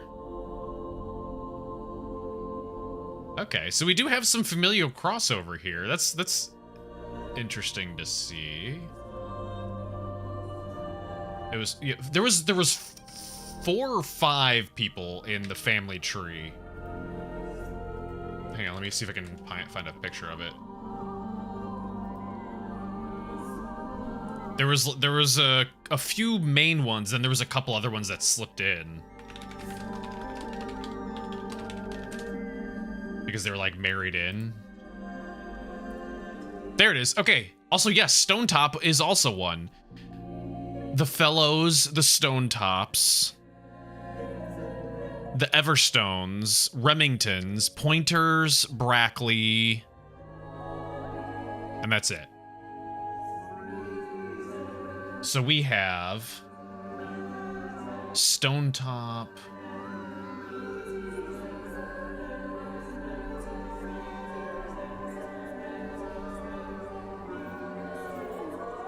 So Stone Top was actually one of them, but this is Felicia Stone Top is not listed on the family tree from Tangled Tower, so she must have been an extended family member. There was Felicia Fellow, however. It is very possible that Felicia could have then gone and taken her, I guess, mom's maiden name? Let's see. Faustus Fellow is not on this list at all, so that would have to be an extended family member.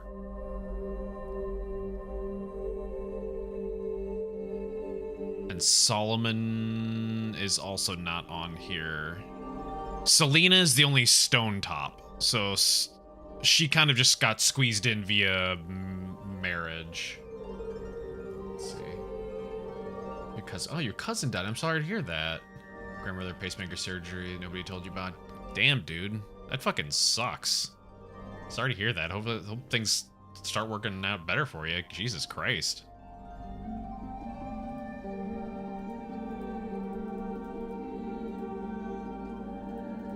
Hang on.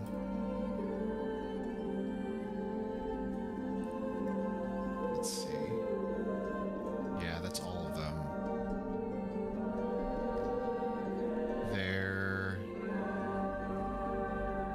Also, no, Felix and Flint are on the Tangled Tower family tree. Flint marries Emily Everstone, and then they have Fitz Fellow as their son. Felix Fellow marries Flora Remington, and they have Fiona Fellow. So yeah, Flint and Felix are brothers.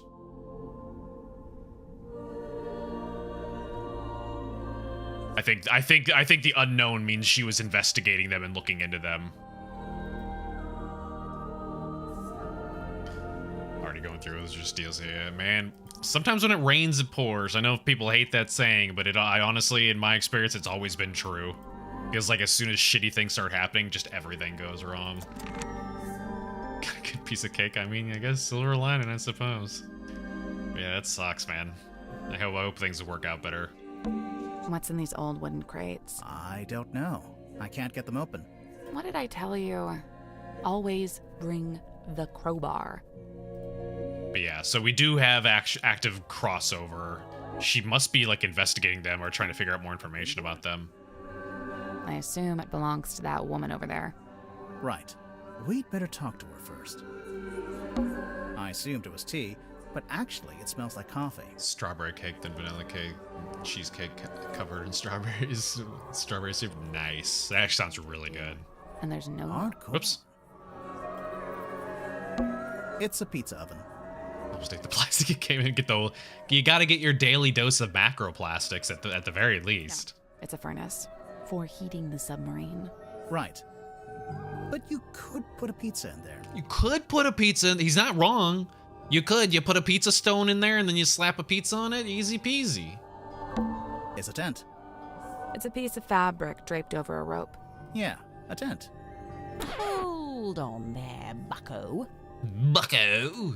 Private, all right? I enjoyed that she called you bucko. Ah, weary travelers. Take a seat by the fire, shake out your boots. We're not weary travelers. Then why do you both look so haggard and trail-worn? Ouch. There goes my self-esteem for the rest of the day. Yeah, rude. How dare you do that to Sally? I'm Grimoire, and this is Sally. We're here investigating the murder of Magnus Mortuga, your previous captain. My captain? Never. My captain is the moonlight as it shimmers across the lake. My captain is the wind as it whispers. Black Duck needs to not been eating sweet stuff because newly diagnosed. I like Black Duck. You ate so much of it and it was a rush. My name is Moon. Mariana Moon. Aha. And what do you do? I do not do. I simply am. So, what, you're just some random traveler? A traveler, yes, but random, never. I'm here because I chose to be. I really want to know your deal now that I know you've been investigating the Tangle Tower family. How come? How come? This thing is the motherlode. The motherlode of what? Of whispered half-truth, of murky rumor, of stories unspoken. No, like urban myths and stuff? Right. Urban myths and stuff. So you're a historian? Historian, storyteller, rambler, ambler, fireside gambler. How long have you been? The lustful frenzy. See. I arrived a few hours before the captain was murdered. Oh, dang. Really? Just had to just jump in and devour it. But you're just on the submarine because you find it interesting. Scene art style, yeah. I love their animation style. No. Murder's a crime, though, pretty sure. Okay. A merciless wind rattles the rotting wood of the old silkworm harbour. The shadow of a vessel lurking low in the night-black water. A mysterious stranger steps onto her foredeck. Cloaked in darkness, she slips inside the submarine. Who is she? What is her dark purpose? It's you. We get it. A mysterious stranger, I said. She descends into an ornate parlour, empty, save for a lone figure standing by the fire. So, not empty. He turns, his face still half hidden in flickering shadow. It is Captain Magnus Mortuga. What was he like? Nice guy. Stoic, but polite. Kind. He tells me to wait in the control room and then disappears off towards the back of the ship. After a little while, he comes back. But now, he's a slightly different man.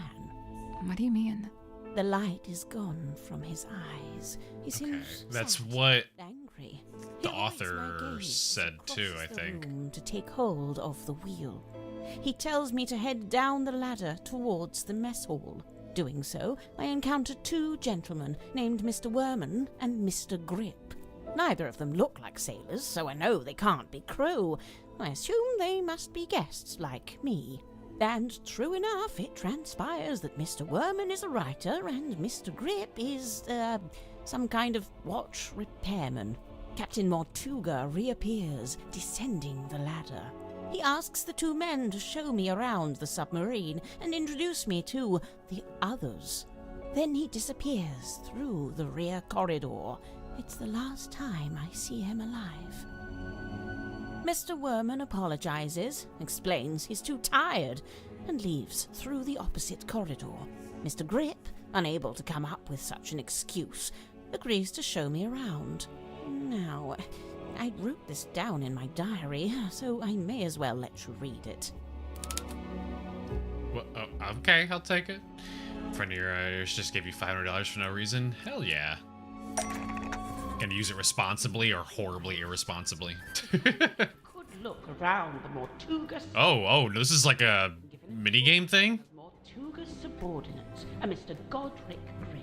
You're saying Mortuga was hypnotized? I don't know. That or it was a case of like he experienced something that like made, all the blood rush from his head and stuff like that.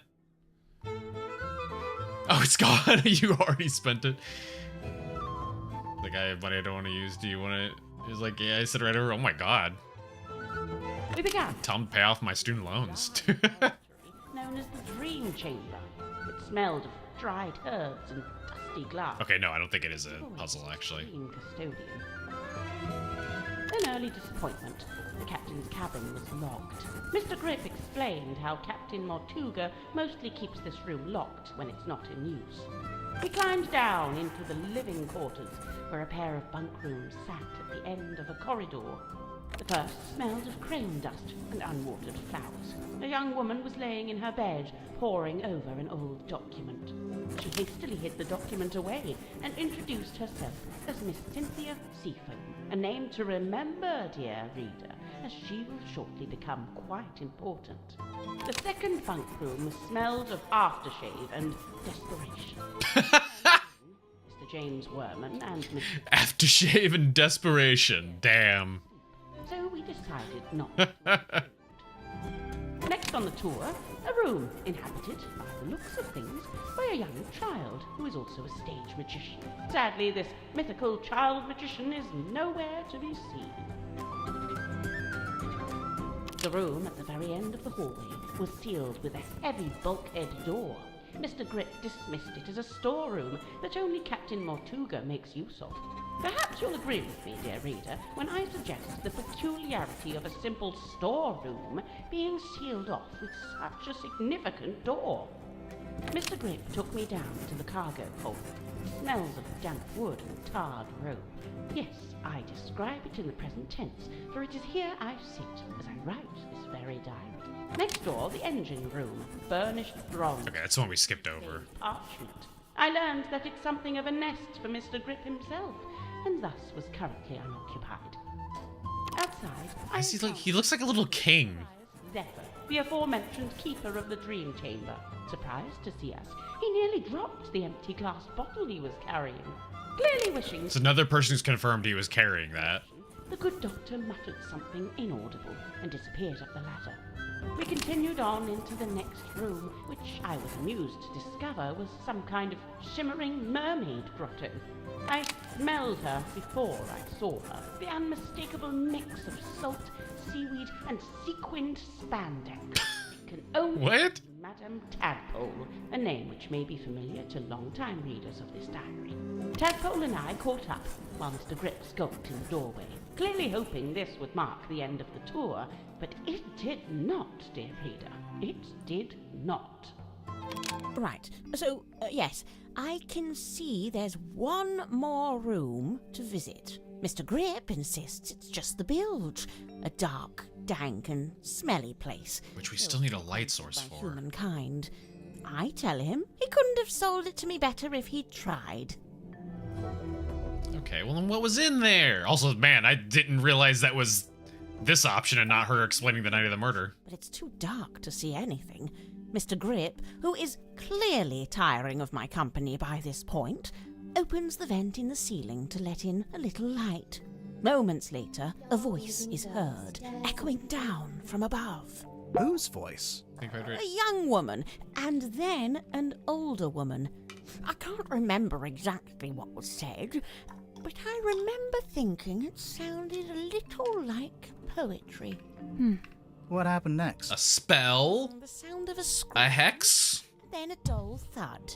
Oh. Yeah, that sounds like a murder. But which murder? Anyway, by this point, I've used up all my, my patience. So I decide to take my leave. I thank Mr. Grip for the tour and return to my new lodgings in the cargo hold. I have to put up my tent twice, as on the first attempt, a sudden movement of the submarine undoes my progress. After some time, Mr. Grip and the young Miss Seafoam appear in my doorway. It seems they've come to fetch me for some kind of official submarine business. We head back towards the mess hall, Mr. Grip and Miss Seafoam heading up the ladder before me. I spot Dr. Zephyr emerging from the airlock. He has a glass bottle in one hand and what looks like an old leather bag. Okay, well there's the thing that Tadpole found. Update him with what little information I have. So it's his. Attempt to catch up with the others. Laying on the floor is the body of Captain Magnus Mortuga. Amongst the living, mutterings are breaking out. Murder. Which, of course it's his. Everything is his. But with Zephyr finally in attendance, Tadpole calls for order, demanding justice for her slain captain. But nobody really seems to know what to say. The next morning, it's announced that Miss Seafoam has taken over as captain. And, well, here we are. I first met Tadpole when she was on the road, travelling with a group of performers. She had longer hair back then, of course. Did you see her perform? I got to see a rehearsal, but that was it. After that, I joined their camp for the night. Tadpole and I shared some stories, you know. I told her how I'd just been on a research trip to a town on the coast called Silkworm-on-Sea. She told me how their group went around performing in local theatres and town halls and whatnot. I mentioned that Silkworm actually had a little theatre that might be a good fit. How come you didn't stay with them longer? Their leader was a real bad apple. I was rather keen to be shot of him. I saw Dirk wandering the halls this morning, like he was looking for something. I asked him what it was he'd lost, but he said he couldn't really describe it, but it looked a bit like a gun. What? So, something that looks like a gun, but isn't actually a gun. I can't imagine what he was talking about. I didn't expect to find a fellow herbologist on board. Dr. Zephyr really knows his rosehip from his rosemary. He's a chemist, too. Impressive, don't you think? I don't know. Suspiciously. Chemistry. He does seem rather secretive about it. I tried asking him about his experiments, but he seemed awfully reluctant to divulge any details. Sounds familiar? Worman, I know he once worked as a newspaper journalist. Oh, that's before he changed his name, of course. Have you read his book, Hex of the Helmsman? I mean, he didn't really change his name. He's just going by Say he's got initials. research skills. I'd love to know what his sources were.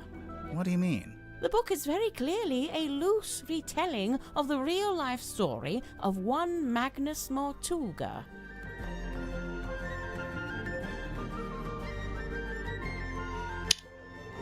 So if it's a retelling of his life,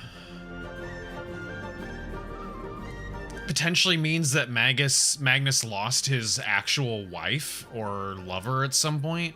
Broad shoulders, long arms, good for reaching across. Also, his tattoo looks like a fingerprint, by the way. Hard face, but soft eyes. I'd wager he was once a very handsome man. Do you know anything about his life before the submarine? What if he was touched by the hand of Cthulhu, and that's Cthulhu's fingerprint? Where exactly? The only record I found lists him as living at the Stonetop Inn and working on board the Stonetop family sailing ship. As the captain? As a deckhand. It's her favorite, yeah, maybe. As the helmsman. So how'd he end up as the captain of a submarine? All I could dig up was a rumor that he bought the submarine from the shipyard. He bought it? Or maybe he commissioned to have it. What if her is his lover?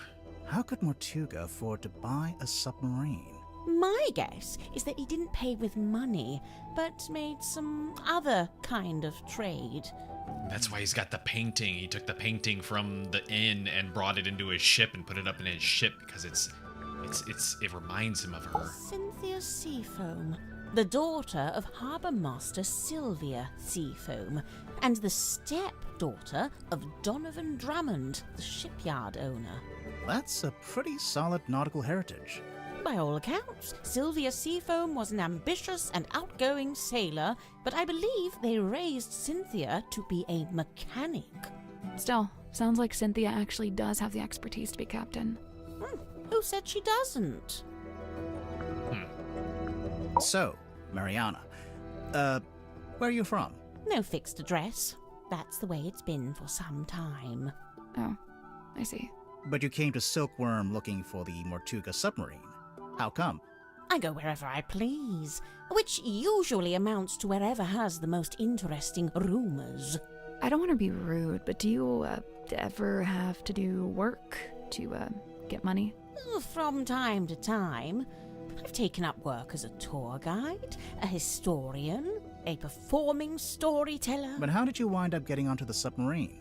Isn't it a secret? Well, if it's such a secret, how did you do it? I got a phone call from Cynthia Seafoam, and she told us to come to Silkworm. And then the submarine came up to the harbor so we could get on. Well, there we are. Perhaps that's how I did it, too. I mean, I think we actually have the captain's log that tells us how she got on. She was the only person I didn't see on my tour of the submarine. I realized later that she'd been with Mortuga at the time. In the Illusion Theater? You know what's funny? Nobody else calls it that. They all just call it the storeroom. I'm led to believe Illusion Theater is a name Miss Silkmoth came up with herself. Rather like how she came up with the name Symmetry Silkmoth. That's not her real name? It's not her birth name, no.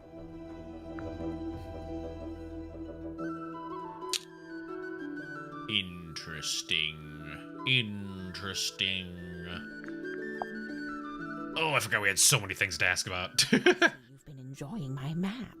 It's barely a map. It's closer to a list. What about the family tree on the back? Most of my research into Silkworm has been focused on these two family lines, the Fellows and the Stonetops. Seems like you haven't worked out how Mortuga fits into it. His name is just floating out there by itself. I'm not sure if he does fit into it, to be honest. Mariana, you've got a question mark there. Someone you don't know the name of. Ah, yes. Quite the mystery, you see. I'd heard about... We know her name. It's Freya. Oh, there we go.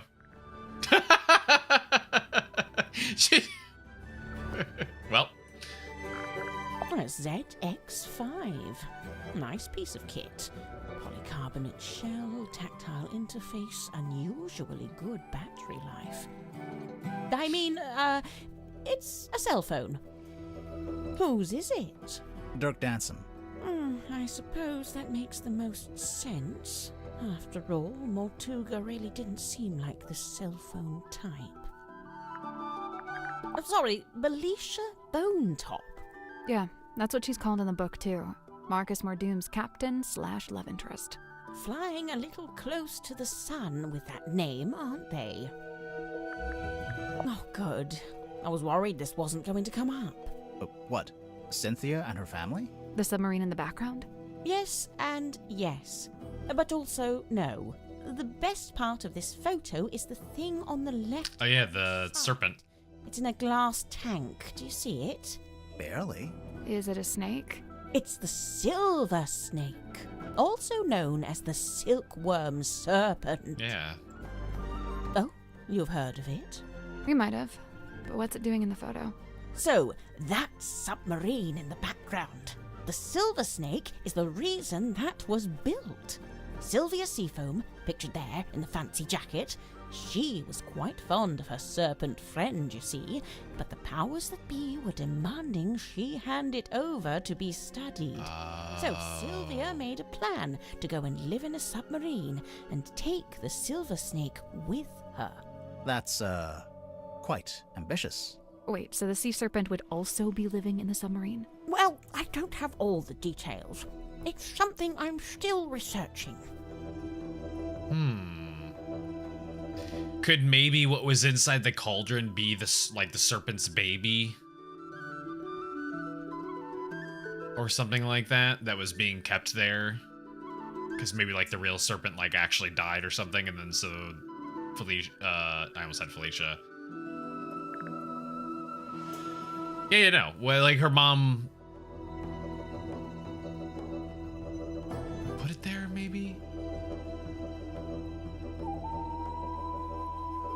My thought of this started like unraveling a little bit as I was thinking more about it.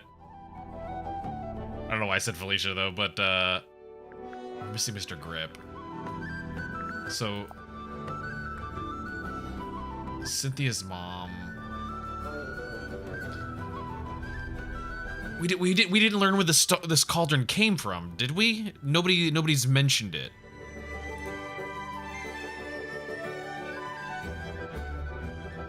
Nobody's mentioned where it came from. It was just always here.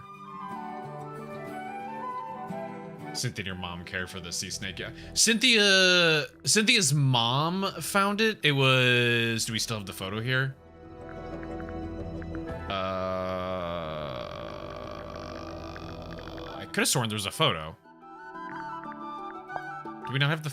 There was a photo of Cynthia's mom and another woman pulling the snake out of the water. Not this one. Not that one. But it was like a news article that had it. Why do I not? People have pointed to it multiple times. We've shown it to people and they pointed to it. Which one is it?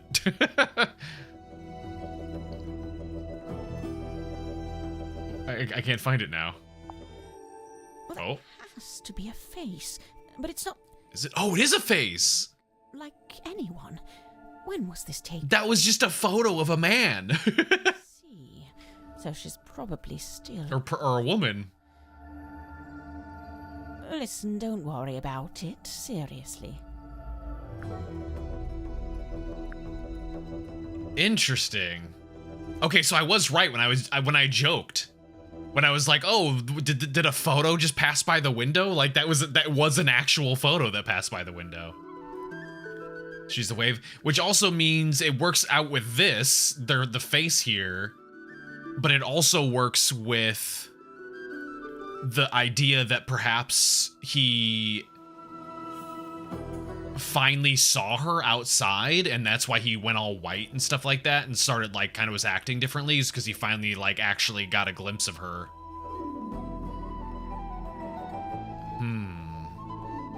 So his lover may just actually be some kind of like weird spirit monster thing in the sea. Waiting room. There's a poster on the back cover. It's for Dirk's movie. Oh, yes, look at that. Oh, they've given her the wrong type of necklace. The sword looks about right, though. What's that? Just thinking out loud. Oh, that's quite some book. Did you take it from a werewolf, perhaps? Ah, that explains it. No, it doesn't. Sniffing it and saying that explains it does not, in fact, explain it. I mean, you were kind of doing that earlier. You were sniffing things. If I'm not mistaken, this little part at the front is actually a microphone. Okay. Mariana, I was wondering if you could tell us who's worn this. How's she supposed to do that? You know, by the smell. Oh, gross. Very well, let's see. I'm getting wind-battered mahogany, ice-cold sea spray, and mostly melted candle wax. Great, thanks. Yeah, I was gonna say, cool. Now, where did you find this? Zephyr had it. Get it now. Lillian's locket, silver snake, golden palm, mermaid... The mermaid's tongue. You've heard of it? Only the name, and only when people were telling me it doesn't exist. Maybe it doesn't. But there's a photo. It's a photo. We've also seen it in the bookshelf. Stop ignoring me, game. The description of the book here is pretty vague. And they say it allows humans to commune directly with God while they're still alive. What? God? In here it says, said to facilitate communication with But he who lies. I was gonna say, but what it actually does is lets you communicate with the quote-unquote mermaid thing. Aliens, the afterlife, you know, it varies. But the sentiment is the same. Though it's a wretched thing, really. An echo of man's desperate, futile desire to wring out... Is that why the doctor was on the boat? Or on the sub? He was allowed on because he had the mermaid mask, which would allow the captain to be able to talk with what is theoretically his lover, who is now a sea creature. And they're actually in cahoots with each other. Which makes me think that the doctor is a weirdo, but maybe not actually... Yeah, I mean, he could still definitely be the culprit, but it does kind of put him in a little bit of a better light if they were working together. And they were like, you know, buddy-buddy in that sense. But it is also possible that something happened where the doctor was like, actually, fuck you, I'm gonna stab you in the back. I can see why people would say it doesn't exist. But Zephyr... The gears are spinning. It depends. On what? The strength of his will. Okay. I can't speak to what that is squirming around in the bottle there, but the liquid is salt water with a mix of herbs. I suppose Zephyr must have a pestle and mortar. I might ask to borrow it. Which herbs?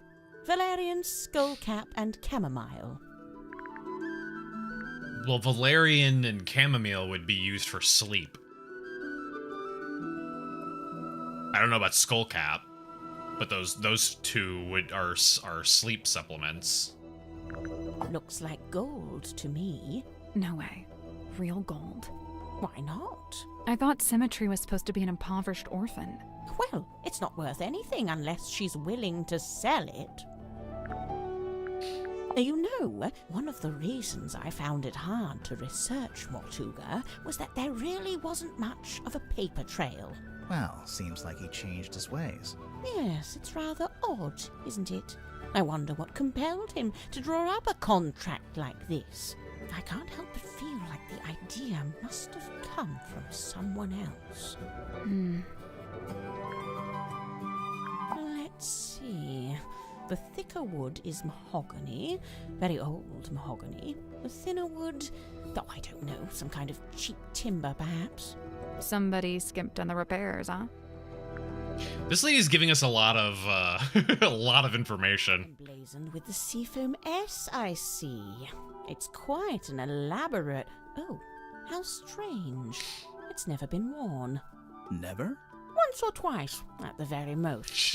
Yeah, she is really observant and knowledgeable. I'd heard Mortuga wasn't one for writing things down, so I'd given up hope of finding a diary, but this might be the next best thing. You made a record of every time a new person joined the submarine. Except for when you joined, Mariana. Well, I suppose he... Oh, okay. I was actually going to check that after we finished the conversation. Interesting. I'd love to know where Cynthia got the diagram of the wooden ship. So she has no record of coming on board. No, the yellowish parts.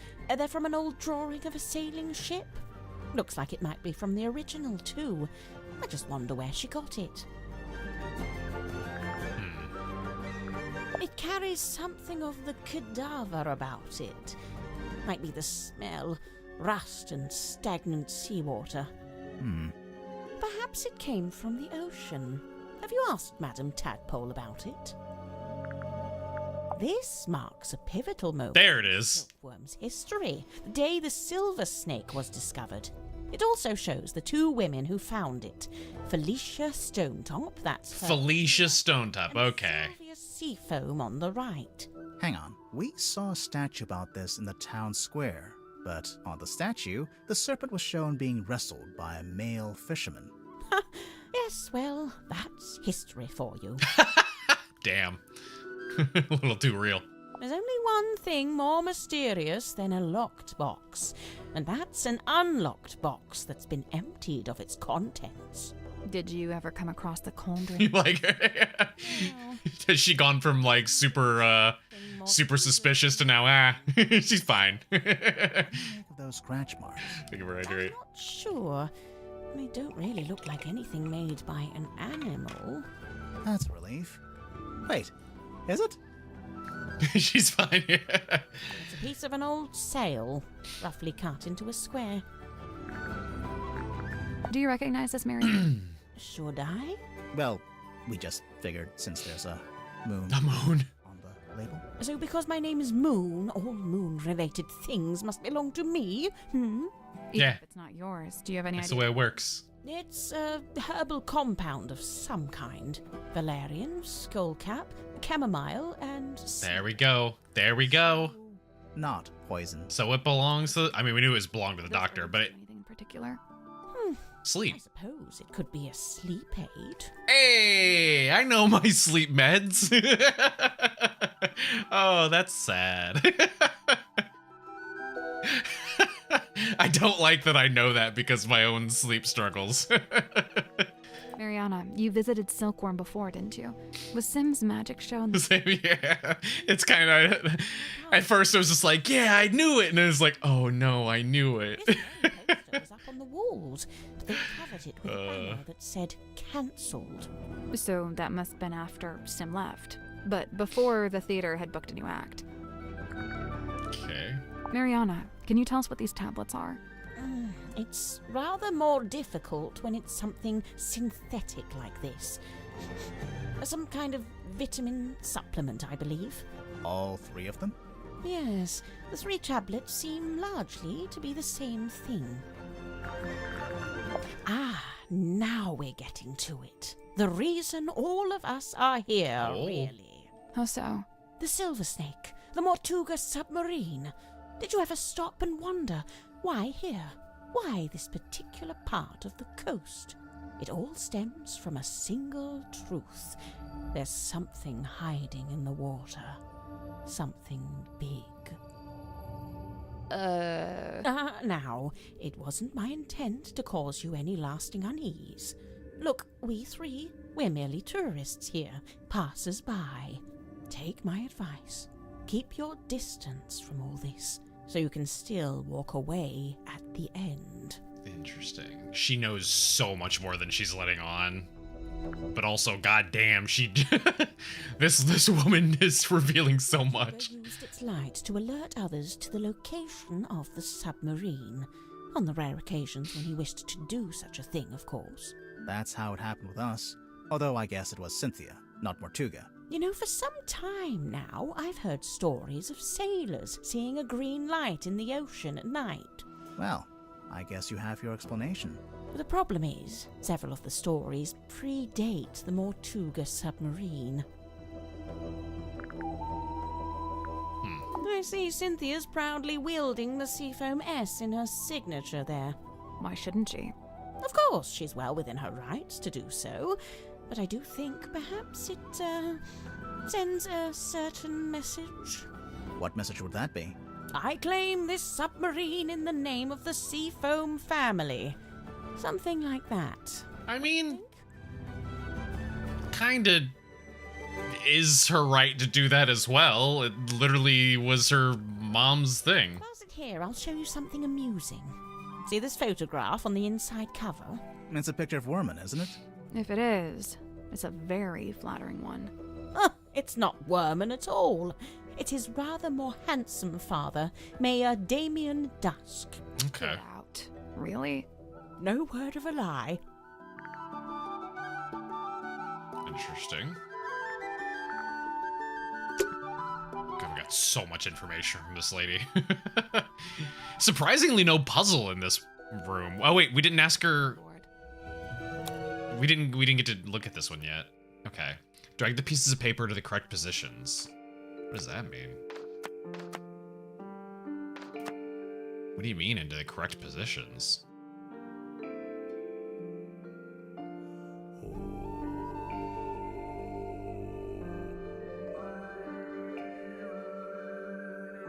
She's here to do what we're also doing, yeah. Investigate.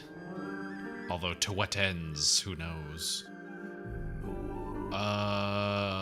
I don't know what the deal is. What do you mean to the correct positions? Do I need to go back to her story and do it there? But that wouldn't make sense because we wouldn't be on it.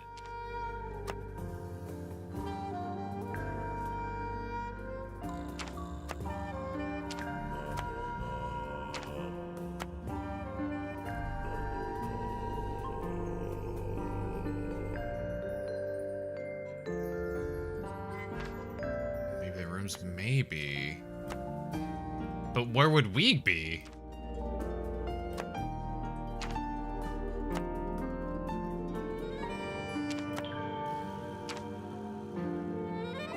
Technically, these two were together here.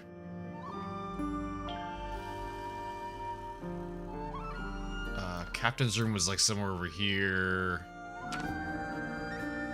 Yours is like somewhere over there. They were together in like the bunk over here. It was something like this, but like... Nope. Nope. So, it's a drawing of each of the suspects, one of Mortuga, and one of us too. Each one needs to be moved to the right place on the board. That doesn't help though.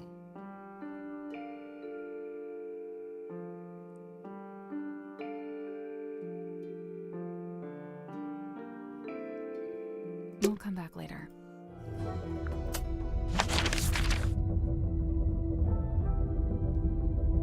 Maybe where everyone is now? Well, that wouldn't make sense because I wouldn't know where to put the captain other than his dead spot. Here, I'm gonna take a picture of this. Let's see if that helps fill this in.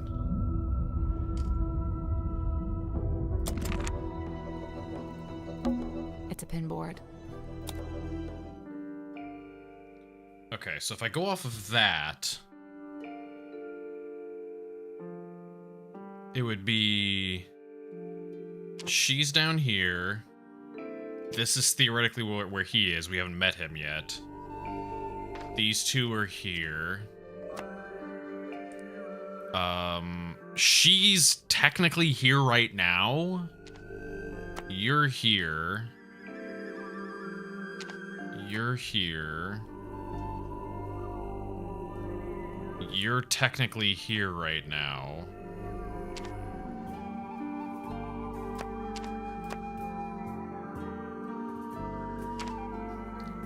And this would technically be his bedroom? Nope. No. So, there's a drawing of each of the Each one needs to be moved to the right place. Unless it's where he died? That's not it. Looks like the board's been divided into segments. The shape looks familiar.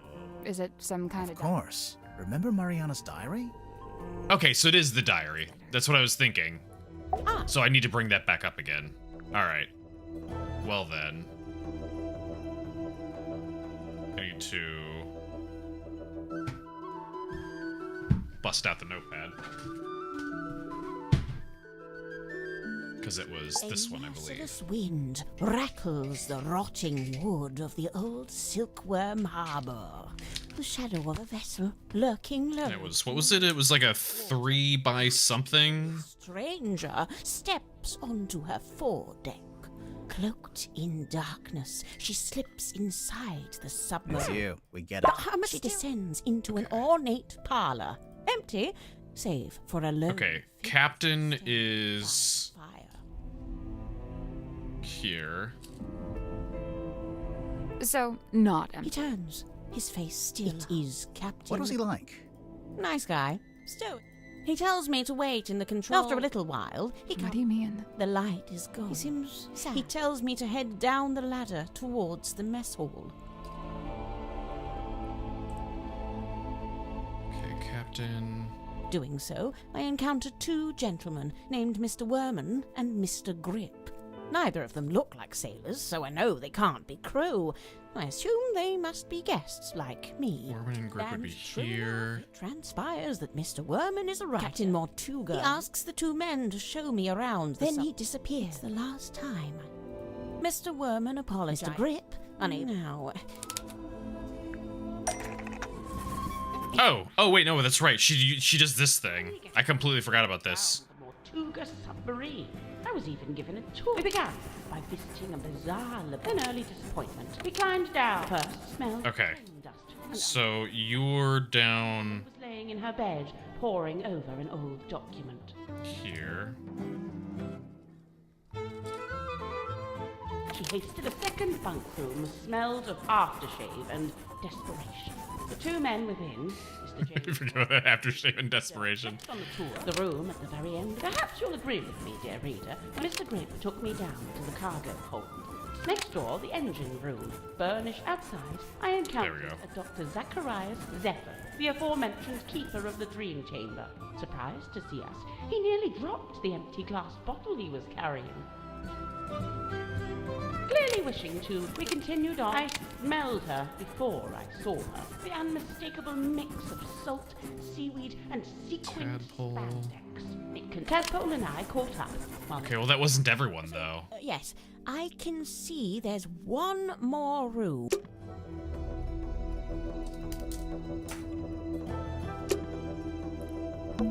It's a pinboard. Yeah, it doesn't work because it's not everyone. Cynthia. These 2.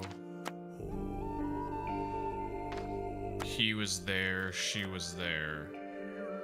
So we don't really have answers for all these other ones.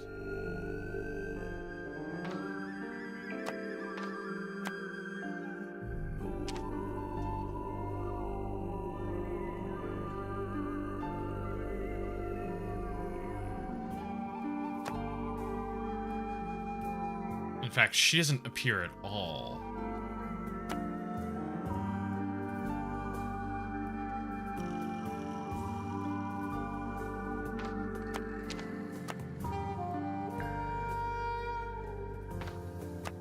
They were down here at least at the end.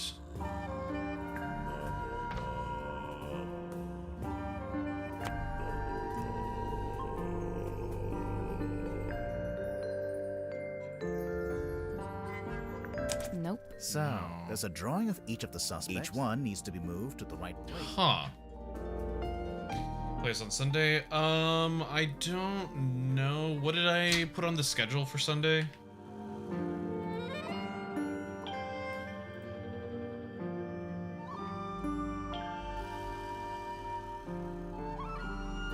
Oh, did I not post it?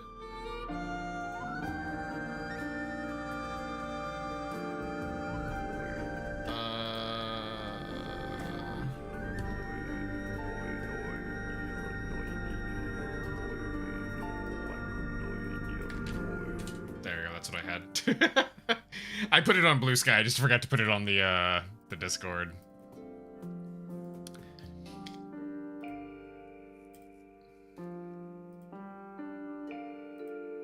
There we go. I mean, we can maybe make an exception for like the first time in the entire stream time of not doing a spooky game on Sunday, I guess. What the fuck, man? What would this be?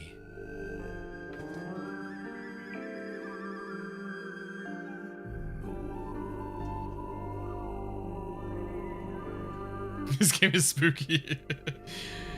Weirdly, it has been a little like a little more eerier than Tangle Tower, that's for sure.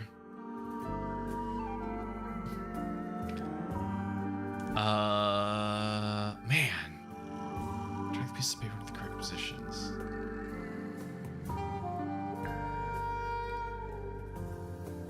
Can I access her diary without going through that conversation? Because that would be nice. I don't think I can.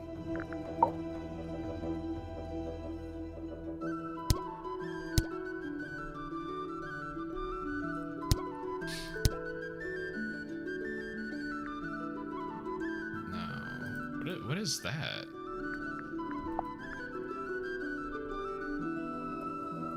Oh, are these like things that it recommends that I go and talk to them about?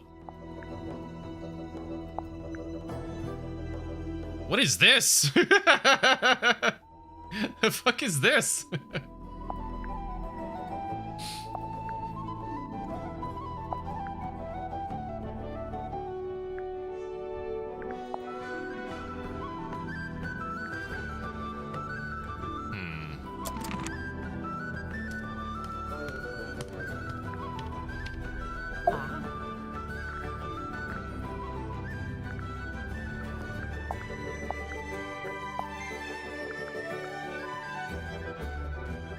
A merciless shadow of a mysterious cloaked. It's you. But how much did he say? So, he turns. It is. What was he like? Nice guy. He tells me after a little while. What do you mean? The light is him. He tells me so. Neither of them looked true. Captain Mortuga. He asks the then he disappears. Come on. Mr. Grit. Just back to the diary. There we go. Imagine my excitement to finally get a good look. This Mariana Moon is about true. Marine. I was even given a tour by one of Mortuga's subordinates. So let's say this is where they are, right? This is where they started. We began by visiting a bizarre laboratory. Then early Nope, go back. We began by visiting a bizarre laboratory known as the Dream Chamber. It smelled of dried herbs and dusty glass, but was devoid of its dream custodian.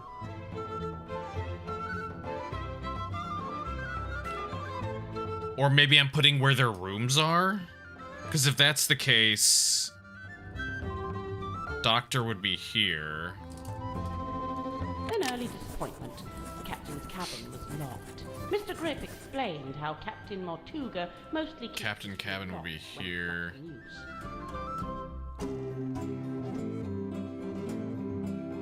Actually, no, they went really far. Hang on. Go back. We began by visiting. Yeah, they skipped over a room. The captain's cabin was locked. Captain is over here. Explained how Captain Mortuga mostly keeps this room locked when it's not in use. I don't know why I keep scratching things out with this pen, being fully aware that it's erasable.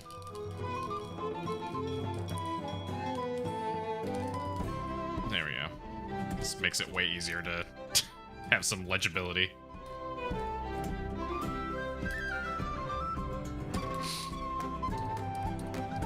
climbed down into the living quarters, where a pair of bunk rooms sat at the end of a corridor.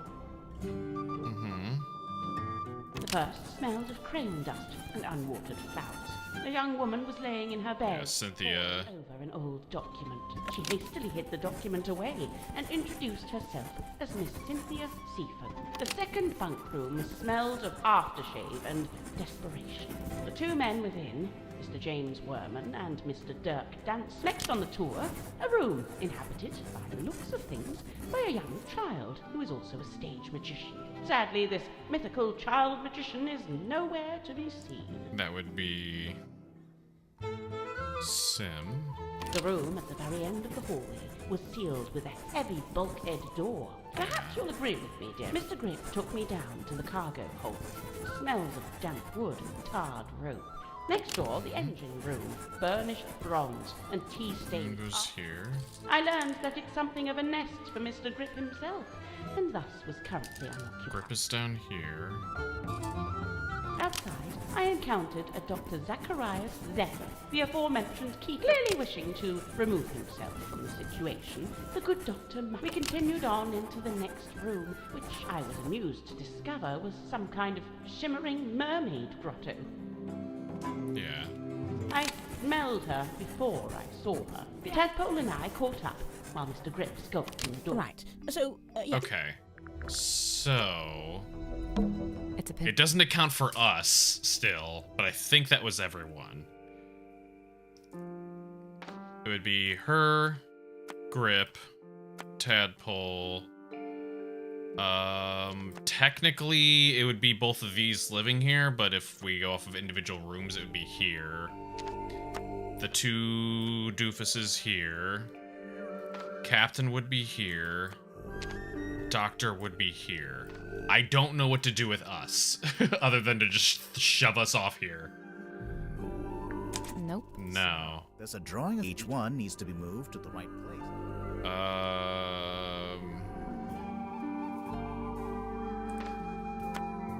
That's not it. Looks like the board's The been... shape looks familiar. Of course. Remember Mariana's diary?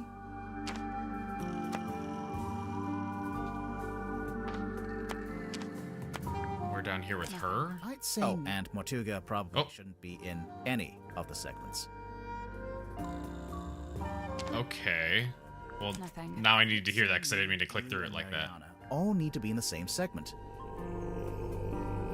Oh, and Mortuga probably shouldn't be in any of the segments. Nothing. What? Me, you, and Mariana. All and Mortuga probably... Okay, well, something's still off then.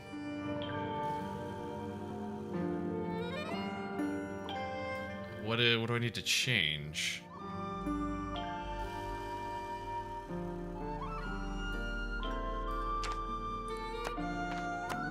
Nothing. I'd say... Oh, and Mortuga... No. Like, technically, they would be together. We know they're together. We're all in the same thing here. Grip is supposed to be here. She's supposed to be down here.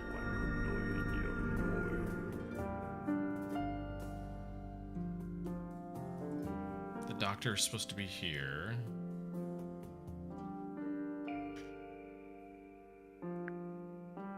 Unless it was here? Nothing. No. I'd say... Oh, and Mortuga probably should... Nothing. I'd say... And Mortuga probably should... Huh. I'm just moving, because just in case I maybe just got that wrong.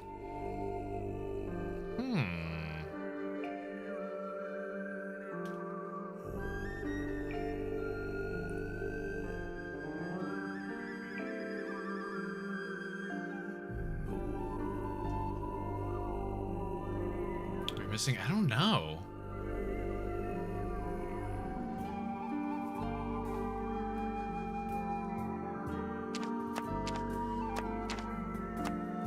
Everyone's in the right spot. Scooch them down just in case they're like just outside the range or something like that. Nothing. I'd say me... Oh, and Mortuga probably shouldn't be in any... Nothing. I'd say me... and Okay. Mortuga probably... Yeah, I've kind of exhausted all of my theories here. I said theory, not Siri.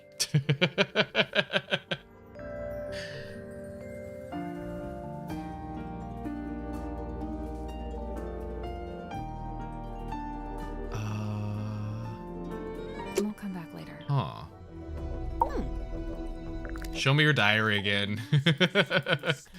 How much distance? So, it is. What was he like? I really wish I could just skip immediately to her diary. The lie. He tells tells so. neither of them. Then looks Captain true. Morse. He asks, then he just at the last. Mr. Grip. Now. Okay.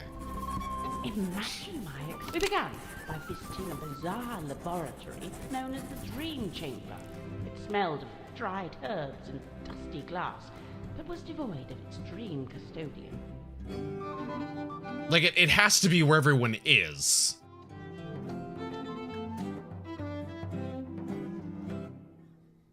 It can't be where they met. That would be silly.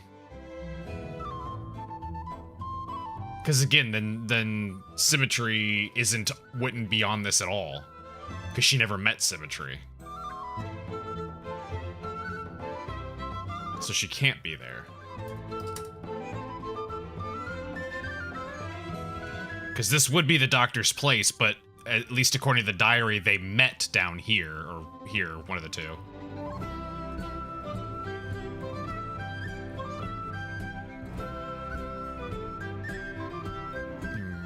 I don't know. An early disappointment. Captain's cabin. We climbed down into the living quarters, where a pair of bunk rooms sat. First smelled of she hastily hit the second bunk. Next on the tour, a room inhabited, by the looks of things, by a young child who is also a stage witch. The room at the very end of the hall. Perhaps you'll agree with me, dear reader, when I suggest the peculiar. Mr. Grip took me down to the cargo. Next door, the engine room, burnished bronze and teak. Because we also didn't meet Grip down here. That it's something of a nest for Mr. Grip himself, and thus was currently unoccupied. So I don't know where we would put Grip, because Grip would have to be then somewhere different from his location. We began. Imagine my Grip would theoretically have to be... look around the Mortuga submarine. I was even given a tour by one of Mortuga's. in this room, but that also doesn't... Then that doesn't make sense for the writer, because she technically met the writer in this room as well with him.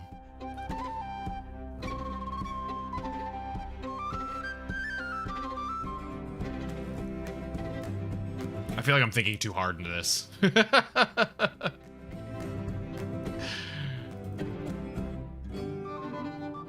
began. An early disappointment.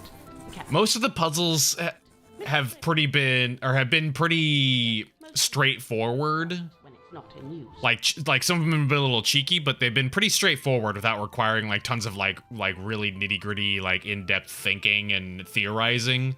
So I feel like this is getting a little too sweaty. You know. The document away and introduced her the second bunk. Next on the tour, the room at the very end. Perhaps you'll agree with me, dear. Mr. Grip took me next door, the end outside.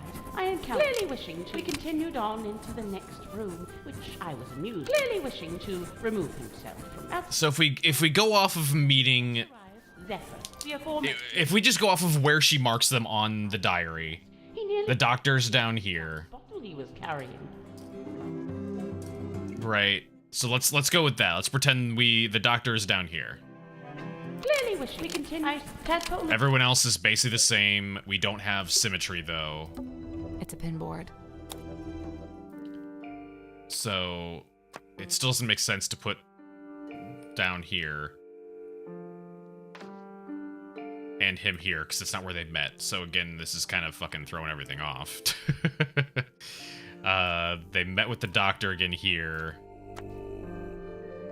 They met her here. We move him completely. Take her out.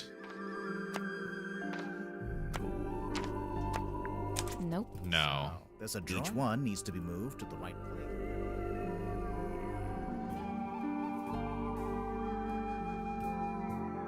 If we go where we started the tour, I think it was down here.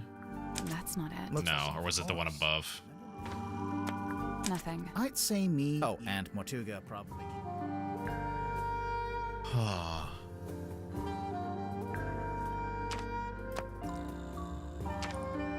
What do you want? I don't know.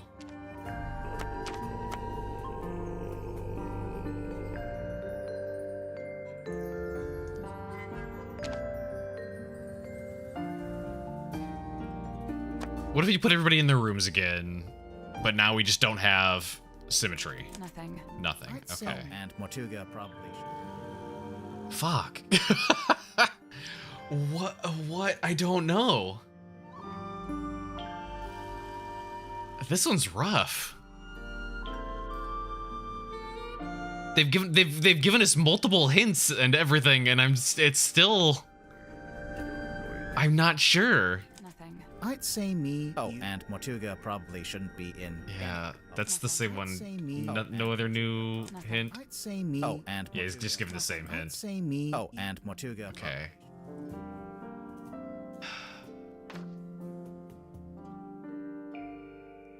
Could do anything else? Like progression-wise, yeah, I don't think we have to do this yet.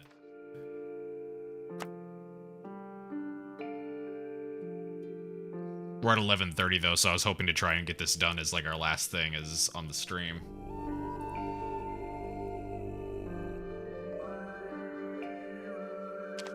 Fuck, man. Huh.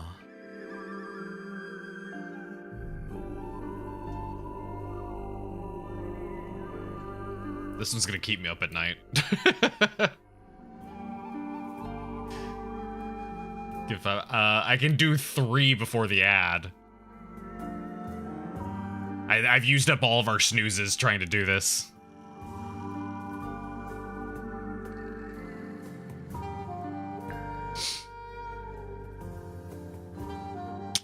Oh, man.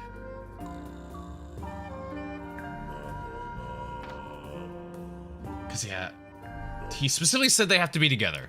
Like we all have to be together with her. That one makes sense.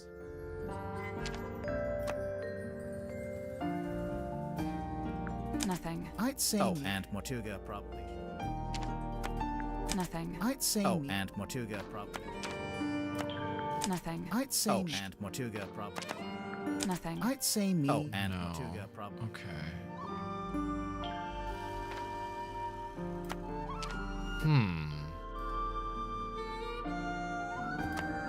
Oh, I tried it with the doctor in both places too. I'd say and Mortuga. Yeah.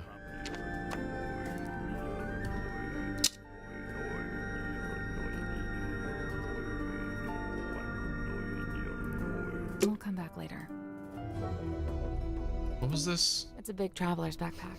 Smell it. There's something in the pouch I think we should. That's right. That was that thing.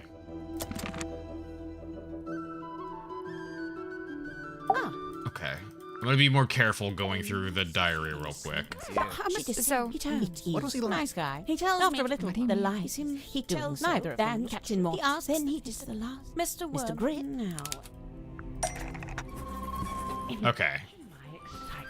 To finally get a good look around the Mortuga submarine. So our problem with going off of, say, like the assumption that this is where she met Grip is if they explicitly told us to put ourselves with her, so it doesn't make sense to put ourselves in this position right now. At least as far as I'm concerned, it makes no sense to put ourselves anywhere other than right here. Right? Because that's where we currently are, it's where we're talking to her, it's where we met her. Everything points to us being here, which means she also needs to be here. You could technically argue Grip could be there, just by himself. Because that's where they first met. We began by visiting a bizarre laboratory known as the Dream. That's the dream chamber where the doctor would be if he was actually there, but he was not there. Dream custodian. So theoretically, he could be here An early disappointment. if we go off of where everyone's homes are, but we've already determined that that's not the case. We climbed down into the living quarters, where a pair of bunk first smelled of crane. Okay, we met Cynthia there.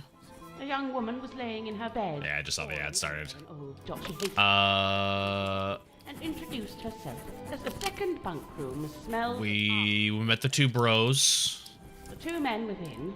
They were roommates. Next on the tour, a room inhabited, by the looks of things, by a young child who is also a stage. The room at the very end. Perhaps you'll agree. Mr. Grip took me down to the cargo hold. Next door, the engine room, furnished outside. I encountered Okay, Dr. Zach And then technically she meets the doctor down there. chamber. Surprised to see us, he nearly dropped the empty glass bottle he was carrying. Clearly wishing to, we continued on. I smelled her before. We meet Tadpole there. Unmistakable mix of salt, seaweed, and sequined spandex. It can only be Madame Tadpole. And Tadpole and I caught up. Right. So, yeah. So, went step by step. It's a pinboard. If we have to be here, that's an easy one. Should be an easy one. This should be an easy one. We know he shouldn't be involved at all. They met her here. You could argue she met Grip here. You could argue she met the doctor here. You could also argue she never met her. Nope. Nope. Fuck. Oh. So, there's a drawing of each of the suspects, one of Mortuga. Each one needs to be moved to the right place on the board. That's a different hint, though. Does what I lay out change the hint? That's not it. Looks like the The boards. shape looks familiar. Of course. Remember Mariana's diary? Nothing. I'd say me, you, and Mariana. No, okay. It doesn't all need to matter. be in the same segment. Oh, and Mortuga probably shouldn't be. Damn it. I was kind of hoping it'd be like context-sensitive hints, like the closer you got to it, the more like refined the hint got.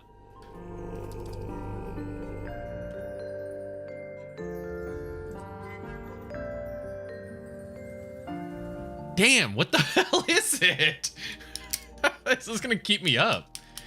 Need more info maybe? I don't think so, because literally all he says is remember her diary. So it seems like the game is very explicitly saying, hey, just open up her diary again, there's your solution.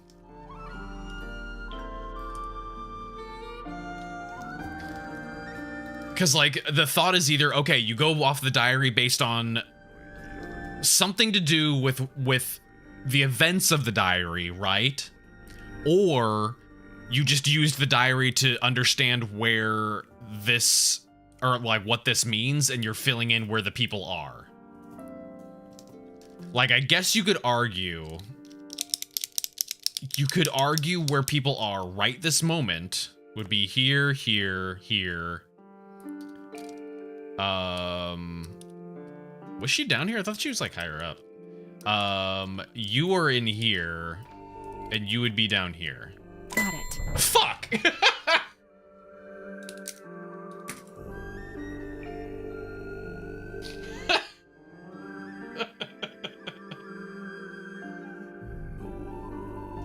Okay, yeah, I was thinking way too much into it.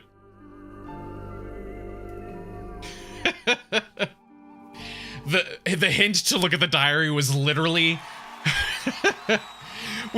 for no other reason other than to understand what this graph means.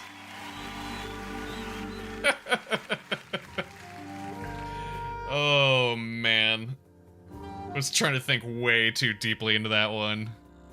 Good lord. Nothing happened. What were you expecting? Normally, when we complete a puzzle, something unlocks and we get a new clue. Yeah, we've been conditioned to expect it. At least we got a fourth wall break as a reward. If it's a clue you want, take a look on the back of the pinboard. What's this? Night of the full moon. What is that? Waylon Wolf. Well, there's the. It is a WW. It's a ticket though. An instant photo depicting a muscular man. It was found in the cargo hold. Waylon Wolf. Was that?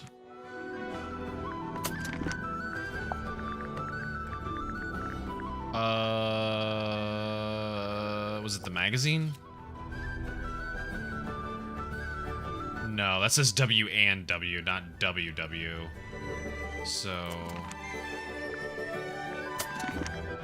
Waylon Wolf.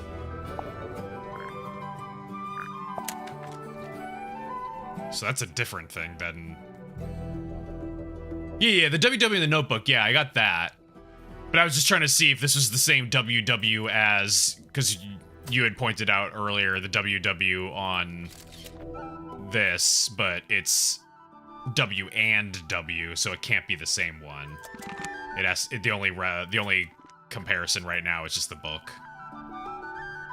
So there's, I guess, at least that.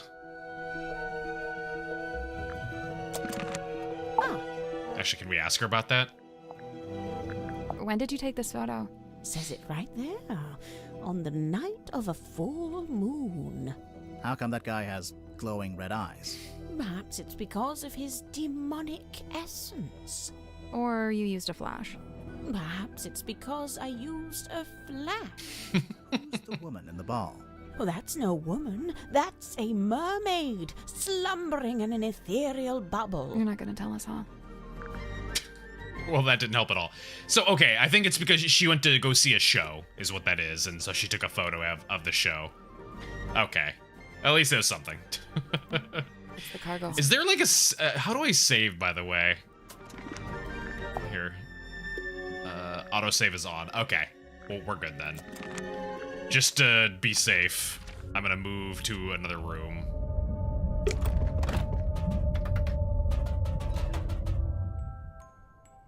There we go. And I'm gonna assume that it's gonna autosave there. Okay. Good lord, I cannot believe that took so long. It just ended up being so surface level. Oh god. This has been fun though. This has been fun though. I can definitely tell their budget for this went up quite a bit from Tangled Tower, which is already a very nice game, but there's all the like extra bells and whistles on this one. Whew. All right. I think then it's time for bed. Give my brain some rest. That took all of the brain cells. So much fun, yeah. These are the I do really like this developer. So far, every game that they've made that we played has been a lot of fun. I've never played Snipper Clips, but I've heard good things about that as well. But I think that one's just less my jam. But yeah, everybody's always talked about how fun and quirky it is. So definitely good dev. I want to see more stuff from them. But ooh, all right. I'm you know what, I'm glad we got a little bit, not necessarily closure, but we did get a little bit of tie-in, more direct tie-ins with Tangled Tower. So at the very least, it does seem like they're kind of establishing their own universe for this, you know? So I'll be curious if they make more of Detective Grimoire games and maybe like continue to expand on it, you know? That'd be pretty cool. Maybe like the family itself is like really in deep in some like, you know, global conspiracy with monsters and stuff like that, and we're gonna find out more and more stuff of what the family's been doing and the hunters and everything. I'd love that. Yeah, it'd be super cool. I would love that. But fingers crossed. Anyway, it's almost midnight, so I need to get the hell out of here. All right. Yeah, we'll continue this on Sunday then. So, but yeah, I'm gonna see Penelope again. Yeah, it'd be fun to see some of the characters come back. That'd be really cool. Maybe just like have some like random cameos and stuff, if not like just directly involved, you know. But yeah, we will do more of this on Sunday, and yeah, Floria.